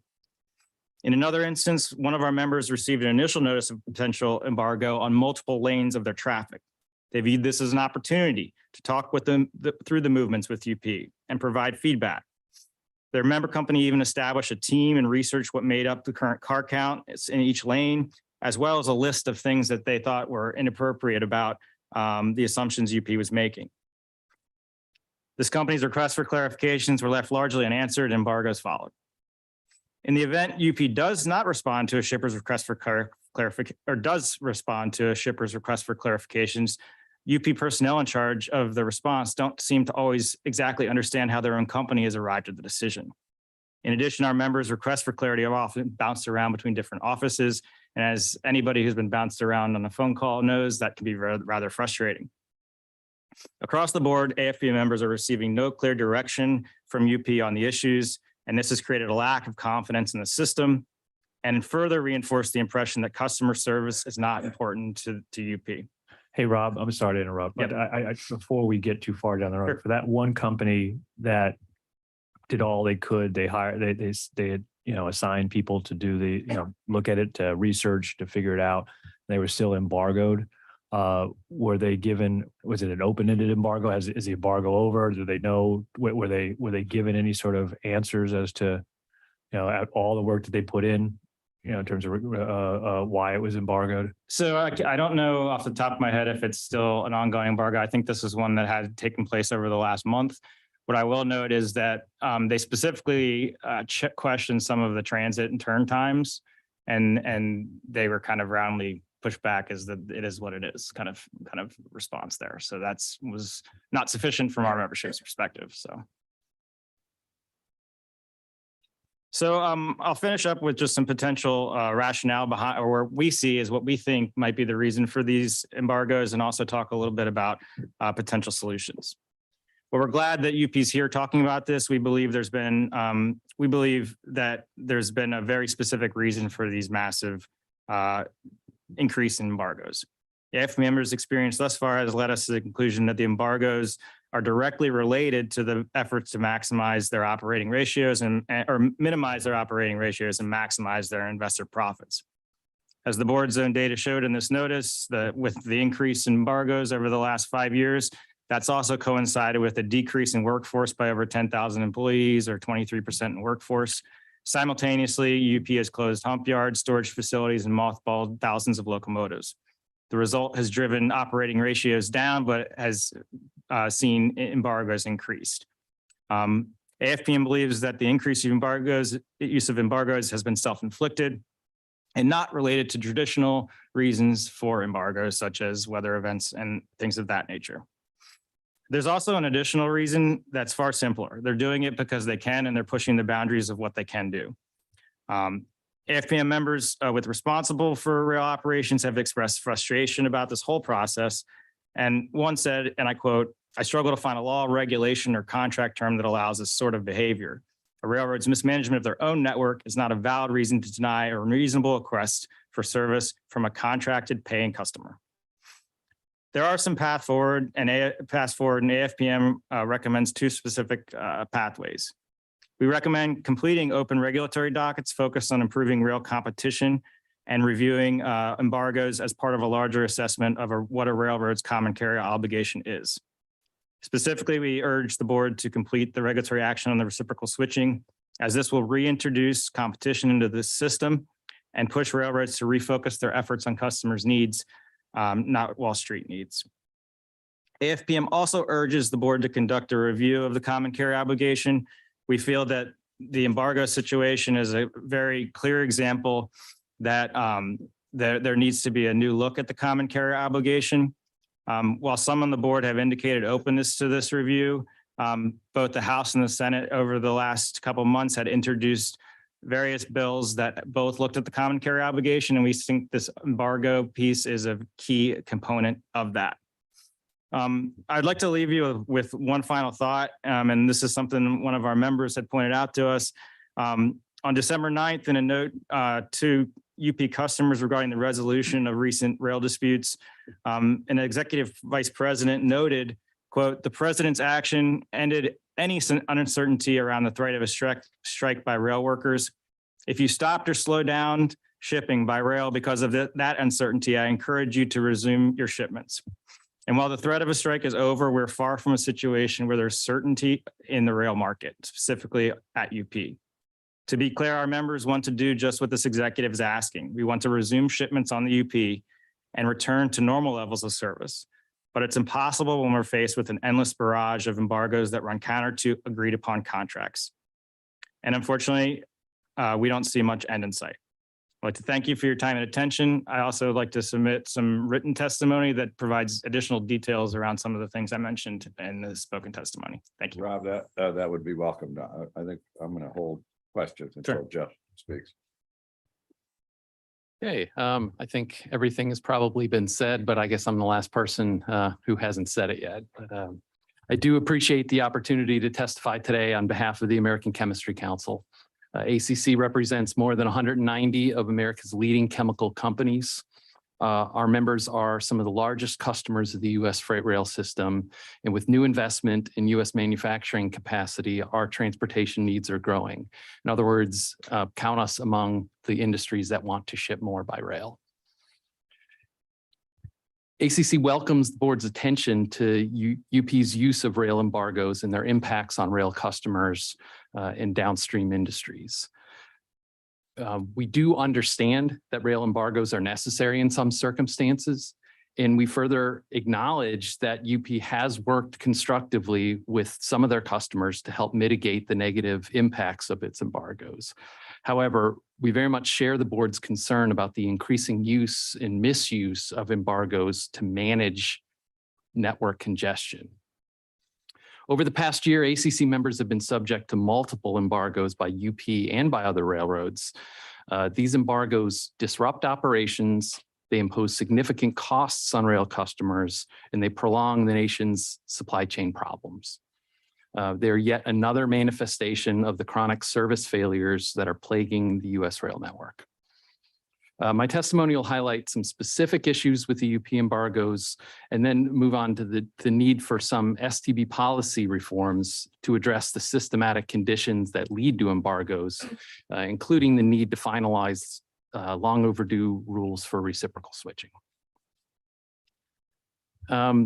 Based on feedback from our member companies, UP has offered insufficient information to them to fully explain the need for its actions or to justify the specific volume targets that have been imposed. Typically, the car limits have been set with no customer input. And UP's 14-day baseline is arbitrary and does not account for factors that impact traffic volume, including weather events, seasonal variability, plant outages, et cetera. I also learned yesterday from one ACC member that they had recently lowered their volumes to meet UP demands. UP then lowered the targets because the 14-day average had come down.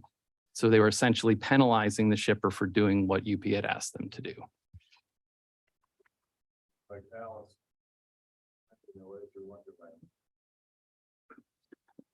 The use of embargoes helps UP shore up its service metrics and achieve its performance improvement targets, but rationing service in this manner, we believe, runs counter to UP's common carrier obligation. And furthermore, it undermines the board's efforts to improve transparency and accountability for rail service performance. I'll note that ACC members have described varied experiences working with UP in their response to customer concerns. Several large UP customers have reported that they're working through the service issues and that UP is effectively meeting their needs. Other companies have reported that after first threatening an embargo, UP indicated that they had achieved sufficient reductions from other shippers and that further embargoes were not needed. However, other ACC members report that they have received little more than system-generated notices from UP with predetermined volume levels, and that after contacting their account manager and opening a case through UP's website, they have received no meaningful response or follow-up. To those customers, this response suggests a lack of interest from UP in developing a supply chain solution versus a railroad-specific solution. You've heard numerous speakers over the last 2 days discuss how UP embargoes impose burdens and harm manufacturing operations. I'll highlight a few additional examples. One ACC member facility serves a large refinery in Texas. It provides critical inputs for the refinery, and it also uses sulfur from the refining process to make sulfuric acid. On average, the ACC member site receives 4 loads of raw material and ships out 8 loads of sulfuric acid per week. This volume, however, varies at times depending on the refinery operations. Due to its size and geographic restrictions, the facility has no room on site to store additional cars. Recently, UP determined without any customer input that it will hold only 3 cars at its serving yard and it will embargo the site when that limit is reached. But managing to this 3-car limit is simply not feasible. The cars are sourced from a production facility that's 10 days away in transit time. And so with that the variability and the need, again, that managing to that limit is not feasible. The embargoes threaten operations at the ACC member facility, the refinery, as well as their downstream customers. Furthermore, BNSF has operations in serving yards in this area, but the current reciprocal switching rules foreclose the facility from accessing alternative rail service. I'd note that where reciprocal switching is available, ACC members have been able to use alternative routes to maintain shipments and to prevent shutdowns at some of their customer locations. However, due to higher tariff rates that they incur, ACC members experience, hundreds of thousands of dollars in additional costs, while UP has faced no penalty for failing to meet its contractual obligations. I will, recognize Patrick's comments. They're very much appreciated about, reciprocal switching being a mitigation for the embargoes, but also if it's more widely available, potentially creating circumstances that may reduce the need for embargoes in the first place. Other ACC members have been asked by their own customers to either divert cars that were en route or to rebuild cars that were already placed at the facility simply to avoid embargoes. This adds cost, and furthermore, it increases inefficiency in the supply chain. I would like to respond specifically to some comments that Lance Fritz made yesterday. And several times while he was up here, he suggested that because a customer was able to meet UP's demand to reduce cars without actually shutting down production, then by definition, those cars represented excess inventory. I think we need to be clear. UP is reducing normal levels of business through the embargoes. Furthermore, his comments ignore the extraordinary efforts and costs that have been incurred by customers to reduce those car levels to meet UP's demands. In many cases, it may be unsustainable to maintain those efforts without impacting production.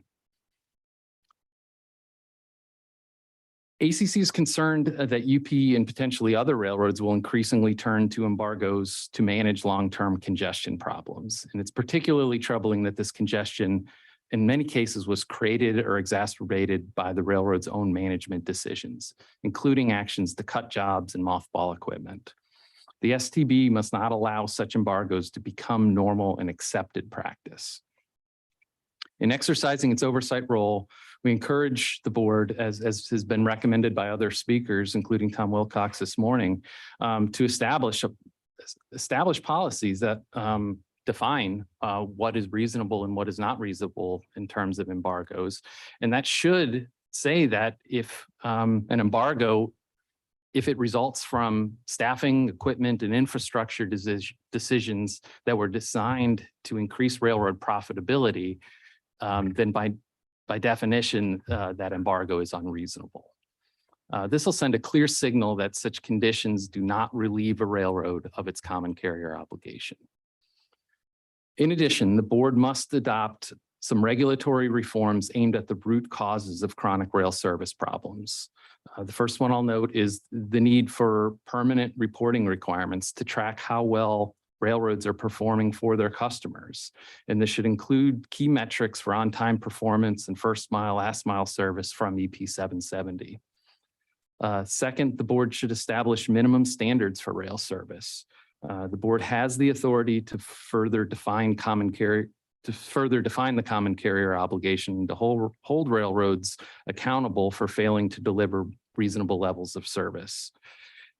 And the last one I'll note is the board needs to complete long overdue rules to improve access to competitive rail service through reciprocal switching. The board's received extensive testimony in the past on how expanding rail-to-rail competition can improve service. And then in today's hearing, I want to again emphasize that reciprocal switching can help where it's available to prevent or mitigate the harm caused by UP's embargoes. Well, none of these provides a silver bullet. These reforms will increase transparency, strengthen accountability, and promote market competition. Collectively, they'll provide a more balanced regulatory framework, one that incentivizes network resiliency, growth, and customer service. Thank you again for the opportunity to testify. I'll be happy to answer any questions. Thank you. Very helpful. Let me ask a question. We had, I guess, a couple of companies yesterday who are in your membership, right? Univar and Chemtrade. I'll ask both of you, were there others that you're aware of who you know of, without mentioning their names, who would have come but for fear of retaliation? So in my written testimony, that's pretty much the lead-in, that I know you value our association's perspective, but you much would rather hear directly from shippers because they can give you very specific examples. And I've clearly had a strong ask to our members that we would like your representation.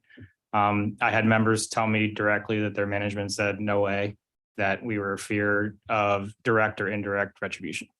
So it's a very real thing. I mean, you heard the union talk about the adjective that they described some of the railroads, and it was fear. And I think that fear also applies to shippers, particularly the ones that are captive.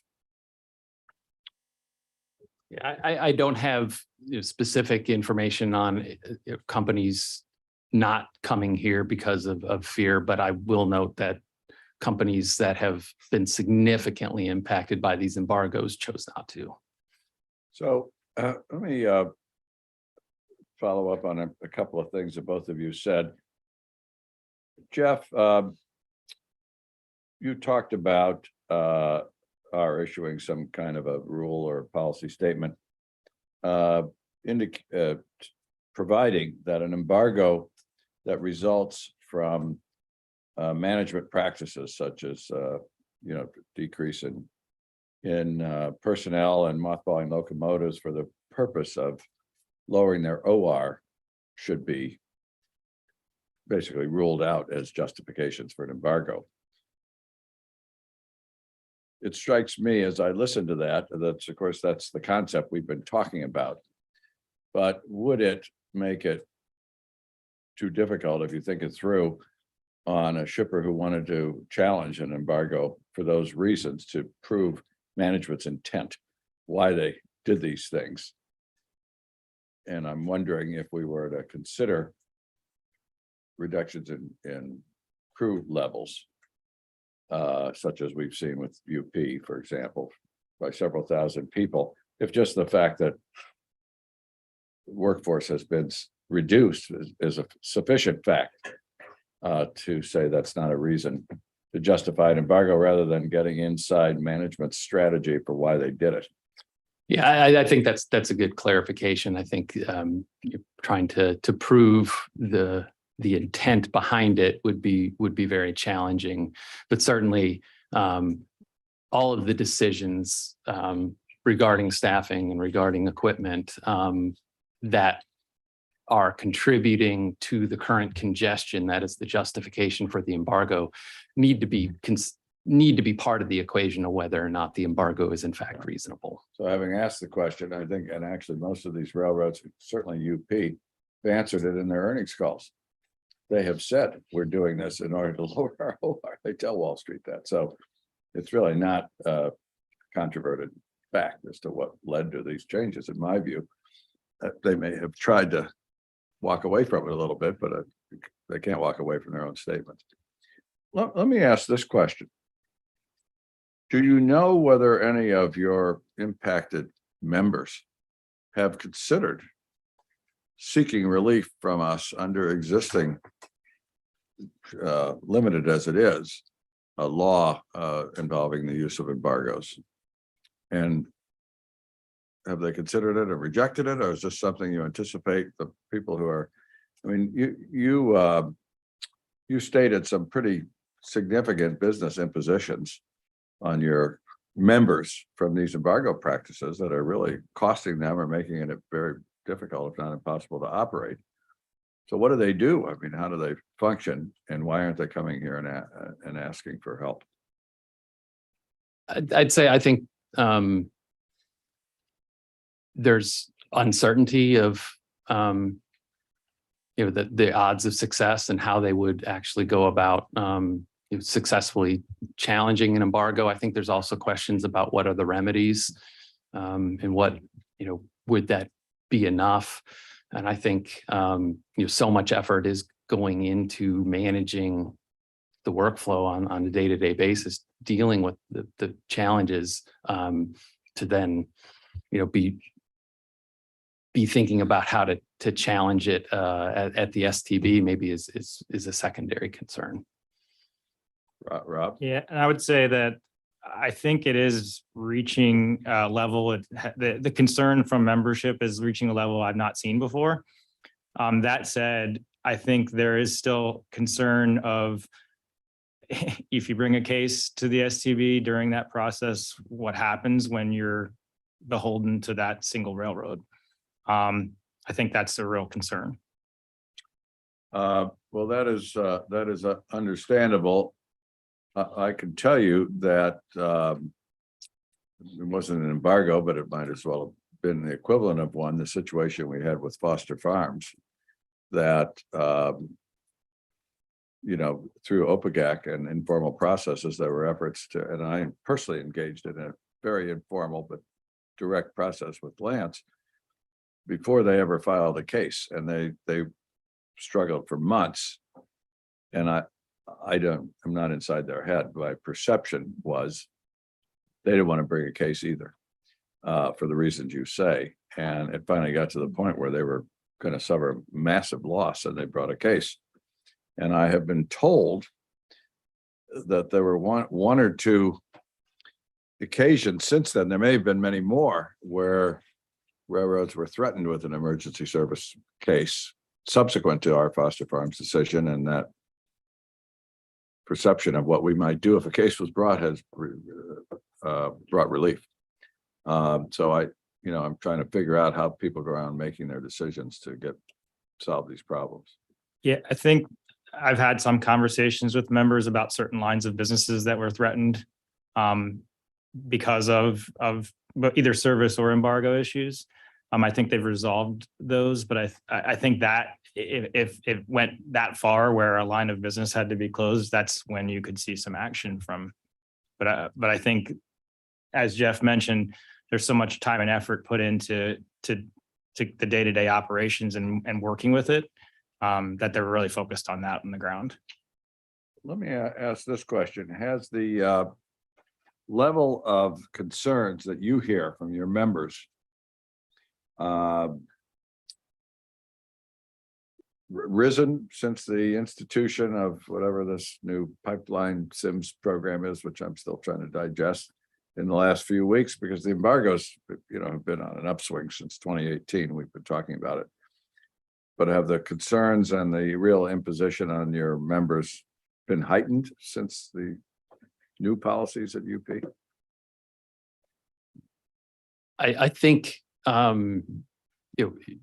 very recently, I think the level of concern is going up. I don't think it's new. I think, again, I think this is another manifestation of the kind of, service problems that we've been seeing over the last 2 years, not just from UP, but across the rail networks. But certainly, the new system of embargoes that UP is imposing recently is a growing concern for our members. I would agree. I would definitely concur with that. And I think you can just look back to the embargoes in California and BNSF earlier this year. Our members talked it out and worked out certain exemptions and permits, and that process is very clear. I think what's frustrating our members now is a lot of the process seems to be automated. You heard talk of a 24/7 call center.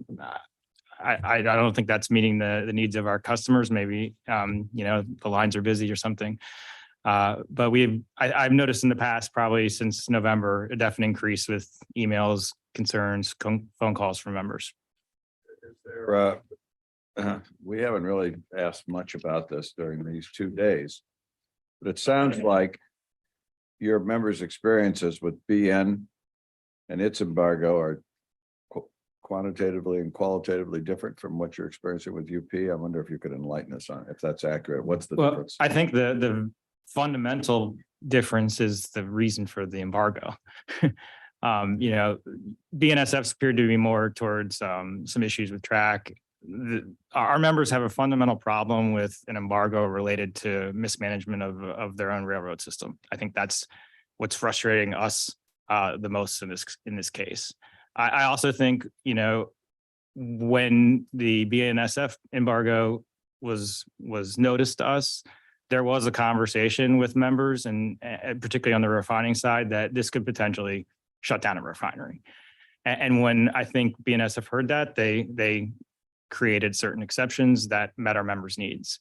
We haven't gotten to that level with the UP yet, but we're definitely not getting the customer service that we got there in those couple days before that. That I guess was the summertime embargo. I guess I would agree with that, but I wouldn't want to minimize the impacts of the BNSF embargo. And, for weeks on end, some customers were shipping only 10% of their normal shipments into the state of California.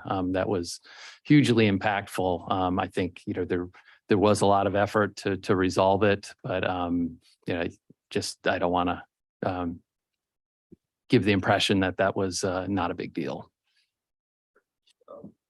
Just a couple things, and then one of the frustrations up here, to me anyway, is, and it appears that BN is operating much better now since then, from what my sense of it is. At least they ended the embargo program. But when everybody all around you is suffering, what good is the reciprocal switch? Having said that, we asked as pointedly as we could yesterday, will you agree to a reciprocal switch when in lieu of an embargo? And we got kind of a half answer. Well, we'll give it serious thought. Have any of your members actually approached UP to institute a switch in lieu of an embargo up to now? And either received one or been turned down? I guess I know that some of our members have, as I said in my testimony, have utilized reciprocal switching as available. I guess I I don't. assume that's where they already have a tariff. I'm asking if. Yes. I'm asking if they've approached them where they don't. One have it where they now. don't have that. Yeah. I'm not aware of any, but I don't know for sure.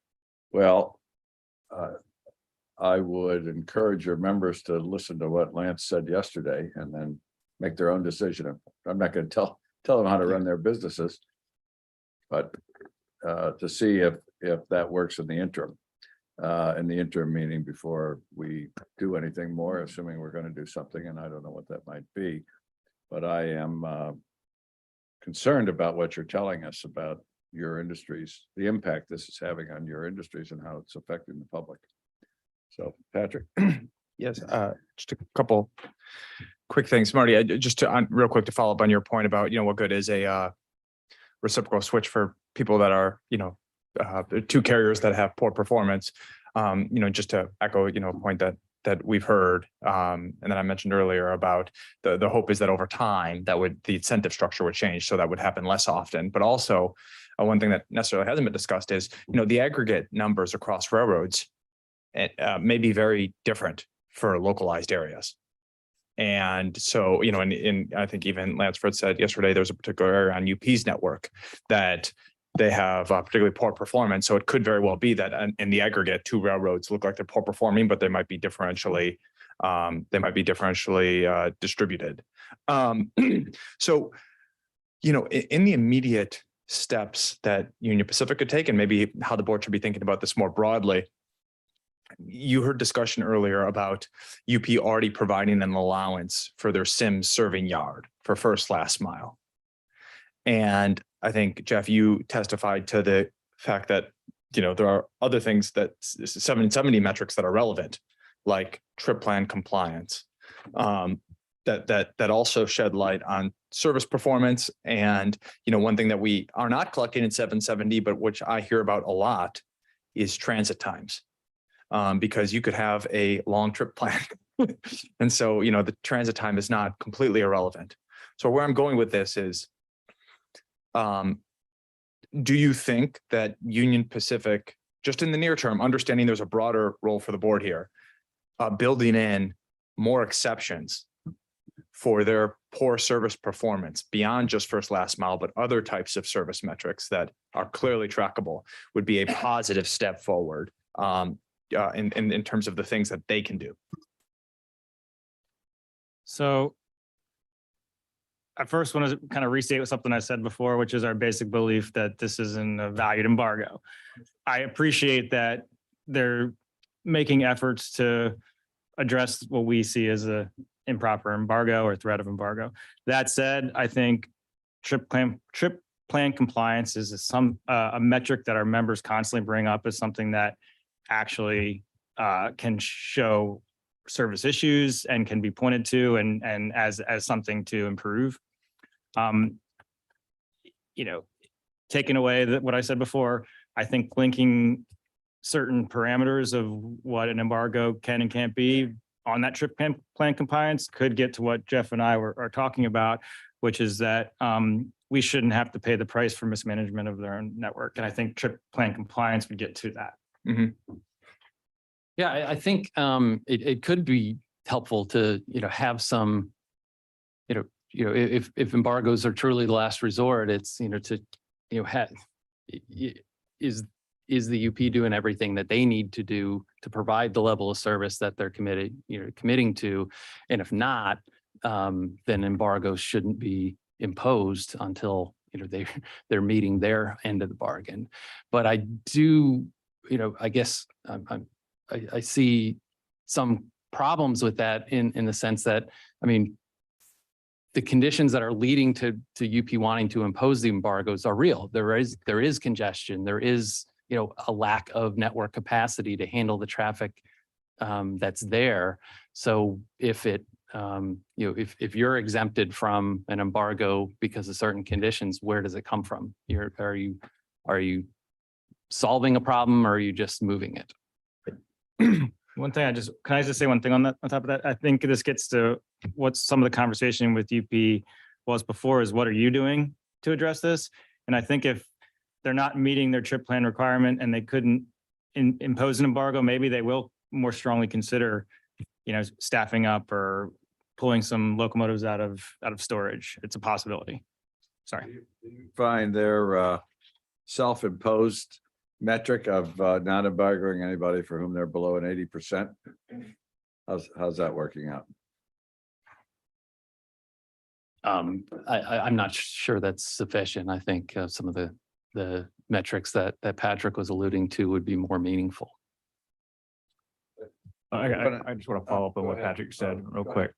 So, I wanted to say that, you guys had talked about how just now about, the problems and the solutions, and it's, it seems like one-sided, like you said, it's, fixing it on your end, but also, admitting it's a labor issue, as we said, it's an operational issue, in terms of what are they doing to accelerate that. I think that's also, they're asking you to fix the problems on your end. They're saying it's your problem, but then acknowledging that, the hiring aspect, which again, we've questioned them on, they don't have projections. As I said, 1,400 seems to be their number, but 1,400 is not the number, obviously, to answer the problems that they have today.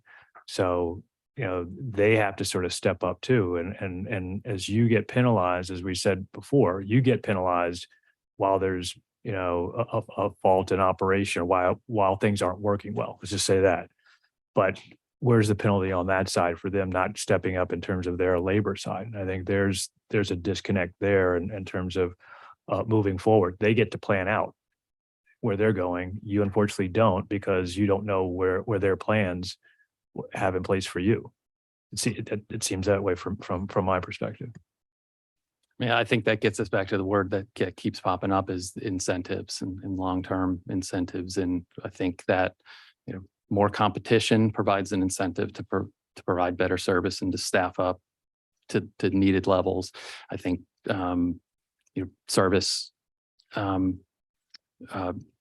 performance standards also provide incentives. And over time, I think, kind of a series of reforms that the board has already been looking at can start to change the dynamic and long-term, hopefully keep us from having to revisit these issues over and over again. And on that note, I wanted to come up because it was mentioned before and something what Patrick and Marty said. They asked about bringing cases before the board and there was a sort of a hesitation. And to be perfectly blunt, the history of bringing cases before the board, or especially when they evolve this, they're long, tedious, and generally they end up costing the shipper more so in the end. Part of our job, I'm going to ask you, is do you think part of our job moving forward is also to try to reform that, to streamline that, so make it a better process or more efficient or an effective process?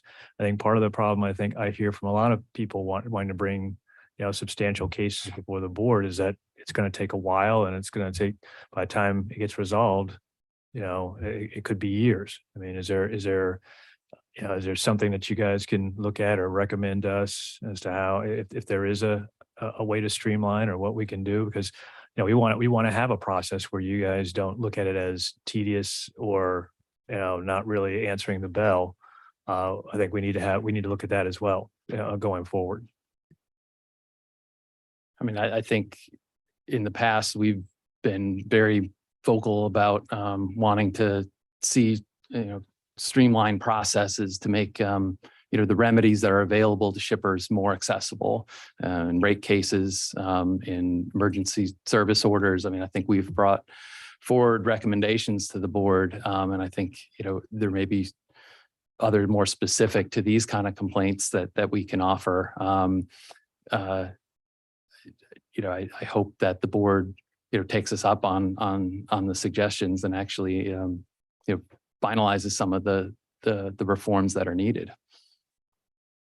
I think Just to follow up on Roberts, just real quickly, is it because that's a concern I have too, the deterrent to bringing cases, is it more what you said, that people are just busy trying to run their business or they're not sure the outcome, or is it the speed with which we could resolve them?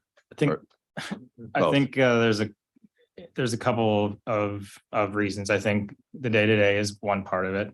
I think the speed and the potential for success. And I think there is also some, particularly in this case, as you mentioned, when you're talking about cases, there's not really a whole lot of previous case law to base your potential for success of a challenge on, particularly because in the case that you mentioned before, it's analogous, but not exactly the same. So I think to be that trailblazer there's some concern of what the outcome is and whether,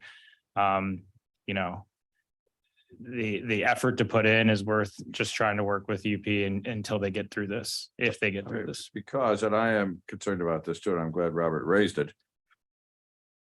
We have, takes us a long time to do things. And that's not a negative reflection at all. It's actually a compliment to our staff, which is very thorough, but we also have a massive amount of work, at least in the last couple of years. And in just trying to assess a path forward, it sounds like you'd rather we set some specific criteria if we could, and I don't know if we can. That would then give shippers some meaningful measuring sticks to say, could I win a case? Rather than saying we would reduce the time to process a service case from, I'm just going to throw out it, from a year to a month. It's more the certainty of what the rules are. It sounds like that if you were prioritizing what we need to do. Yeah, in this specific instance, I think it's a lot like the accessorial and demurrage charges. We were kind of operating there with, in a very gray area. You put out a statement saying this is what we mean by this, and there isn't that there, or the case law when we're talking about an embargo based on self-inflicted network congestion.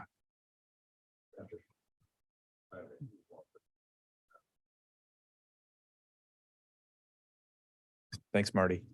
I think you took it generally and asked some questions that were along the lines of what I was going to ask. I'll just, maybe make an observation, because I think, Jeff, you kind of said the watchword being incentives. One of the things that stands out to me that I haven't really heard is, what is the incentive for the shipper to load everything on the railroad? Now, there is a collective action issue when the railroad slows down, and then shippers, keep on putting in more after the slowdown. And that accumulates, and you have exponential costs of congestion. But standing alone, prior to that, if there's no service issue from the railroad, shippers are charged private car storage or demurrage at the serving yard. And if there are more, if there's more operating inventory of private cars, those are shippers' assets, and that's costing them more in terms of asset costs. So both those are very powerful incentives, it would seem to me, to keep your operating inventory at a low level and to not put things in a railroad yard, because the railroad will charge you, or you have to pay the asset cost. And so I just wanted to make the observation when we're talking about incentives in terms of whether or not the root cause is shipper behavior. I haven't heard evidence that is the case in terms of shipper loading patterns changing prior to a slowdown. But I also haven't heard kind of more of a, just even in theory, what the incentives of a shipper would be to do that. You can see limited instances with plant outages or mismanagement, but broadly speaking, I haven't heard that as much. So just make an observation. One thing I wanted to ask about the concept of reciprocal switching.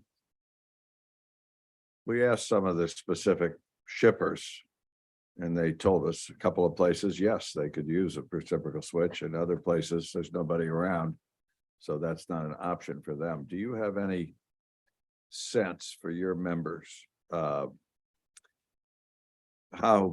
broadly available a lucid reciprocal switching or more liberal rule would be in terms of the physical setup?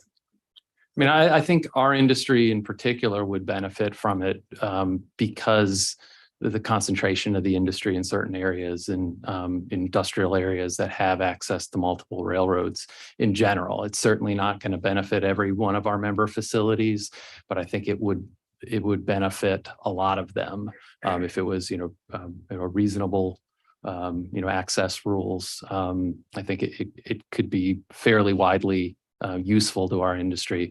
I would also repeat, I think, a comment you made yesterday that, just even if it doesn't benefit everyone, if it benefits the network, those indirect benefits. I'll take credit for it, but that was Patrick's.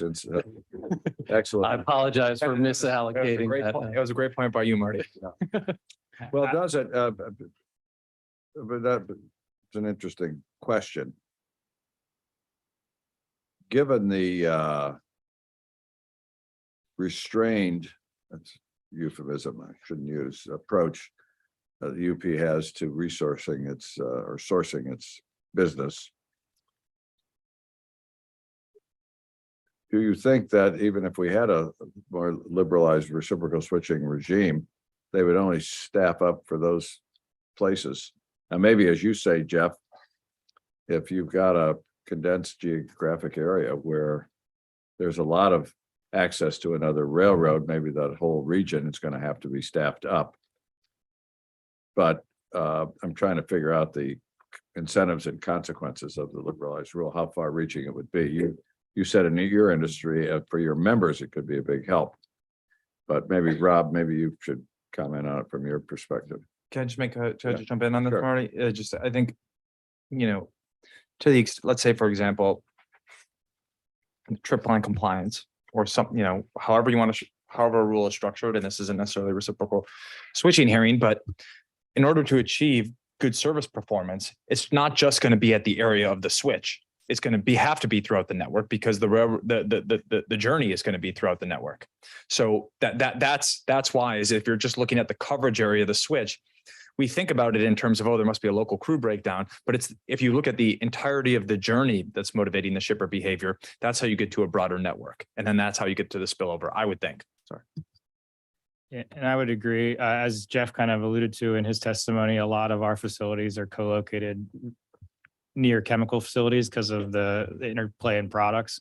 So I agree with Jeff that it would have an overall positive impact. Obviously, certain facilities, different locations might change that, but overall, yes.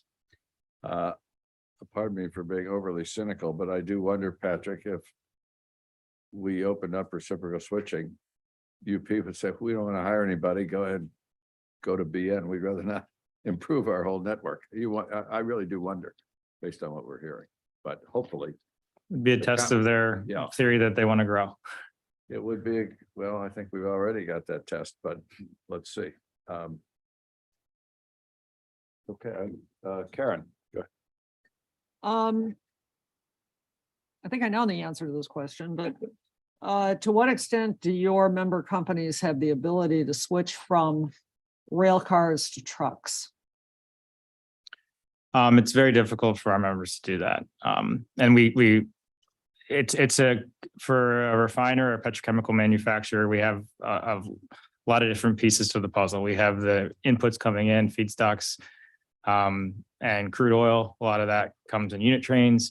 We also have things we pull out of gasoline to meet environmental standards. Jeff mentioned sulfur, that mostly moves by rail. And we move large volumes of things as well. And to move large volumes, long distances is difficult. Truck's just not an option. I think, it's 5 to 1, the amount of tank trucks we would need to move just one rail car. And that's just not economical.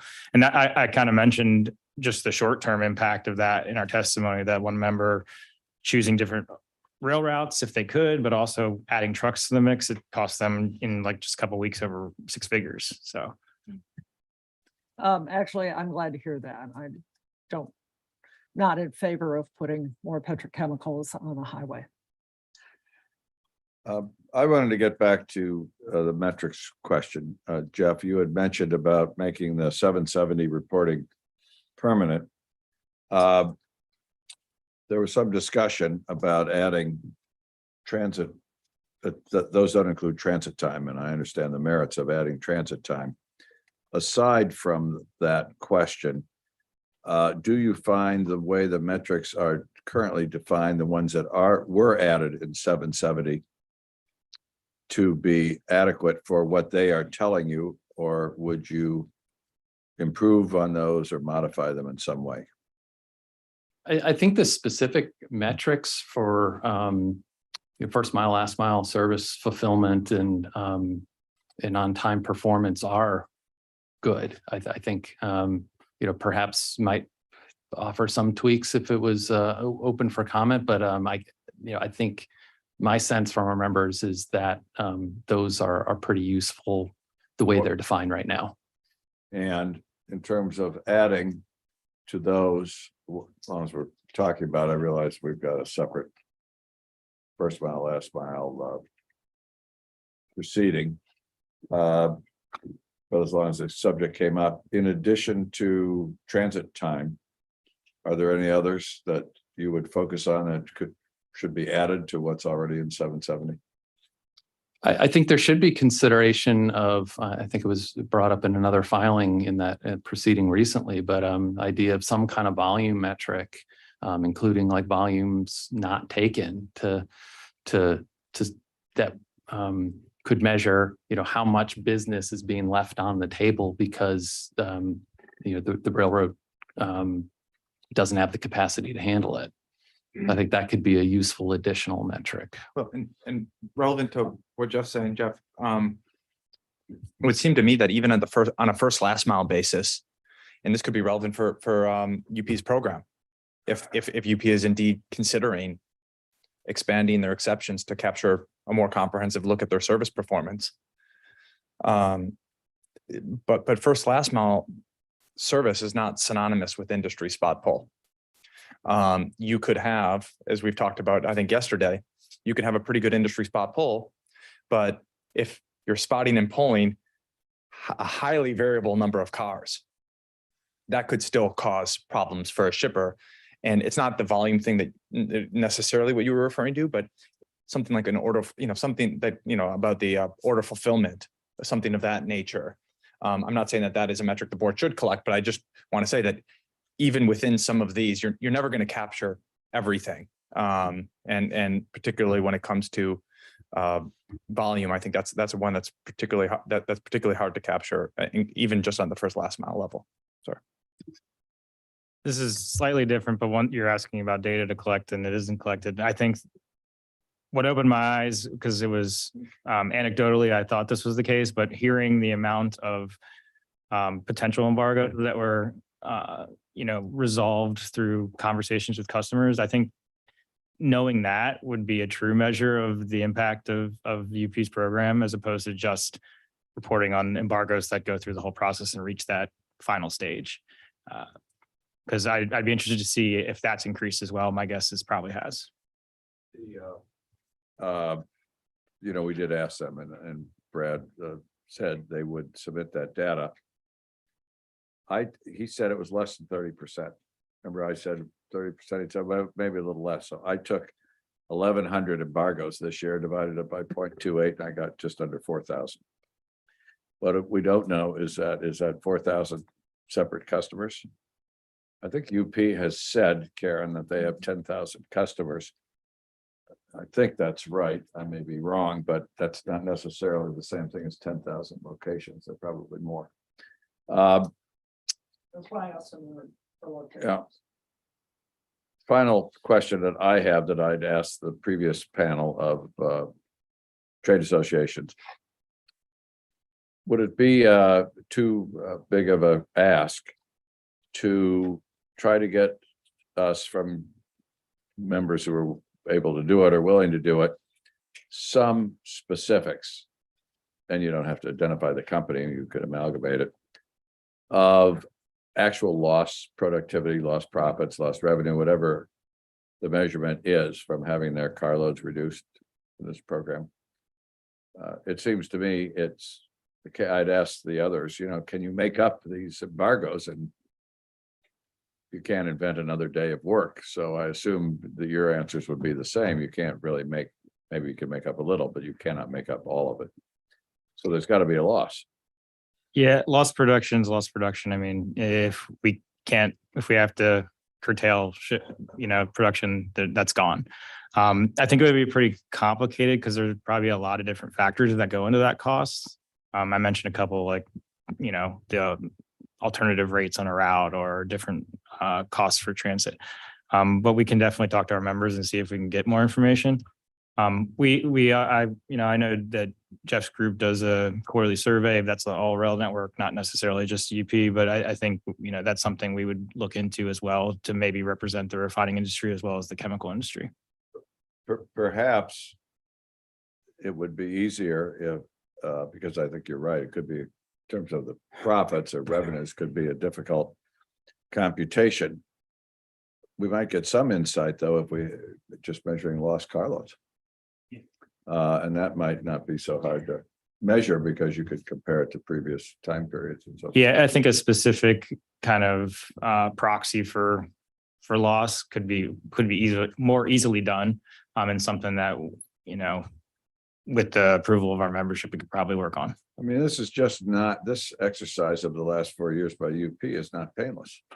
And as I said to the earlier panel, I was grappling with trying to communicate this to the public in some way, what this is doing to our economy. The more concrete way we have of communicating that, I think the better it is for policymaking. So it would be helpful. But having said that, your folks have businesses to run. So I'm not asking them to drop what they're doing, but if there's an easy way to get it to us, it would be enlightening. So thank you, Patrick. Anybody else have any questions? Rob, Jeff, you're champions. We see you all the time. We need your input. We appreciate it. Thank you. Thank you both. And that concludes these hearings. By no means does it conclude one way or the other 772, because I have no idea what, if any, further steps there will be, but we will recess these hearings. Thank you.